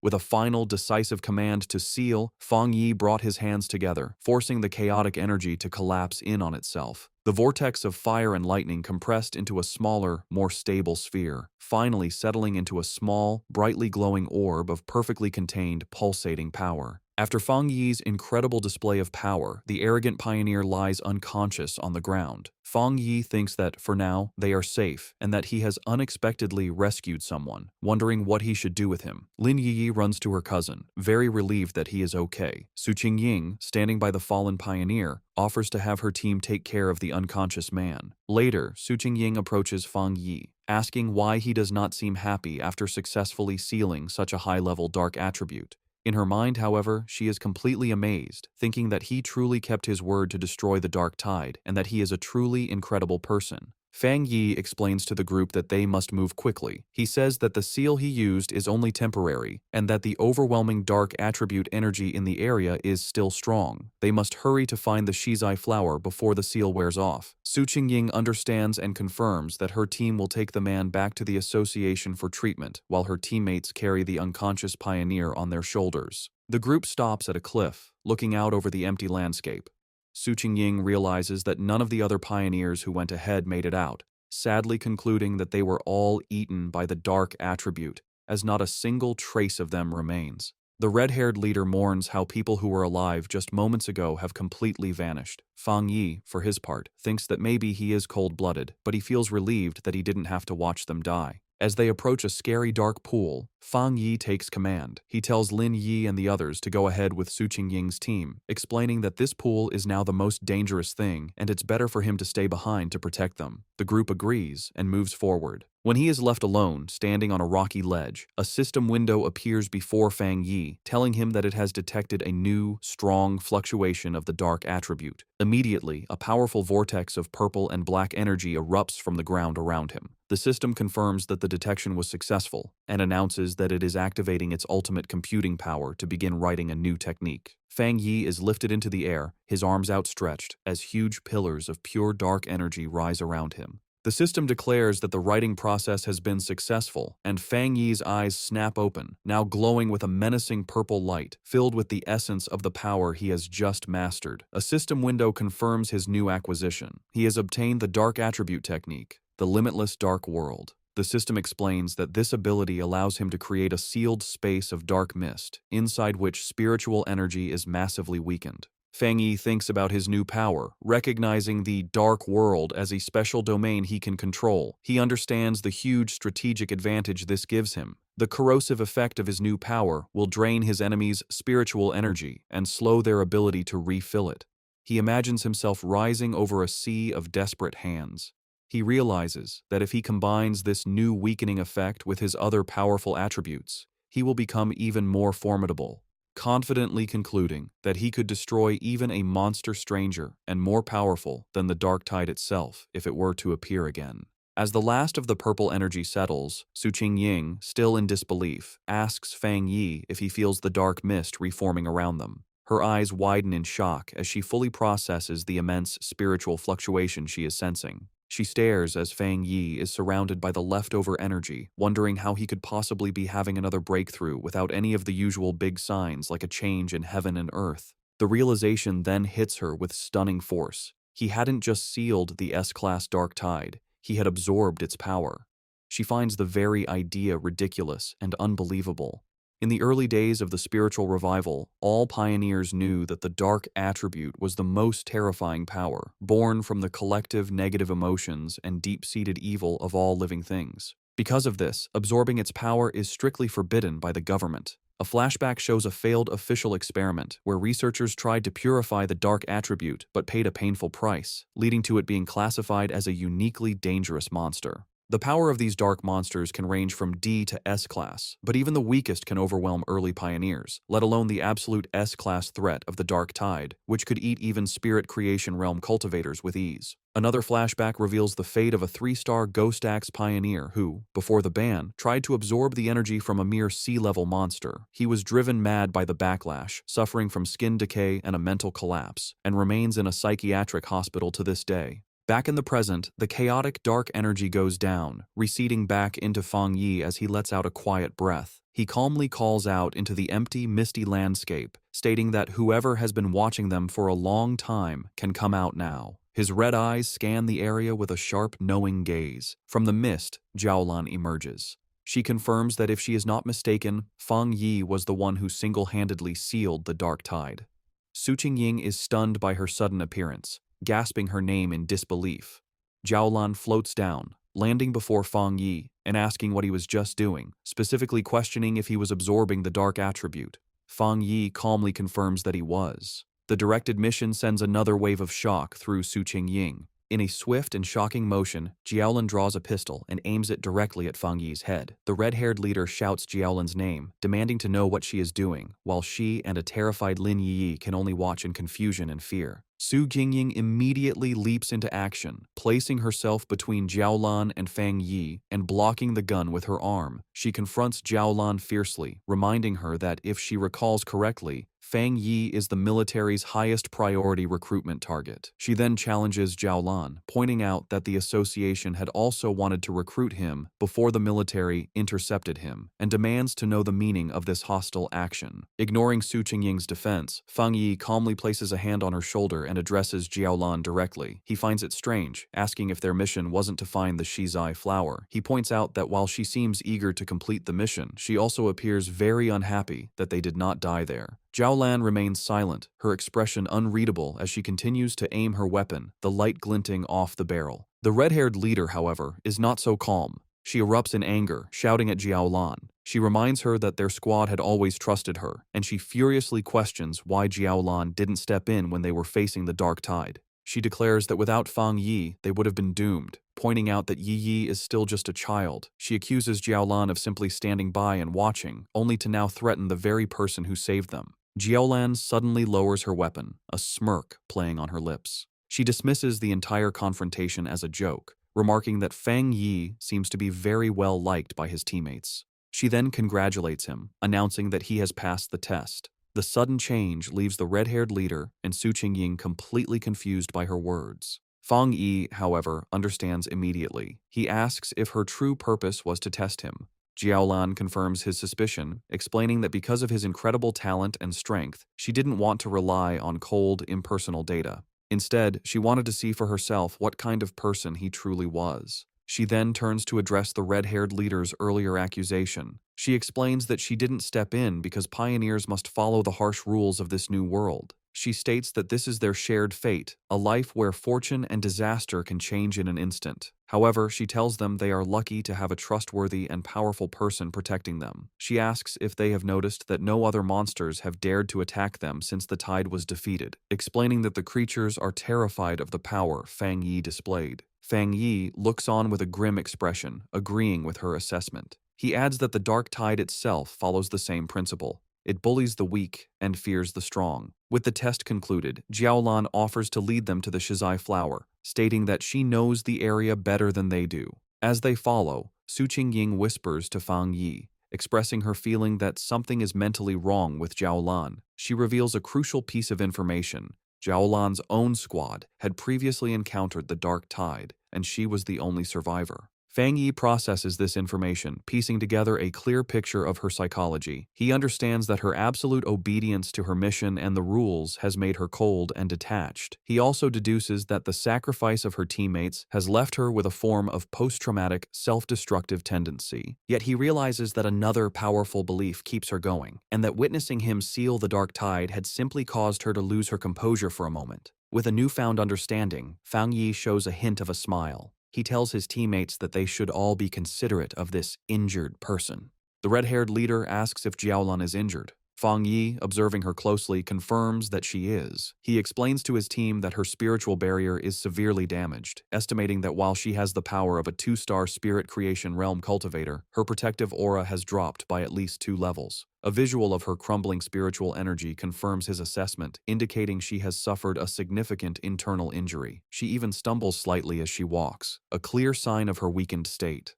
Noticing their concern, Jiaolan looks back and quietly thanks them, but dismisses the issue, stating that her injury is not a problem. Led by Jiaolan, the group travels through an empty, misty landscape filled with dead trees and the bones of fallen creatures, an area identified as the chaotic burial mounds.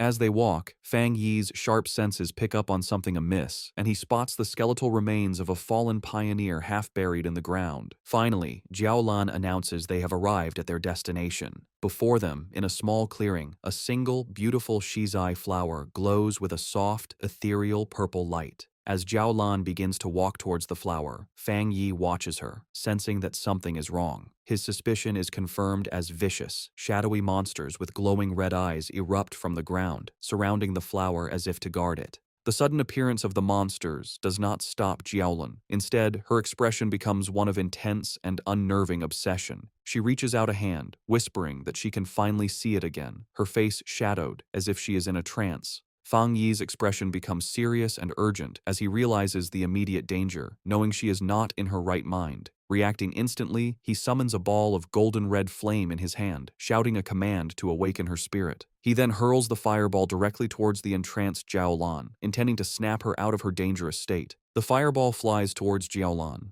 Snapping out of her trance at the last second, she recognizes the attack as a very rare and powerful Yang attribute. With surprising speed, she knocks the blast away with her arm, and the impact sends out a shockwave. She and Fang Yi now stand facing each other in a tense silence, as golden energy crackles around his hand. Jiaolan, now fully awake, is shaken. The sight of the flower had brought back a bad memory, and the ghostly images of her fallen friends flash in her mind as she wonders if her preparations were still not enough. Seeing that she has returned to her senses, Lin Yi and Su Qingying rush to her side. Yi asks if she is all right, while Su Qingying wisely notes that Jiaolan is being badly affected by the dark attribute and suggests it would be safer for them to all stick together. Ignoring them, Fang Yi steps forward confidently. He states that for the shizai flower, it is enough if he goes alone, deciding to handle the situation himself. He calmly walks through the empty, misty clearing, approaching the glowing flower. Suddenly, the ground begins to shake. A massive, ugly, wolf-like monster with glowing red eyes bursts from the earth, lunging forward. Its mouth opens wide, showing a terrifying storm of smaller, screaming faces and dark red energy as it roars in hunger. Unfazed, Fang Yi summons crackling blue energy to his fingertips, saying a single word: Divine Thunder. He lets out several massive bolts of lightning that go through the monster's body. The creature roars in pain, its body filled with electricity, but it does not fall. Fang Yi watches it, realizing that this fox demon must have eaten countless other monsters to change so much, identifying it as yet another S-class threat. Knowing that the seal on the dark tide is temporary and their time is running out, he realizes he must end this quickly. Seeing the monster's amazing strength, a confident smirk appears on his face. He decides that if it won't die, he will use it as a test subject for his new power, gathering the scary purple energy of the dark attribute into his hand. With a confident look, Fang Yi unleashes his newly acquired power, the limitless dark world, on the S-class fox monster. A massive storm of swirling purple energy erupts from him, completely trapping the surprised creature. The energy hardens into a large, dark purple sphere, enclosing both Fang Yi and the monster inside its area. Inside this new reality, shadowy purple tendrils whip out from all directions, wrapping tightly around the S-class beast.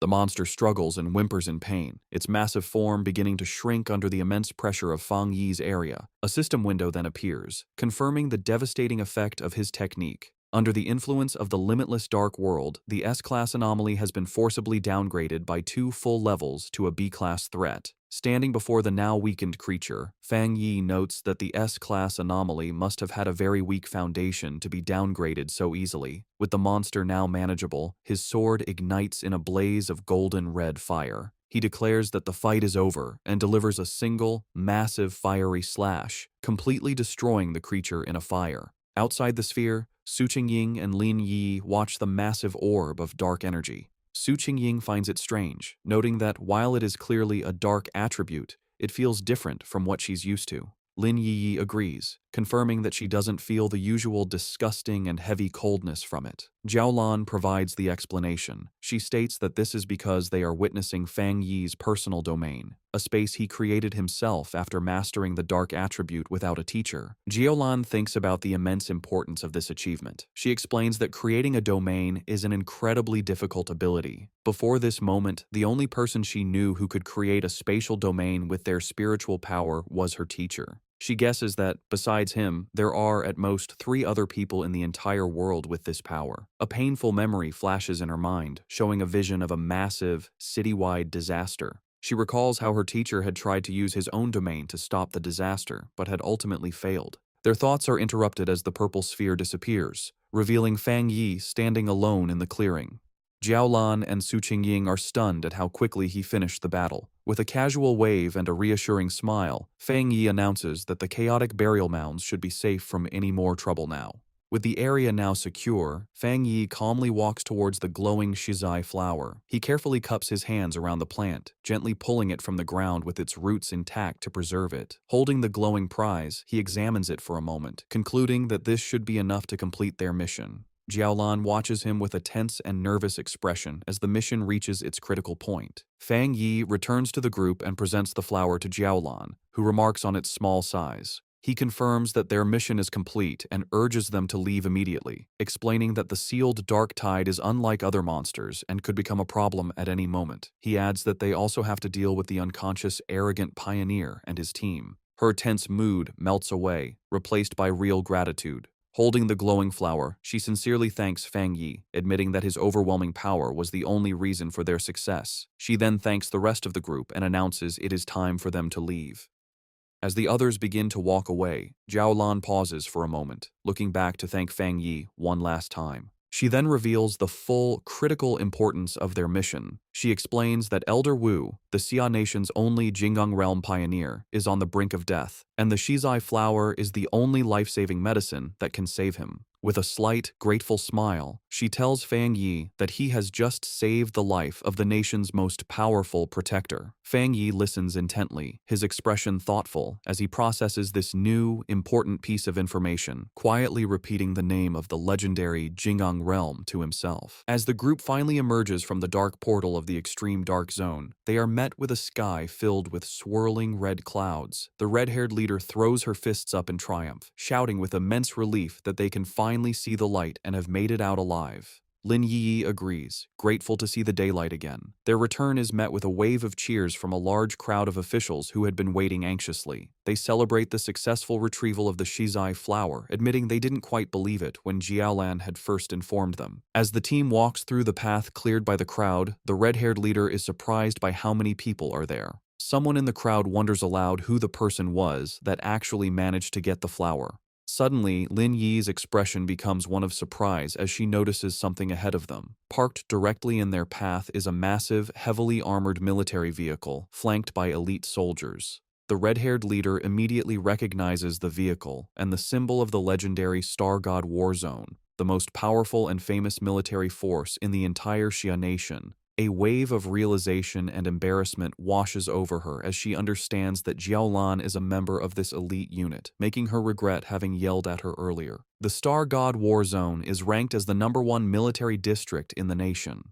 After the spiritual energy revival began, their unique advantages allowed them to secure the most resource-rich forbidden zones, turning them into valuable cultivation grounds. As they get closer, an official carefully hands the shizai flower, now safely stored in a glowing blue container, over to a high-ranking officer. The officer is revealed to be Major Han Li, who takes the container with a slight, satisfied smile. In a stunning and unexpected show of respect, Major Han Li and his entire group of soldiers snap to attention, giving Fang Yi a sharp, formal salute that visibly surprises him. Major Han Li then turns to Jiaolan, assuring her that he will immediately deliver the shizai flower to the hospital and that she can rest easy. Jiaolan agrees, saying she will follow shortly. With its precious cargo secured, the armored vehicle speeds away. With the immediate crisis handled, Jiaolan turns to face Fang Yi. He asks her directly if she is from the Star God War Zone. She confirms that she is, and adds that word of his incredible strength has already spread throughout her entire military district. With a confident and knowing look, she tells him that it won't be long before he becomes a very famous and important figure.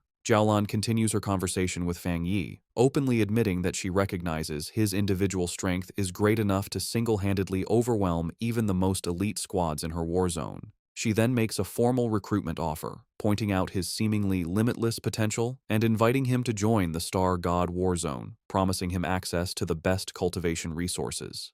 She also reassures him that the rewards for this mission for his team and for Su Qingying's squad will be delivered soon. Fang Yi listens with a slight smile but seems to be considering his options. Her tone then becomes much more serious as she explains the true seriousness of their situation. She tells Fang Yi that with the world changing so rapidly, the nation's most urgent concern is the threat of dark attribute anomalies. A vision of a city being consumed by a massive, ominous cloud of purple and black energy illustrates her point. She warns that the number of these anomalies is growing at an alarming rate. She explains that the influence of these dark zones will continue to expand like a deadly tumor, capable of causing catastrophic consequences at any moment.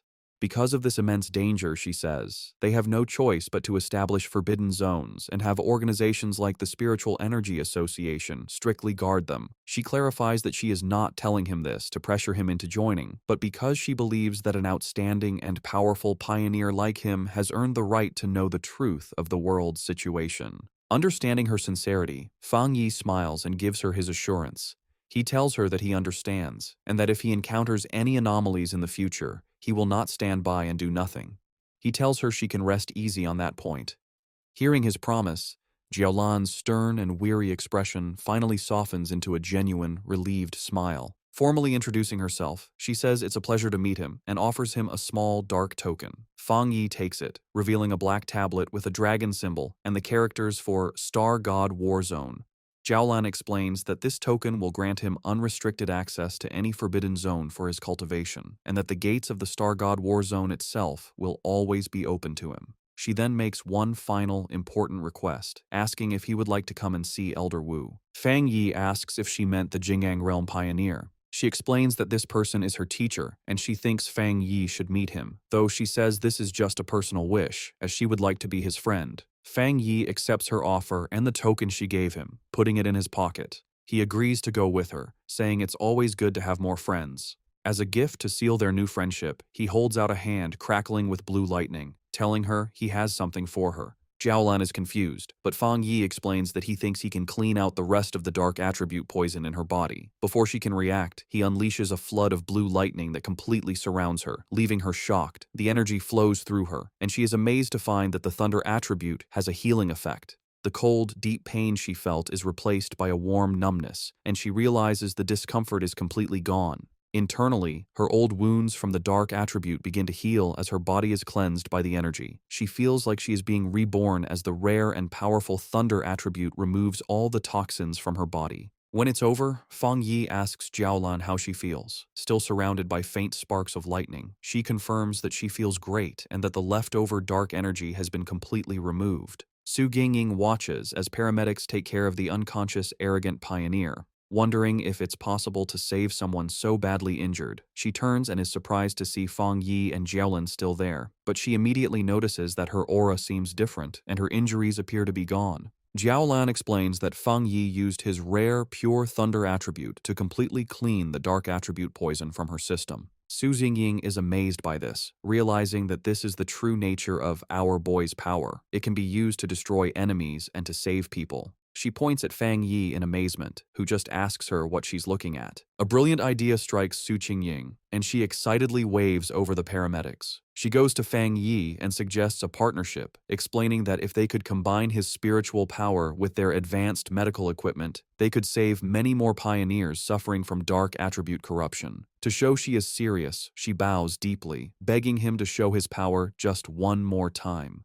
Fang Yi stays silent, thinking about her request. Fang Yi agrees and unleashes a controlled burst of blue lightning from his hand, asking if that is enough of a demonstration. One of the paramedics, seeing the pure energy, excitedly confirms that it seems to be working and that such a high-level thunder attribute can indeed fight the dark attribute. Jiaolan explains that when Fang Yi treated her, the power was sent directly and destroyed the corruption inside her. Su Qingying suggests that all they would need is for Fang Yi and the patient to hold hands. However, the paramedic clarifies that not every cultivator, even at the spirit creation realm, can handle such pure energy. He explains to a smiling Su Qingying that while Jiaolan's injuries were serious, they were minor compared to the other patient. He estimates that healing the arrogant pioneer would require 10 times the amount of spiritual energy. He adds that just saving the pioneer's life will be a great achievement, and a full recovery is likely impossible. Fang Yi agrees to the procedure, asking the paramedics how to transfer his spiritual energy. They lead him toward the ambulance. A paramedic tells him to place his hand into a special device and release his spiritual energy, which Fang Yi agrees to do. From a distance, Lin Yi watches, thinking about how she never imagined Jiaolan was a high-ranking member of the elite Star God War Zone. She is amazed that her cousin is so powerful that even this legendary military unit is trying to befriend him. She remembers how the normally cold Jiaolan personally asked to be her cousin's friend and even gave him her personal token. After a while, Fang Yi turns to Lin Yi and the red-haired leader, checking on them. Lin Yi confirms they are feeling fine. She then explains that she and the red-haired leader have decided to go out for more training and take on some missions by themselves. They feel they can't always depend on him and need to grow stronger on their own. Having finished transferring his energy, Fang Yi agrees with their decision, simply telling them to be careful.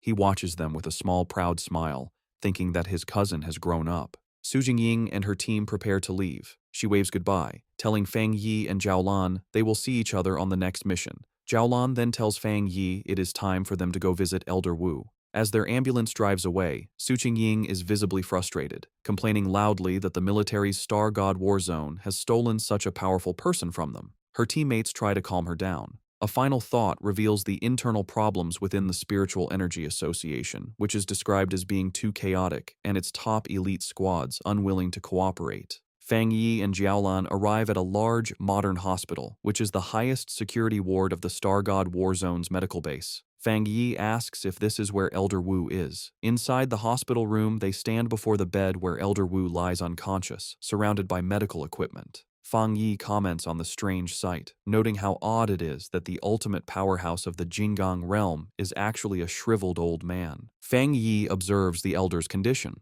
The old man's face and neck are covered in red veins, and he breathes through a respirator. Jiaolan explains that his condition was much worse before, saying he looked like a corpse. She adds that even after using the precious shizai flower on him, he still has not woken up. Concerned, Fang Yi wonders what could have happened to such a powerful person to leave him in this state. Jiaolan begins to tell the story of the battle that led to her teacher's coma. She describes how a huge dark attribute anomaly appeared over the capital city. To stop the anomaly from consuming the city, Elder Wu, her teacher, stepped forward to seal it all by himself. A flashback shows the rest of her squad transferring their own spiritual energy to their teacher to support him. The anomaly they faced was far beyond an S-level threat. A monstrous, dragon-like form made of dark energy loomed over the ruined city. Jiaolan continues, explaining the immense danger. If the anomaly had fully come down, it would have destroyed the capital and all the surrounding cities, plunging the entire nation into chaos. In a desperate last stand, Elder Wu used his own personal domain to seal the S-level anomaly, but the disaster was even more powerful than they expected. The overwhelming power of the dark attribute backfired on him, corrupting his body. Jiaolan concludes that if he hadn't been a master of the Jinggang realm, he would have been instantly turned to ash. Back in the present, Fang Yi looks down at the comatose hero with new respect. He acknowledges that to stop the destruction of a city, Elder Wu is truly a great pioneer. As Fang Yi looks at the comatose Elder Wu, his thoughts go to his past life. He remembers that many pioneers had sacrificed themselves so he could be the last human to survive. He realizes with a sad thought that in his original timeline, Elder Wu had probably already died by this point. A new determination fills him, and he reaches a hand towards the elder. Jiaolan, startled, shouts at him, demanding to know what he is doing to her teacher. Fang Yi calmly tells her not to worry. He explains that while the shizai flower is already working, he wants to try and remove some of the stubborn dark attribute that remains in the elder's body. He places his hand on the elder's chest, and a powerful surge of blue lightning begins to flow into the old man's body. Fang Yi explains that this will help him wake up faster. Jiaolan watches in shock, exclaiming that the power he is trying to clean came from an S-level disaster. After a moment of hesitation, she gives in, telling Fang Yi to go ahead and try. Perhaps he is the miracle they need. The room is filled with the crackling of Fang Yi's power as he pours his energy into the elder. Jiaolan warns him to be careful, explaining that the dark attribute inside her teacher is far more terrifying than the dark tide. She adds that, without the Shizai flower, the elder's recovery would not have been so slow. Fang Yi, his face serious, confirms that he understands. He can feel the immense power of the darkness within the elder's body. He knows that even though the Shizai flower's purifying power has weakened it, the dark energy can still exert an immense and oppressive force. Suddenly, a powerful wave of dark energy erupts from the bed, pushing both Fang Yi and Jiaolan back. Jiaolan shouts a warning, telling Fang Yi to be careful and focus his mind as the dark energy is beginning to affect him. In response, a brilliant golden aura erupts around Fang Yi as he activates his own spiritual protection. His eyes glow with a golden light, but he realizes with a start that the dark energy has pulled his consciousness into a vision of the past. He finds himself standing alone on a deserted street in a ruined city, looking up at the massive, terrifying red eye of the anomaly that had consumed the sky. Inside the mental vision, the anomaly's massive red eye looms over the ruined city and asks Fang Yi who he is. Fang Yi realizes that by touching the dark attribute left in Elder Wu's body, his spirit was pulled into this dangerous illusion. Unbothered, he confidently replies that his identity isn't important, as he is just the one who has come to eliminate it. As his hand glows with blue lightning, he concludes that this anomaly isn't as powerful as it seems. In response, the giant eye launches a massive, sharp red spike at him, catching him by surprise. Fang Yi quickly activates his golden sun breathing technique, his eyes glowing with golden power as he prepares to defend himself. He swiftly dodges the storm of red spikes that rains down from the sky. The anomaly then unleashes tendrils of strange, red and black lightning. Fang Yi notes that this strange lightning is as strong as the divine thunder he absorbed on Yuhuang Mountain. The anomaly reveals its true form, shifting into a huge swarm of countless insect-like creatures made of pure dark attribute energy, swirling around a central red eye. Fang Yi recognizes that each of these creatures is as strong as the monsters from the dark tide, and he understands there are tens of millions of them. The entire swarm then comes down on him like a terrifying vortex. In response to the huge threat, Fang Yi summons his flaming sword. Facing the monstrous swarm, he declares that his only option is to wipe out these pests. With a determined shout, he charges forward and unleashes a massive, fiery slash that cuts a bright path through the heart of the swarm. His powerful attack successfully cuts the central eye of the creature in two. He analyzes the threat, identifying it as an S-level collective anomaly. However, he guesses that its power has been greatly weakened.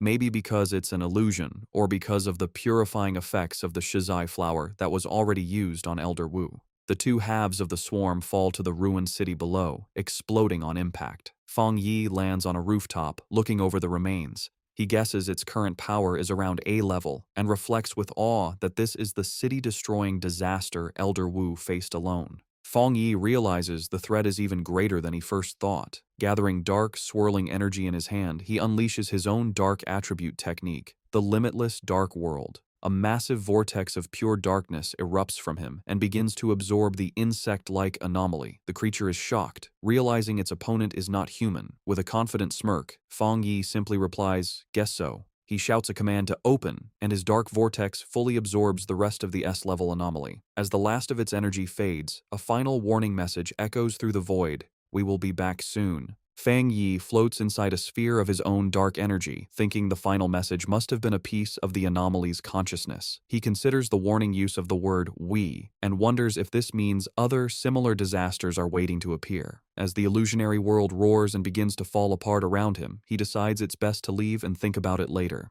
His consciousness returns to the real world with a jolt. He immediately reaches into Elder Wu's body and begins to pull out the corrupting dark attribute energy. A mass of dark purple energy, crackling with his own blue lightning, is pulled from the Elder's chest. To contain the dangerous substance, Fang Yi uses his Nine Dragons Skyfire sealing art, trapping the energy inside a sphere of red, fiery chains. Holding the sealed orb, he explains to a stunned Jiaolan that this is the dark attribute remnant left in Elder Wu's body. He concludes that this must be the last piece of the city-destroying anomaly. He explains that while the sealed orb of dark energy is still powerful, its influence has been greatly reduced thanks to the Shizai flower and Elder Wu's own seal. He praises the elder, noting that he is truly the nation's #1 pioneer for using his own body to hold back the dark power. He knows anyone else would have died many times. As Jiulan looks at her teacher, she sees the red veins on his face have faded, and his breathing seems more peaceful. She tells Feng Yi that he has truly saved the elder's life. Feng Yi, however, humbly says that it wasn't all his own ability.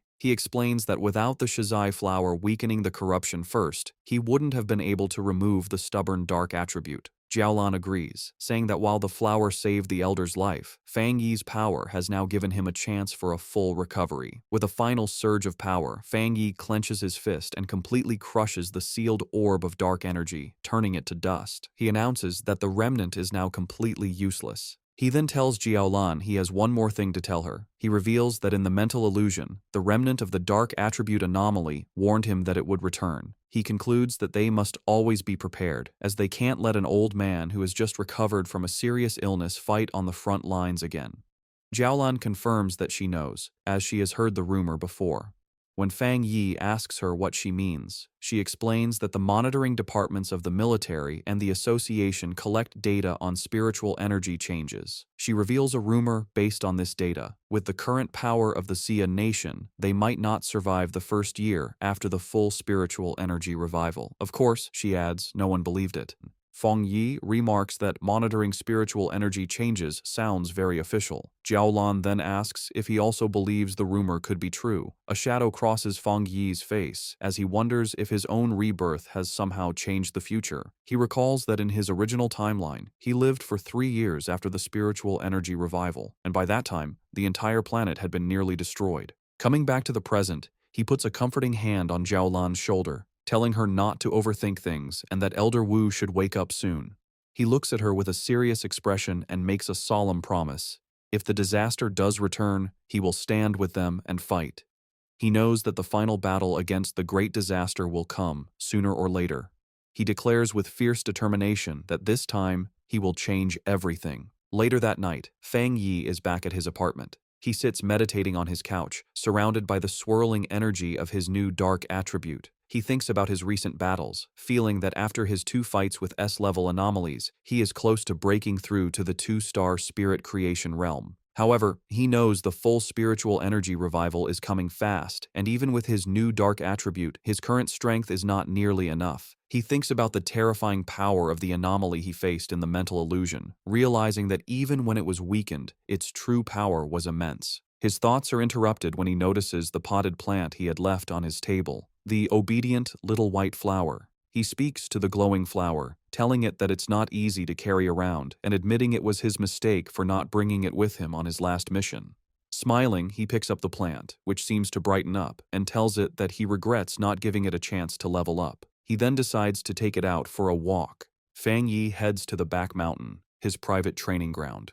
As he walks along the moonlit path, he notes how skilled the association's plant research department must be. He observes that in the short time since the area was last damaged, the forest has already begun to recover, a sign of nature's improved self-healing in this new era. He finds a good spot in the woods and kneels down, taking the flower from its pot to plant it in the rich soil. He makes a mental note to thank Su Qingying and her team for securing this place for him. As he prepares to plant it, he holds the flower and gently warns his new companion to take it easy and only absorb a little at a time, reminding it that if it becomes too greedy, not even all the forests on the planet would be enough to feed it. Once in the soil, the obedient little white flower immediately takes root. A massive vortex of green, life-draining energy erupts from the plant, spreading quickly through the forest and absorbing the life of all the nearby trees. After a few moments, Fang Yi stands with his arms crossed in the now dead and empty section of the woods, deciding that the flower has absorbed enough for now. With a satisfied smile, he gently pulls the brightly glowing flower from the ground, roots and all, and tells his companion it's time for them to find a new place to feed. He holds the plant, which seems to bloom with new energy, and wonders where it might rank among all the evolved plant-type spirits. He concludes that with its powerful desolation attribute, it must be at least an A-level threat. As he walks along a dark ridge, he notices the deep silence of the forest and realizes that all the animals that once lived there must have fled in terror from the flower's power. His thoughts are suddenly interrupted by a loud, ferocious howl that echoes through the night. Fang Yi's expression hardens as he recognizes the sound as the howl of a wolf. On a nearby cliff, against a blood-red moon, a pack of monstrous wolves with glowing red eyes gathers, their forms shifting and growing. Fang Yi realizes with alarm that the wolf pack is in the middle of a dangerous evolution. Standing before the pack of monstrous wolves, Fang Yi identifies the huge creature on the cliff as the Wolf King, noting its evolution is almost complete. With a loud howl, the Wolf King finishes its transformation, its body now glowing with a menacing green energy. Fang Yi, holding his potted flower, is surprised by the immense spiritual power coming from the creature, realizing with alarm that it is about to become an A-level anomaly. The newly evolved wolf pack quickly surrounds him, cutting off any escape.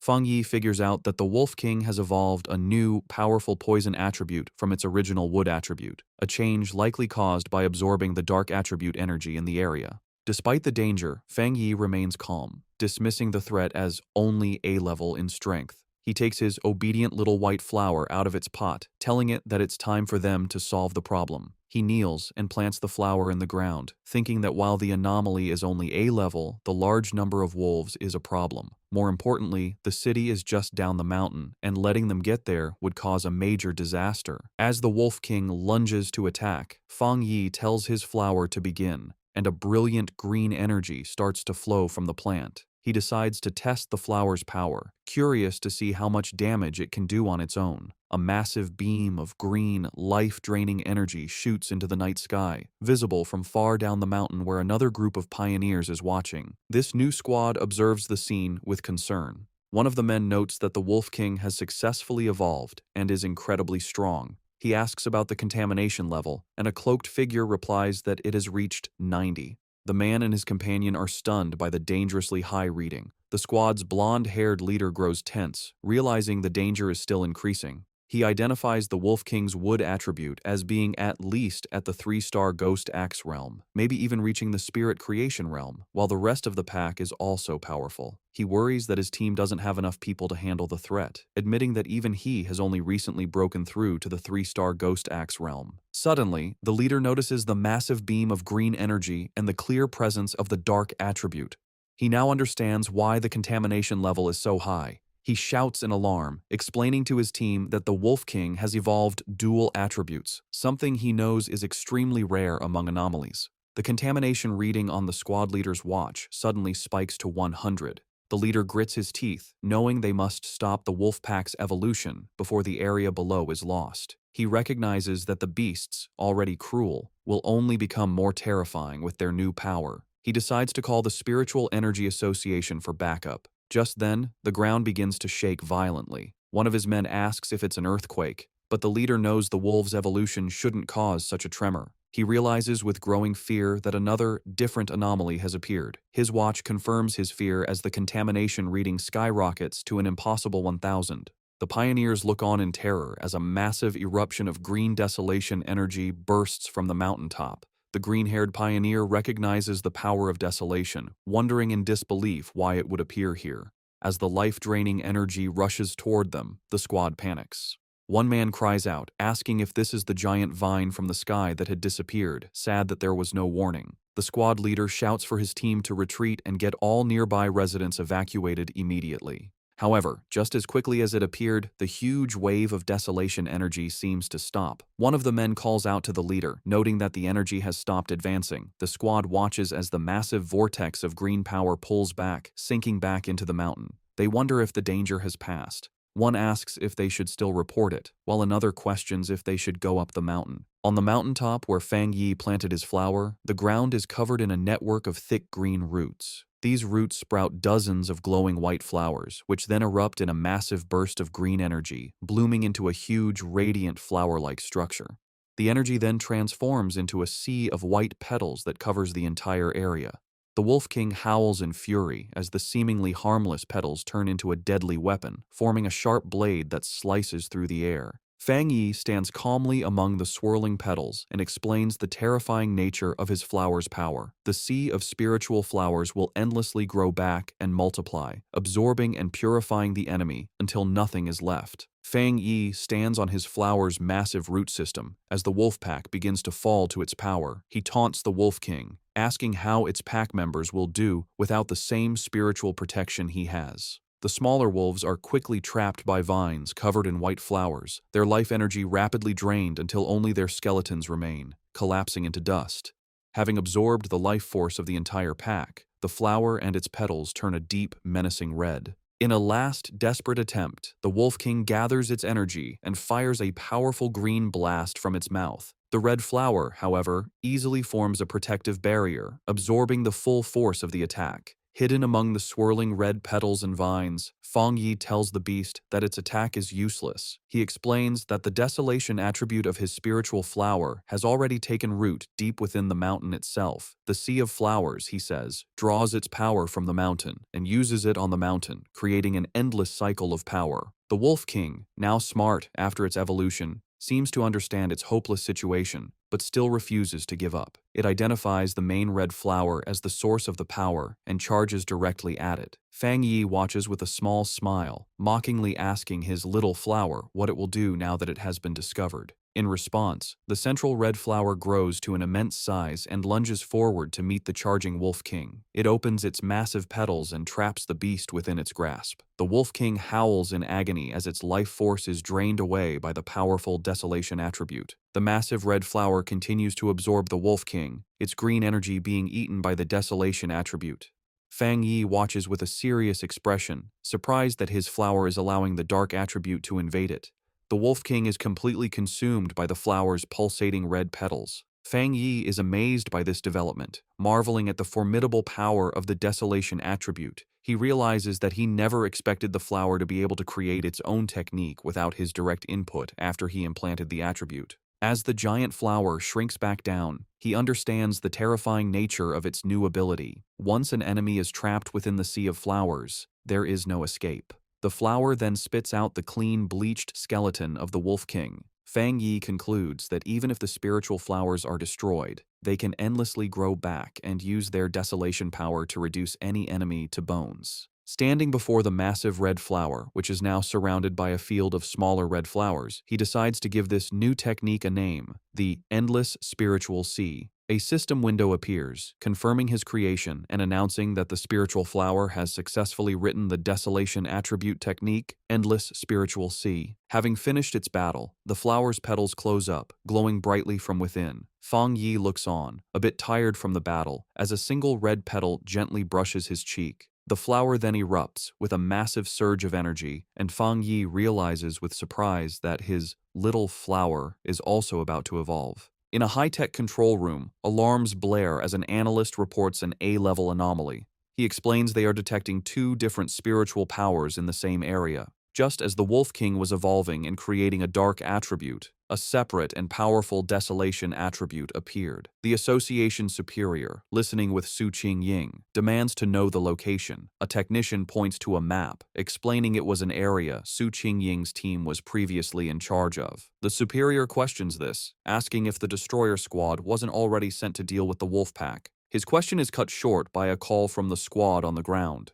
The squad leader reports that a powerful wave of desolation energy appeared and wiped out the A-level wolf pack. However, he adds that the desolation power moved back into the mountain, where a large number of unusual flower anomalies have since appeared. The pioneers stand before the mountain, which is now glowing red from a sea of flowers, unable to get closer. The Association Superior and the squad leader continue their talk. The leader warns that if this new, unknown anomaly were to erupt, it would be far worse than the celestial vine. He requests support, admitting that even with all the pioneers there, they likely couldn't handle an unexpected event. The Superior agrees and decides to send 2 elite teams. Su Jingying, however, has another idea. She looks at her superior with a knowing expression, stating she has a feeling that the source of the desolation power is Fang Yi. She interrupts the call, pointing out that Fang Yi's home is in the area and confidently declaring that he will protect everyone. As she speaks, a vision shows Fang Yi floating in a fiery aura above the city. Back on the mountain, the landscape is now covered in a sea of red flowers. Fang Yi stands before his obedient little white flower, which has grown to a massive size. He observes that, just as he suspected, after eating the Wolf King, the flower is about to evolve a second attribute. The giant red flower blooms, its center now glowing with a brilliant golden light. Fang Yi is surprised, noting that the flower's new power is a fire attribute. He touches the massive plant, remarking on how its evolution method, simply swallowing enemies, is an incredibly easy way to gain power. After its evolution, the massive flower shrinks back to its original handheld size, its petals now a deep red. A system window appears, confirming the spiritual flower has completed its evolution. It is now classified as an A-level anomaly named the Desolate Fire Spirit Flower and has dual desolation and fire attributes. The notification adds that the flower has a strong desire to eat spiritual energy and can be placed in the limitless dark world to be nurtured. Fang Yi reads the notification, confused by the mention of the limitless dark world. A new idea strikes him. He realizes he can place the flower inside his personal dark domain. He understands that the domain contains a large amount of dark attribute anomalies and a good environment. He thinks that if the spiritual flower eats the energy inside, it could even evolve a third dark attribute. Just as he holds the orb of his dark domain, a massive storm begins to gather in the sky. His eyes glow with golden light as he realizes he is about to have another breakthrough, this time to the 2-star spirit creation realm. He sits down to cultivate, and a massive pillar of golden divine energy comes down from the heavens, surrounding him. As he meditates, he feels his power becoming easier to control, the spiritual energy of the world merging with his body as if they were one. Elsewhere in the mountains, a muscular man with spiky hair senses the immense energy of the breakthrough. He follows the light and is amazed to find the source of the power. He is thrilled, recognizing the legendary Heavenly Fire Blade and realizing he has found a 2-star spirit creation realm cultivator. Watching a video of Fang Yi's previous battle, the man is surrounded by his own fiery aura. He declares that he will crush this new fire attribute pioneer to prove to everyone that he is number one. Back at his cultivation spot, Fang Yi's sharp senses pick up a new presence. He shouts out, asking who is there. The mysterious man launches a massive fireball at him, questioning if he is a fire attribute pioneer. Unfazed, Fang Yi gathers his dark energy and easily absorbs the powerful attack with his own vortex. He smiles, satisfied that he has finally lured out this hidden enemy. Fang Yi recalls that he had sensed the man hiding nearby for a while, not even trying to hide his spiritual energy. He identifies the newcomer as a wild pioneer, someone not with any organization who loves to challenge others, who has just broken through to the spirit creation realm. The muscular man, now fully revealed and surrounded by a powerful, fiery aura, lands before Fang Yi. He comments that Fang Yi is interesting and that he can feel a strong spiritual pressure from him. He then introduces himself as Jiang Lu and aggressively asks how Fang Yi managed to hide from his fiery attack earlier. Fang Yi remains silent, observing his new opponent. With a confident grin, Jiang Lu says he forgot to introduce himself properly. He declares that his name is Jiang Lu and that Fang Yi will remember it soon enough. With that, he charges forward, his body covered in flames, ready to attack. In response, Fang Yi calmly raises a hand, pointing 2 fingers toward the sky, and simply says the words, "Divine Thunder."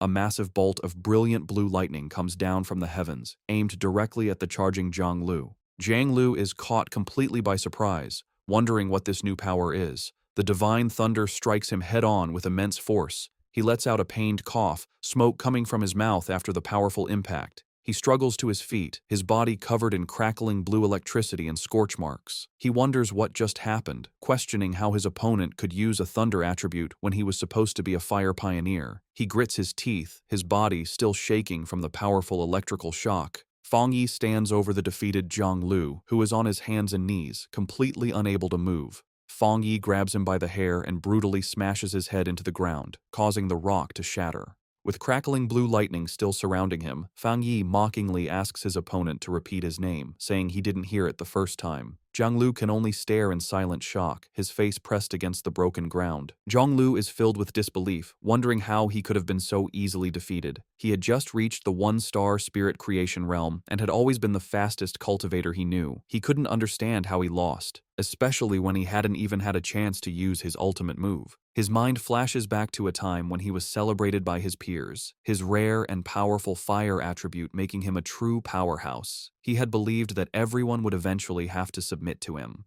A small, dismissive sound escapes Fang Yi's lips as he sends another surge of electricity through Zhang Lu's body, causing him to scream in pain. Zhang Lu wonders how his opponent can have a thunder attribute when he was supposed to be a fire user. Fang Yi, his eye glowing with blue energy, looks down with disappointment, remarking that he had expected his opponent to be much stronger. With a condescending smile, Fang Yi mocks the younger generation's overconfidence as he pins Zhang Lu to the ground with his electrical power. Zhang Lu grits his teeth in pain and frustration, his mind racing. He realizes that even though his opponent is clearly at the 2-star spirit creation realm, his spiritual pressure feels as if it is much higher than his own, by at least 2 entire realms. A final, terrifying realization hits him. It feels like a difference of 3 full realms. Convinced he is about to die, Jiang Lu thinks to himself that his end has come, and that he, the great Jiang Lu, is truly going to die here. Terrified on the ground, Zhang Lu begs Fang Yi not to kill him. With a cold, silent look, Fang Yi lets him go. He warns him that a pioneer's power shouldn't be used lightly against others, and suggests that if he has so much free time, he should focus on clearing up some of the new anomalies.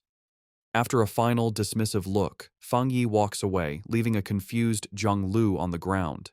Zhang Lu watches him leave, wondering about Fang Yi's great spiritual power and whether the gap between them is because Fang Yi is a genius or because he himself is too weak. Later, in a luxury apartment, a sad Jiang Lu enters a room where 2 men are waiting for him. One of the men welcomes him back and comments on his new hairstyle, while the other, a red-haired man, immediately scolds him, saying he had warned him not to pick fights. The red-haired man continues to scold him, telling Zhang Lu that his aggressive attitude is too dangerous, especially since the spiritual energy revival hasn't officially started yet, and that it will only bring him trouble. To his friend's surprise, instead of getting angry, Zhang Lu collapses onto the sofa, completely defeated. Confused by his strange behavior, one of the men asks what happened and if he is still the same fight-ready Zhang Lu they know. The red-haired man asks Zhang Lu what happened, reminding him that he had gone to challenge the Heavenly Fireblade user. Still sad, Zhang Lu quietly admits that it was over in an instant. His other friend grabs him, demanding that he speak clearly.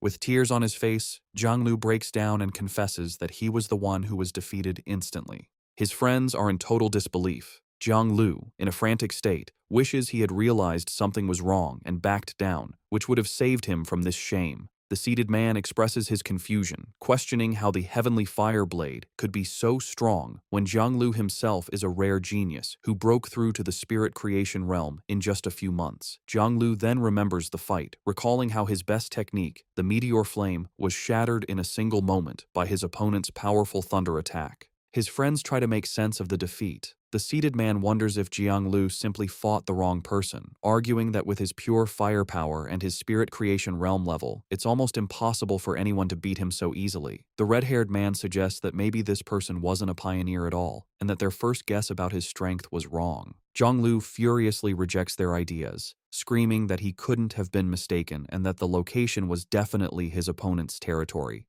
He insists they wouldn't understand because they didn't experience it. He describes the man as a monster, recalling the terrifyingly powerful thunder that felt like it was going to make his head explode. Both of his friends are shocked into silence as Zhang Lu declares that his gut feeling tells him it was the right person. He explains his horrifying conclusion. His opponent is a top-tier pioneer with both fire and thunder powers, and his thunder power is somehow many times stronger than Zhang Lu's own fire. He believes the man was hiding his true strength, which he guesses must be at least at the 3-star spirit creation realm. His friends are stunned by this. The red-haired man thinks about how impossible a 2-star wild pioneer at that level should be, concluding that if Zhang Lu is right, this person will become a nightmare for all other pioneers. After a moment, Zhang Lu looks up with new determination and asks his friends if he should try to become his opponent's apprentice, leaving them completely speechless. While meditating in his apartment, Fang Yi is surrounded by a swirling golden aura. He finds it strange that the feeling of being on the verge of a breakthrough to the 2-star spirit creation realm has suddenly disappeared. He opens his glowing, fiery eyes, deciding that the problem isn't with him, but must be because of some outside factor. He realizes that the spiritual energy in the air has become unstable, making it impossible for him to gather it and advance. This confirms his fears. Remembering the secret government monitoring of spiritual energy and the rumors of a coming disaster, he wonders if something truly terrible is about to happen. Looking out at the city, he sees a massive electrical storm brewing, confirming his suspicion. The full spiritual energy revival is beginning early, right here in his city. He immediately tries to call Jiaolan to find out what the military knows, but the call won't go through. He worries that they might have been forced to go silent, which would be the worst-case scenario. Just then, his phone rings with a call from Su Qingying. He answers to the sound of static as a panicked Su Qingying tells him the situation has changed and asks for his help. As Fang Yi asks if the bad signal is due to monsters appearing in the city, a monstrous, bat-like creature with glowing red eyes suddenly slams into his window, cracking the glass.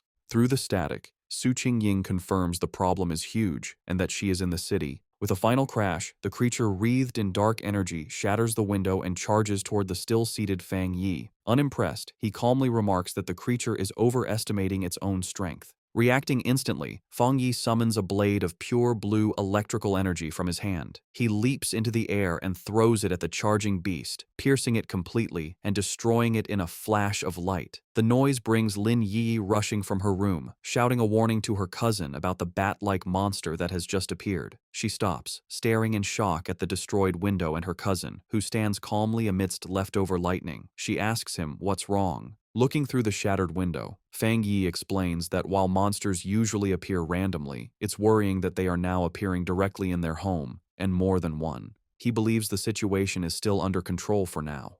They both look out at the massive electrical storm over the city, and Fang Yi says this could be the start of a major disaster. He finds the situation very unusual, noting that a 2-star Ghost Axe realm monster would typically hide in the dark rather than boldly attack a pioneer's home in the middle of the city. Realizing a difficult fight is coming, he tells Lin Yi to contact every pioneer she knows and have them gather at the apartment.